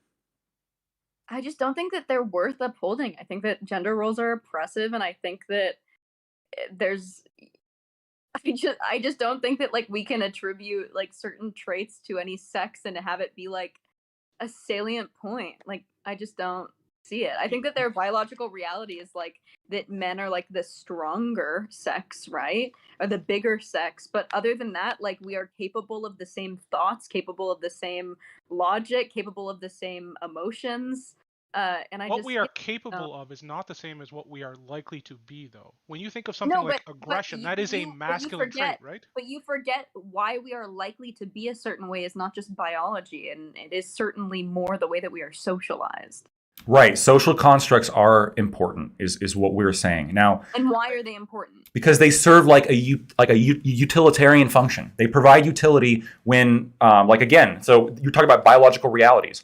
Those biological realities inform the social construct. One of the reasons why like men need to be like a protector and a provider is because when women like get pregnant and give birth, like they are vulnerable and they're like out of work and they're out of commission for a while. And so they need a man to be able to like basically pick up the weight and to be able to be there for her, right? And if you can't do that, then you're not fulfilling your role as a man. So these things are all true, right? The issue is that as time goes on, especially with technology, all of these things diminish, right? Surrogacy, Exactly. every single year, surrogacy becomes more common and more accessible, right? So what happens when, well, that's a long ways down the line. But we need to be prepared, right, for when society comes knocking for our jobs, right? When all of the technology takes away all the traditional roles of masculinity, because computers are better at being smart than men are. Computers are better at being Yes. strong than men are. Forklift, you're never going to outlift the forklift, right? Hafthor Labor Bjarne's. jobs are being taken. Yeah, we need to be ready to pivot, right? Just like in a business. When Sure. your niche is gone, you need to change. So- and men are not changing. We're just failing everywhere. So failing everywhere is a problem. I still think that like the utility coming from these gender roles is significant and significant enough to uphold them, and like the actual things advocated for are just good, generally speaking. So there's no reason why we shouldn't discourage it. And finally, I'm not even. I hear this said all the time, especially when I'm talking to like commies. They'll say things like, "Well, we don't even like we don't need to work because the robots are going to take over, and then we can all like write poetry and drink coffee all day." I mean, I almost feel like you guys are the ones not preparing for like the current reality, and you're sort of banking on this. Well, automation will fix it. I mean, sure, if automation fixes everything, great, and then we don't have to like talk about any problem. We'll just have like some fucking Star Trek universe. But until then, I'm not sure we should bank on robots fixing our problems. We should fix our problems like ourselves right now. Listen, I'm gonna go like maybe full schizo. Okay, so I've been hiding my power level. I'm an anarcho primitivist. You know what that means? I know what it means, and I'm slightly You literally think disappointed. that women should be able to kill their children if they're weak. Wait, what? Wait, who said that? What? Anarcho-primitivist? Yes, that's like literally like you should be able to commit an infanticide if your child has like a cleft lip. So the fact that like animals, like that a mother cat will kill its young if it doesn't think they will survive, doesn't mean that human beings should kill their children because cats do. Okay, so you're not an anarcho-primitivist. Yeah, I am. Anarcho-primitivist doesn't mean devolve society into monkeys. It means act more like monkeys than robots. I hate anarcho-primitivists, but I wouldn't summarize your entire political position as killing cleft lip babies. Okay. That's okay. You can summarize it however you want. I don't actually want to advocate. I'm more like a syndicalist, right? I don't want to actually move society into primitivism because I'm going to be honest, I'm the only one that would survive, right? You guys would all be dead. And I love you all very much, and I don't want you to die in the jungle. I'm sorry, that's a meme. But point being, like, I think we need to prepare for the reality that most labor will be gone. Most jobs that we can do, computers will be better at in the next 100 years. And so if we're not prepared to live a life without work, if we can't divine purpose without vocation, we're all fucked. Like, so it's funny you say that because my understanding is, and studies have proven this, that as automation has taken jobs off the market, new jobs related to less that automated jobs. Sure, Less jobs that in pay some more. categories. And Let in me finish every my point, category. please. Just a okay, sec. heard. So less jobs in some categories related to the automation, sure, but there have been new jobs created in new categories based on the available time that have far exceeded the jobs lost to automation.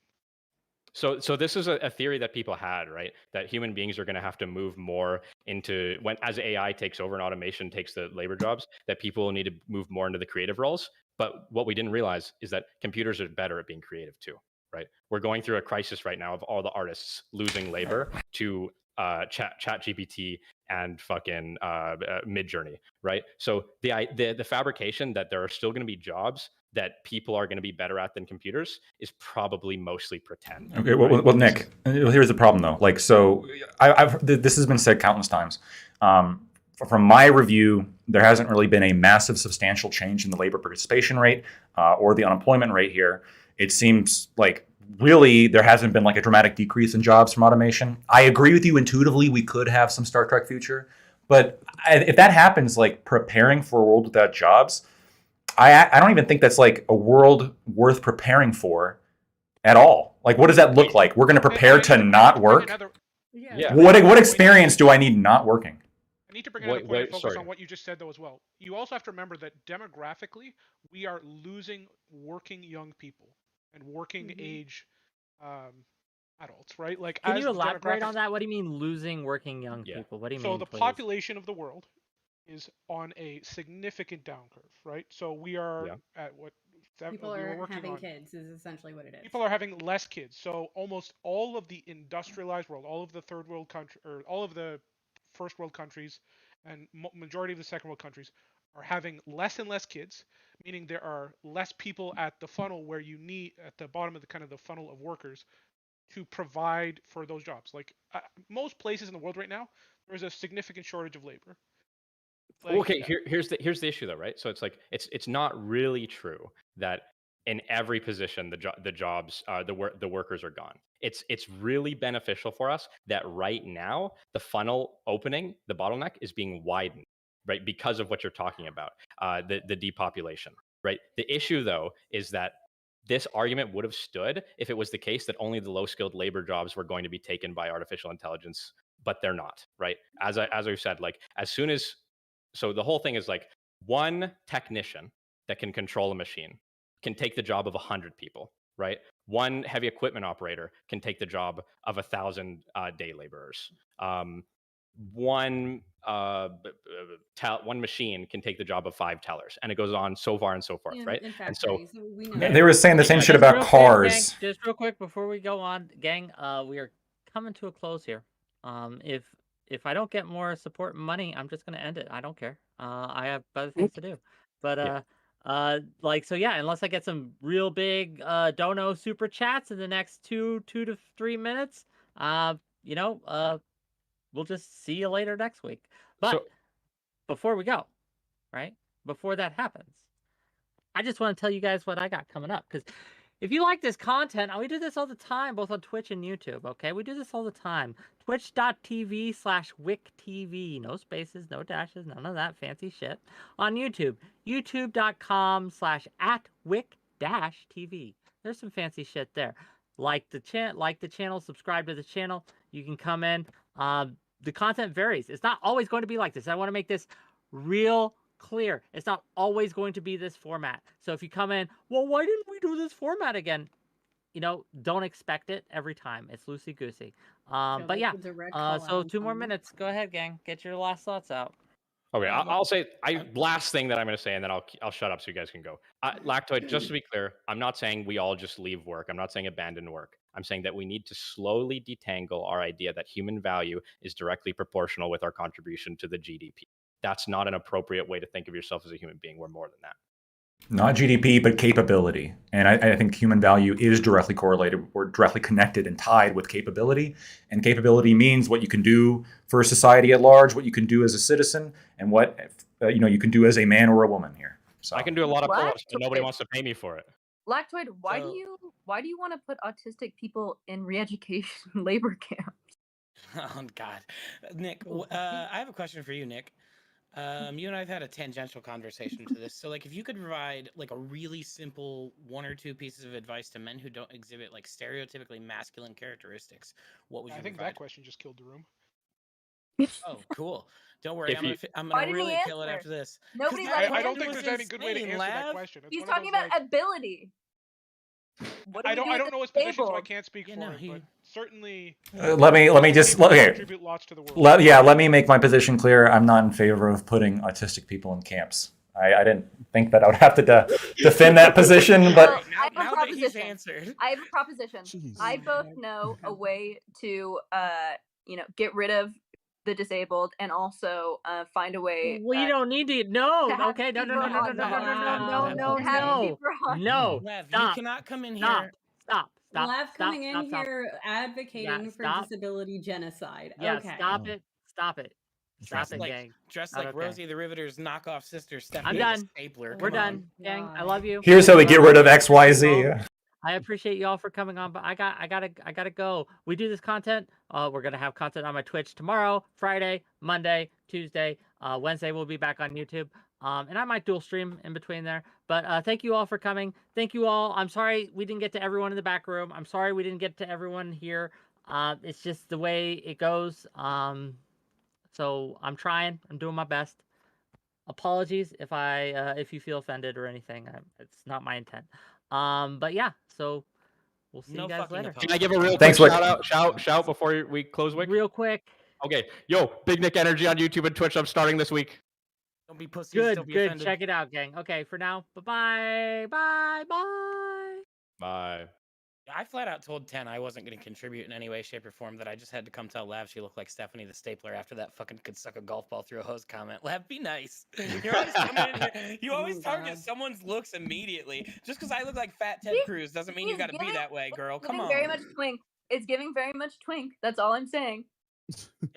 Okay. There's some twink energy. Yeah.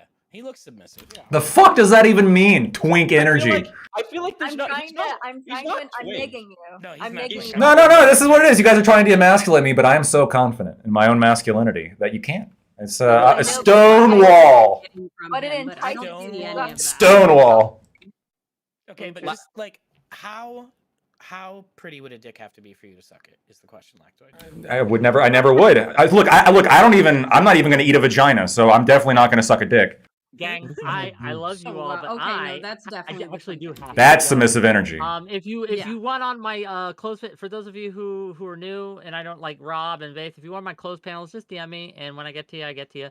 I try to bring lesser knowns on as much as I can, but yeah, thank you. Thank you, Wick. Man, sleep well if you're going to bed. Love you, buddy. Lurka tonight. Yeah. Listen, I want to stand Lactoid a minute here. Lactoid doesn't look like a twink. Look at that fucking jawline, bro. He's got a chin you could cut fucking glass with, bro. Like a twink. He's what his aesthetic is. It's like this fucking 1950s yuppie. I'm a CEO shark. You know, it's like it's more Christian Bale. Fucking what's that guy's name? He's giving me Yeah, it is. He just need listen. If he put on a suit, he'd be the spitting image of what's Christian Bale's character's name in American Psycho? What's that guy's name? Oh, geez. Patrick Bateman. Patrick Bateman. Spitting image Patrick Bateman. This is a bad image of masculinity, Nick, and you know this. Oh, I'm not saying it's good. I'm just Partially. It's partially a bad image of masculinity. No, it's just a fucking bad image. There's good things about Patrick Bateman. I want to see if you are any well, kind he's of hot. Patrick He's hot. Bateman, But He's ripped. You have entirely missed the point of the character, and also you are self-reporting as a sociopath. I said there's okay. He is Patrick Bateman. He just looks like him. No, I'm saying that like there's parts that are good, and there's parts like killing the homeless guy, but probably not very good, right? I agree. Well, also having a panic attack over the appearance of another man's business card, right? That's not Yeah. particularly masculine. Well, and that's also somewhat like perhaps feminine energy, right? Like getting so like insecure about somebody else having a business card. I hate that idea. That energy Lactoid gives me. Hold on.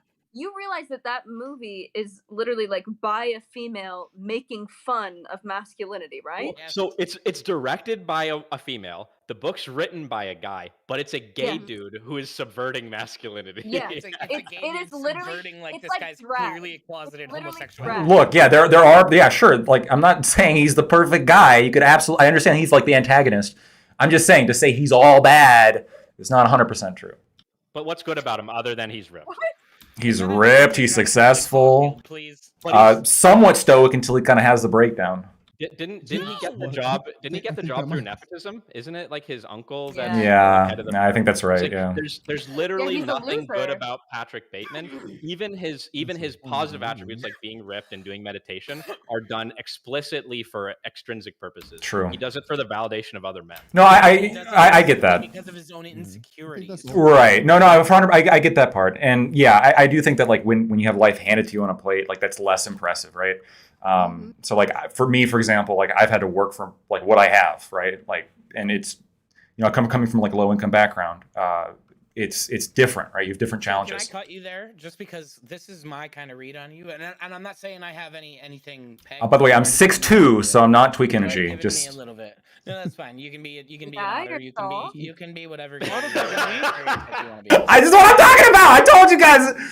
I don't care. Honestly, to me, it's the jacket that sells it more than anything. It's got that like shine to it. Nah, that's a Bucks jacket. So here's what I get. Rocks it pretty well. They're good. It means more to dominate a big. Most likely lower middle class, and he's a lawyer. I know this about him. This is him fucking flailing against the side of the box he was born into. He wants to reach up economically. He's probably like a fucking beer drinking sports guy. Pretty simple, but actually went to school to better himself. And I would think that that's pretty fucking masculine.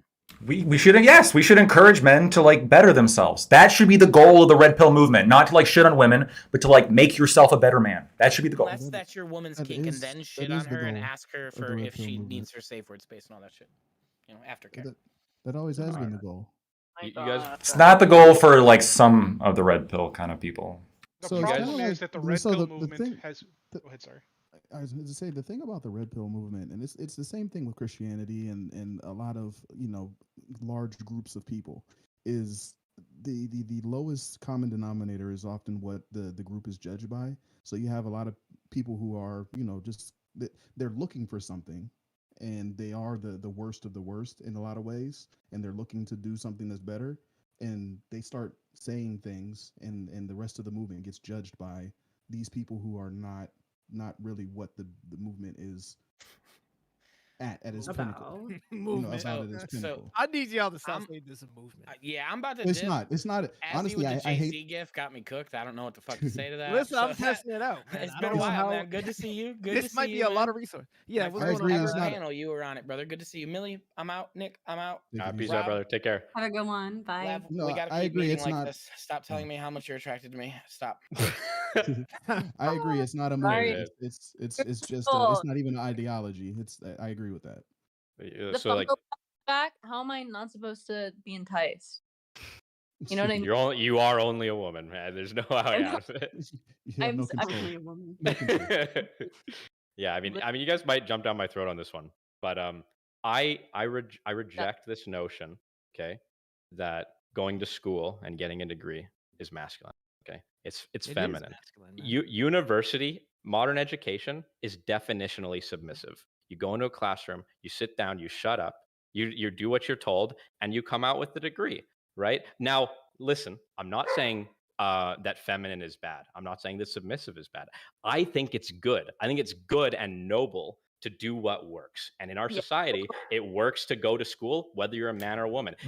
It's you listen. It's It's showing now that it's not, because a lot of people are coming out of school, out of college itself, in debt with no job, and they're failing in life. They're now working at Starbucks, they're now working at McDonald's or wherever it is, and they have this massive degree, this big degree with nothing to show for it. So it's actually not working. Well, the thing a is, lot like, of those people I would say the way don't that we have to do. go to Starbucks. No, it's working. It is It- working overall. yeah. The way So that, the way that school is done. Go ahead. Go ahead. I was just gonna say really quick, getting a degree is still one of the most successful and surefire return on investments you can possibly Yes. get. Do a lot of people slip through the cracks? Yeah. Do a lot of people get a stupid degree and don't look for the right jobs and then work at Starbucks for their whole life? Yeah. Okay, yeah. There are a lot of people that get stupid degrees. Yes, and I the think it's stupid happening degrees. more often now than previously. People are going this- into these social gender study Underwater degrees basket weaving, and, whatever. Yeah. yeah, and Well- it's just not fucking working. And now they're realizing like, oh fuck. It's so What are you- Well, it's a product of how we What?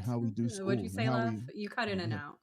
I said, Go ahead, I mean, gender studies is so pertinent right now. No, No, it's never not. Well, listen, I think gender studies is important too. It's just that it's so one-sided right now. Like, we're not even really talking about masculinity and gender studies. We talk about femininity, the beauty of it, which is great, and then how masculinity is kind of trash and men need to. Masculine. That's a problem. It needs to be removed. Just I be think so. feminine. I believe in It's forced- not. It's I believe in not. forced It's I've not. heard it go so far as to No, say that it's not. mandated Stop. estrogen for all men. Well, Yeah, but yeah. estrogen makes No, you Lev, depressed, stop. bro. Literally what I just said. I've heard That's it true, by the go way. so far suck. as to say that Suck. testosterone is a bad thing.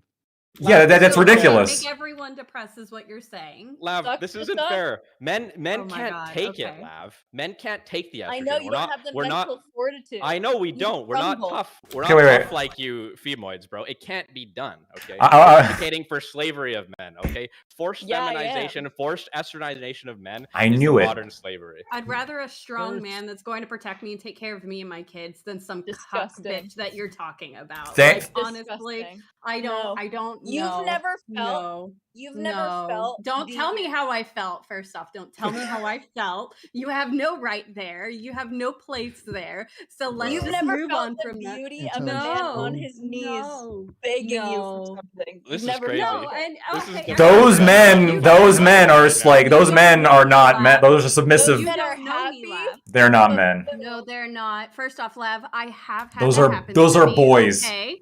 Okay, It's and not that those they're aren't boys. men. And I'm a First off, woman. that's And I take those care are of my not baby men. That sounds like Those that are sounds like a kink. children. Jay-Z is the Those That are sounds like a children. sounds like a Those are kink. immature boys. Those are Wow, boys. so I No got cap- kids? That sounds like a Those kink. are not It men. doesn't. It Those are doesn't sound like not men. their They children are may be men. in an It sounds like adult a body, kink. but they only have the capacity of a 12-year-old. Let's Oh be my gosh. honest. Okay, Okay, audience so I'm support sucking for kids. Millie. Audience So support for no. Lav. What's going on, man? No, that sounds like a kink. It's not. It's not that they're children. It's just. It sounds No, like no, these- I'm not It's talking a in the bedroom. submissive I'm kink. not talking bad Yeah, it sounds like a kink. bedroom. Are you If she's talking about? talking bedroom, that's one whole That's separate what it thing seems than like when we're she's talking talking It's about. really You're not. talking about the bedroom, No, right? I'm talking in and out of the bedroom. I'm talking I am a No, bedroom's goddess. You one are thing. lucky to be in my presence. Nobody's Okay, lucky to be in your I was presence. gonna God is stan it, and then you merciful. made it a kink, you fucking Oh, retard. She is displaying the crisis of masculinity right now. Like this is the problem. I I'm mean, an incel factory. I think it's fair, right, that men can opt to and select women that want them to be submissive, and it's not just a kink, right? It's not my thing, Mhm. right? And I think more women are probably wanting that. It's still in the minority. Like Lav, more power to you. Okay, break the gender norms. I love that for you. No, Okay? no, no. You'd But be surprised on how many men want it. oh, I know they do, but most women No, don't. That's the that's problem. I know yeah. Lactoid wants it. He's shaking his head. You want it, baby. Absolutely not. Why are you Absolutely not. objectifying him right now? I This can is take inappropriate. I think it may be a Absolutely human not. thing. Yeah, It may be a Lactoid human Flag thing says though. otherwise. It's not that they want to be. It's not that they want to be submissive or want to be masculine. I think more guys than we want to admit are very comfortable with being in the following role because there's very few people who are really leaders. That's Well, that's not what submissive it's- is. right. It's Well, not. It's not. the genuine experience is that I have dated a lot of like high profile men with very with very high level jobs who are working a ton, and those men Yuppies. in other aspects of their life want to be more submissive because they're so dominant in their tired of it. job. But just Yeah, because they're they're tired high of it. profile and they That have a happens. high paying job doesn't mean that they're masculine men. Let's be honest. Well, that's Yeah, masculine about So them. here's, Well, that is so here's the masculine. thing. Submissive at home. Yeah, it is. Dominant Sure, outside. it can Making be. lots So of if, money isn't Wait, masculine. wait.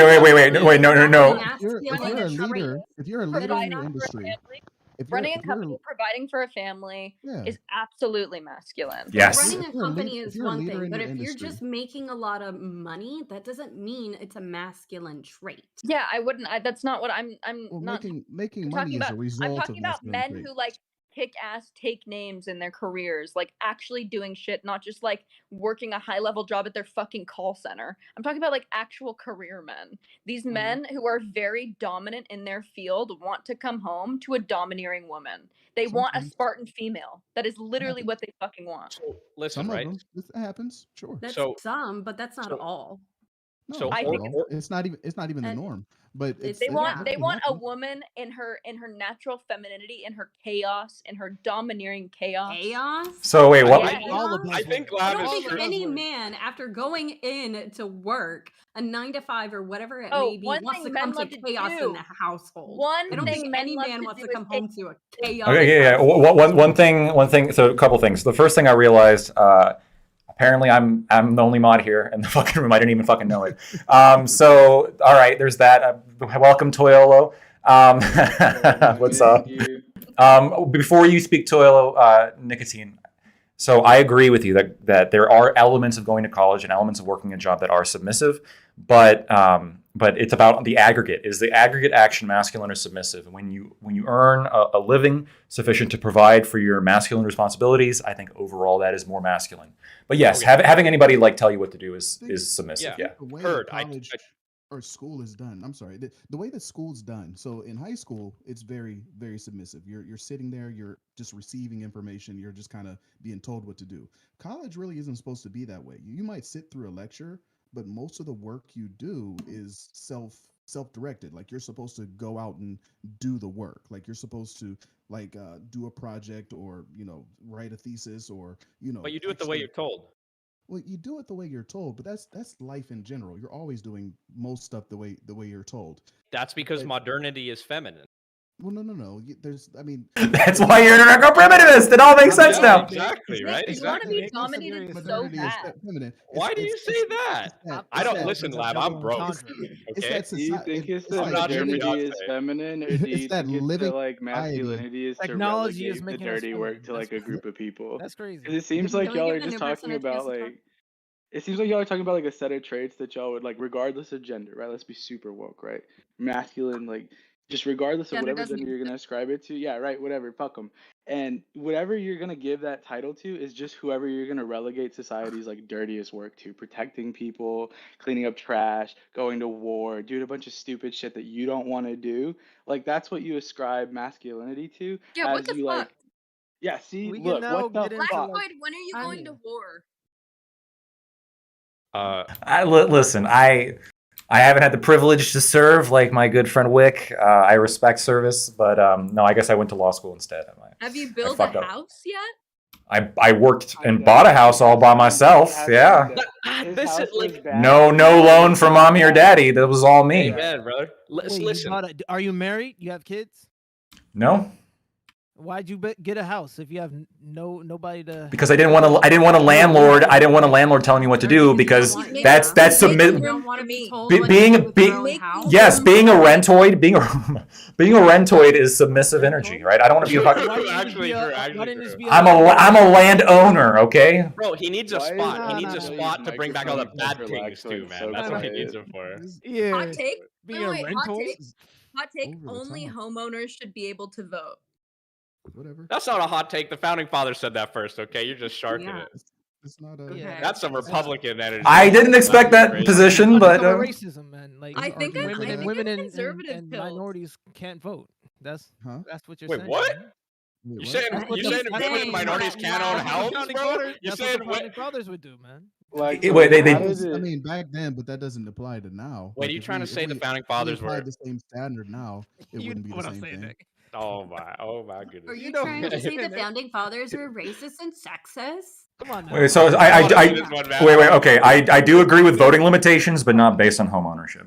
Yeah, So do service, you military think that, service. like, No, I'm kidding, bro. I'm kidding. Lactoid, do Meme, you think Starship that Troopers having a meme. loan Wait, is Nick, were you in feminine? the service? No, I A wasn't. I was little. joking. It is a Was little bit. anybody here Because you're have they like ever been in the submissive to the service? bank, right? I am currently in the service. So I you're kind served of the like homeless admitting for to Daddy 5 Banky years. every time I you pay the live mortgage. That's not the service. I know, I'm joking, bro. I'm Nick, joking. Nick, You're in customer you're service. trying to make I'm up for not joining. joking. Yeah. I don't know though. Like so I'm totally with you, Lactoid, that going to university, going to college, whatever, getting a high paying job, that's all noble, right? Yes. I just don't agree with calling it masculine or feminine, right? Like providing for your family, I'll give that one to you. I'll say that one's masculine, right? So something you use your money for can be masculine, but the Yeah. mere fact of making money can't be masculine or feminine. So, well, no, but the reason I'm calling it masculine is because I think because of the social structures that exist, it's more important for men to do it. Because, like, in my opinion, and based on the evidence that I've seen about what's best for a child, right? Like, it is better when the mother like takes off time after she gives birth and like breastfeeds the child. CDC recommends it, pediatrics recommend and takes care of that kid. Yeah, and but wouldn't during that you only time, wanna somebody get needs to somebody who can do those things pregnant, like in the first place. Like, sure, she might take off time to do all the things that you would consider like motherly necessities, but like, wouldn't you want someone who is able to do all the things that you ascribed as masculine traits on their own until you could find them to? I guess, Yeah. We all want out of that lifestyle? we all want the perfect person. But what I'm saying is that like these traits are more important for men due to biological realities, and because It they're seems like it's more important for important. everybody. No. But it's no. It's not. So it's important for everybody, but it's more important for men because women should be the ones taking time off to breastfeed and like take care of children during early childhood. Yeah, but time off from what? Time From off work. what? From work. A lot of this So, language Or is school. For all the Have stuff a lot up of until they're pregnant, they Can would we want have those one traits, person right? talk at a time? Yeah. I was gonna say maybe we can have like a little bit of a of talking. We're talking here. Somehow I became a mod today, so Lav, you can go first, and then Rob, and then Toilet. Perfect. I think that both parents should get paid leave for at least 6 weeks. I don't think that there's any there's no reason to why raising a child should only fall on the woman. I think that that's ridiculous. I think that you should get paid leave, man and woman, especially in a marriage. because I don't think you should have kids Wait, if you're what not was married. funny about that? Because she Because doesn't think third because world I'm countries deserve realizing that paid leave at all. conservative. I'm realizing that I'm a conservative because I don't think This you is should a have kids liberal or outside of progressive marriage. take. I think Wow, conservative are very I based. think I'm a conservative now. What's happening? True, you're a I liberal don't think turf so. now. I don't Okay. think so. Turf, Universal homeowner paid leave for supremacy, families is a pretty colonialism. liberal take. Come over to the dark I side. don't think I have one liberal take anymore. Like I don't think I You have just one. said one. You just said one. What you just said was a liberal take. What? Wanting That's men and crazy, women bro. to Yeah, leave for Paid Wanting everybody. leave. both parents to have paid leave to take care of Yeah, the child? paid, That paid seems leave is illegal. Supporting the look, nuclear look, family unit we're is a gonna figure it liberal out. take, What? bro. No, That's yeah. crazy. Wait. Okay, okay. No, I'm so acting up. I'm sorry. Really easy. Can you Is read liberal take. at higher than like a fifth grade level? So here's so I can appreciate the response, or I can appreciate the position that yeah, like obviously like the more involved parents are in their kids' life is like it's better, and I agree like fathers should be taking way more of their free time and putting that investing that into Yeah, hanging I'd around like their to kids. be involved in our kids' lives. Now now I do think though here's I caught that too. Okay, now where the rubber hits the road though is I think like when you say like paid there's no rubber. when you say pay. This is sexual assault. I was gonna say, yeah, this This is is not okay. Do we all need to leave the room So- so Lactoid and Lav can have a moment? no, absolutely. So listen, so when like society, you're kind of making at that point society the father figure, right? Like they are the ones that are like providing at that point, and I don't think that's fair when they didn't sign up for it. But again, generally parents should be sticking with the kids. I'm just against parental paid leave for that reason and that reason alone. Rob, I know you've been trying to get in. I want to give you a chance. No, I actually agree with that. I don't think that paid leave in general is a good thing. I think part of Cringe. yeah, well, it's it's nuanced, but What's the reason for being against the paid leave? Let this. Yeah, I didn't forget hear his thought. reasons why. He's gonna you forget his said- thought. Let him Okay, so- Lactoid, what was your I'm reason asking that you Rob. said? 'Cause I want to hear. The first part. He didn't finish the first part of what he was saying. He don't The forget his first thought. part. Let him go. I can flesh it. No, He I can flesh said, it out "Thank if you want. you." I would love for it to be fleshed out. I can flesh it out. That's fine. God, people, stop. Flesh it out, please. Flesh it out. Shut so up. Flesh it out. my Flesh it out. position, the starting point of my position is that I'm very libertarian, very capitalist. So I think that a lot of things would have to function differently in order for something like that to work. Laws would have to change. A lot of things would have to change. We'd have to have a much more free market in order for something like that to work. So, in a world where the market is freer, expenses are less. I think that markets would bring prices down in a lot of ways that government doesn't allow for. That's going to be argued. This is just my thought on it.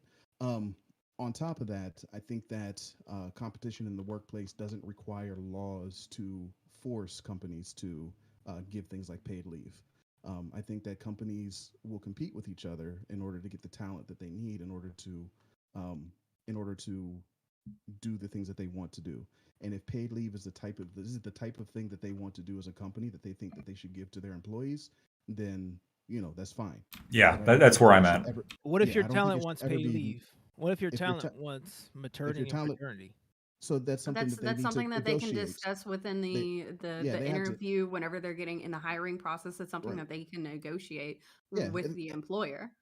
and I think that there's a lot more negotiation that could happen in the workplace in a world like this. So say uh, one perk that they give, say healthcare is not all that important to me because I'm 25 and I don't really need that, but I'd like more leave for something else, and I'd like to make that shift for one reason or another. The way that laws are now, it's kind of mandated how much of these things that you have to give your employees, and there's no play, there's no wiggle room to be an individual within a company.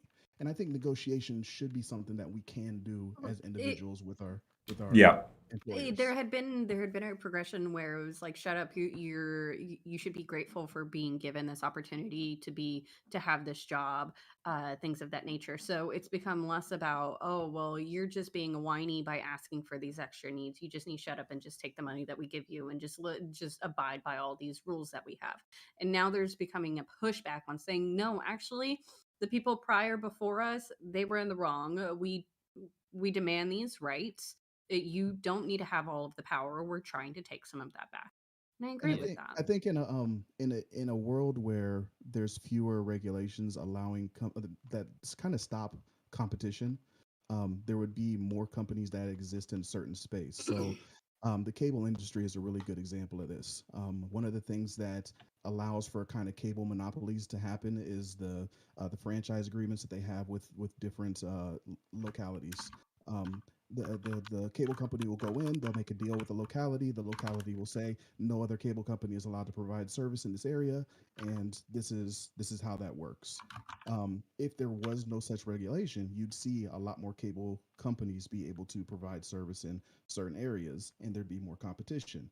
So, in order to get talent for my cable company versus another cable company versus another one, I have to offer benefits to the employees that I want to bring in.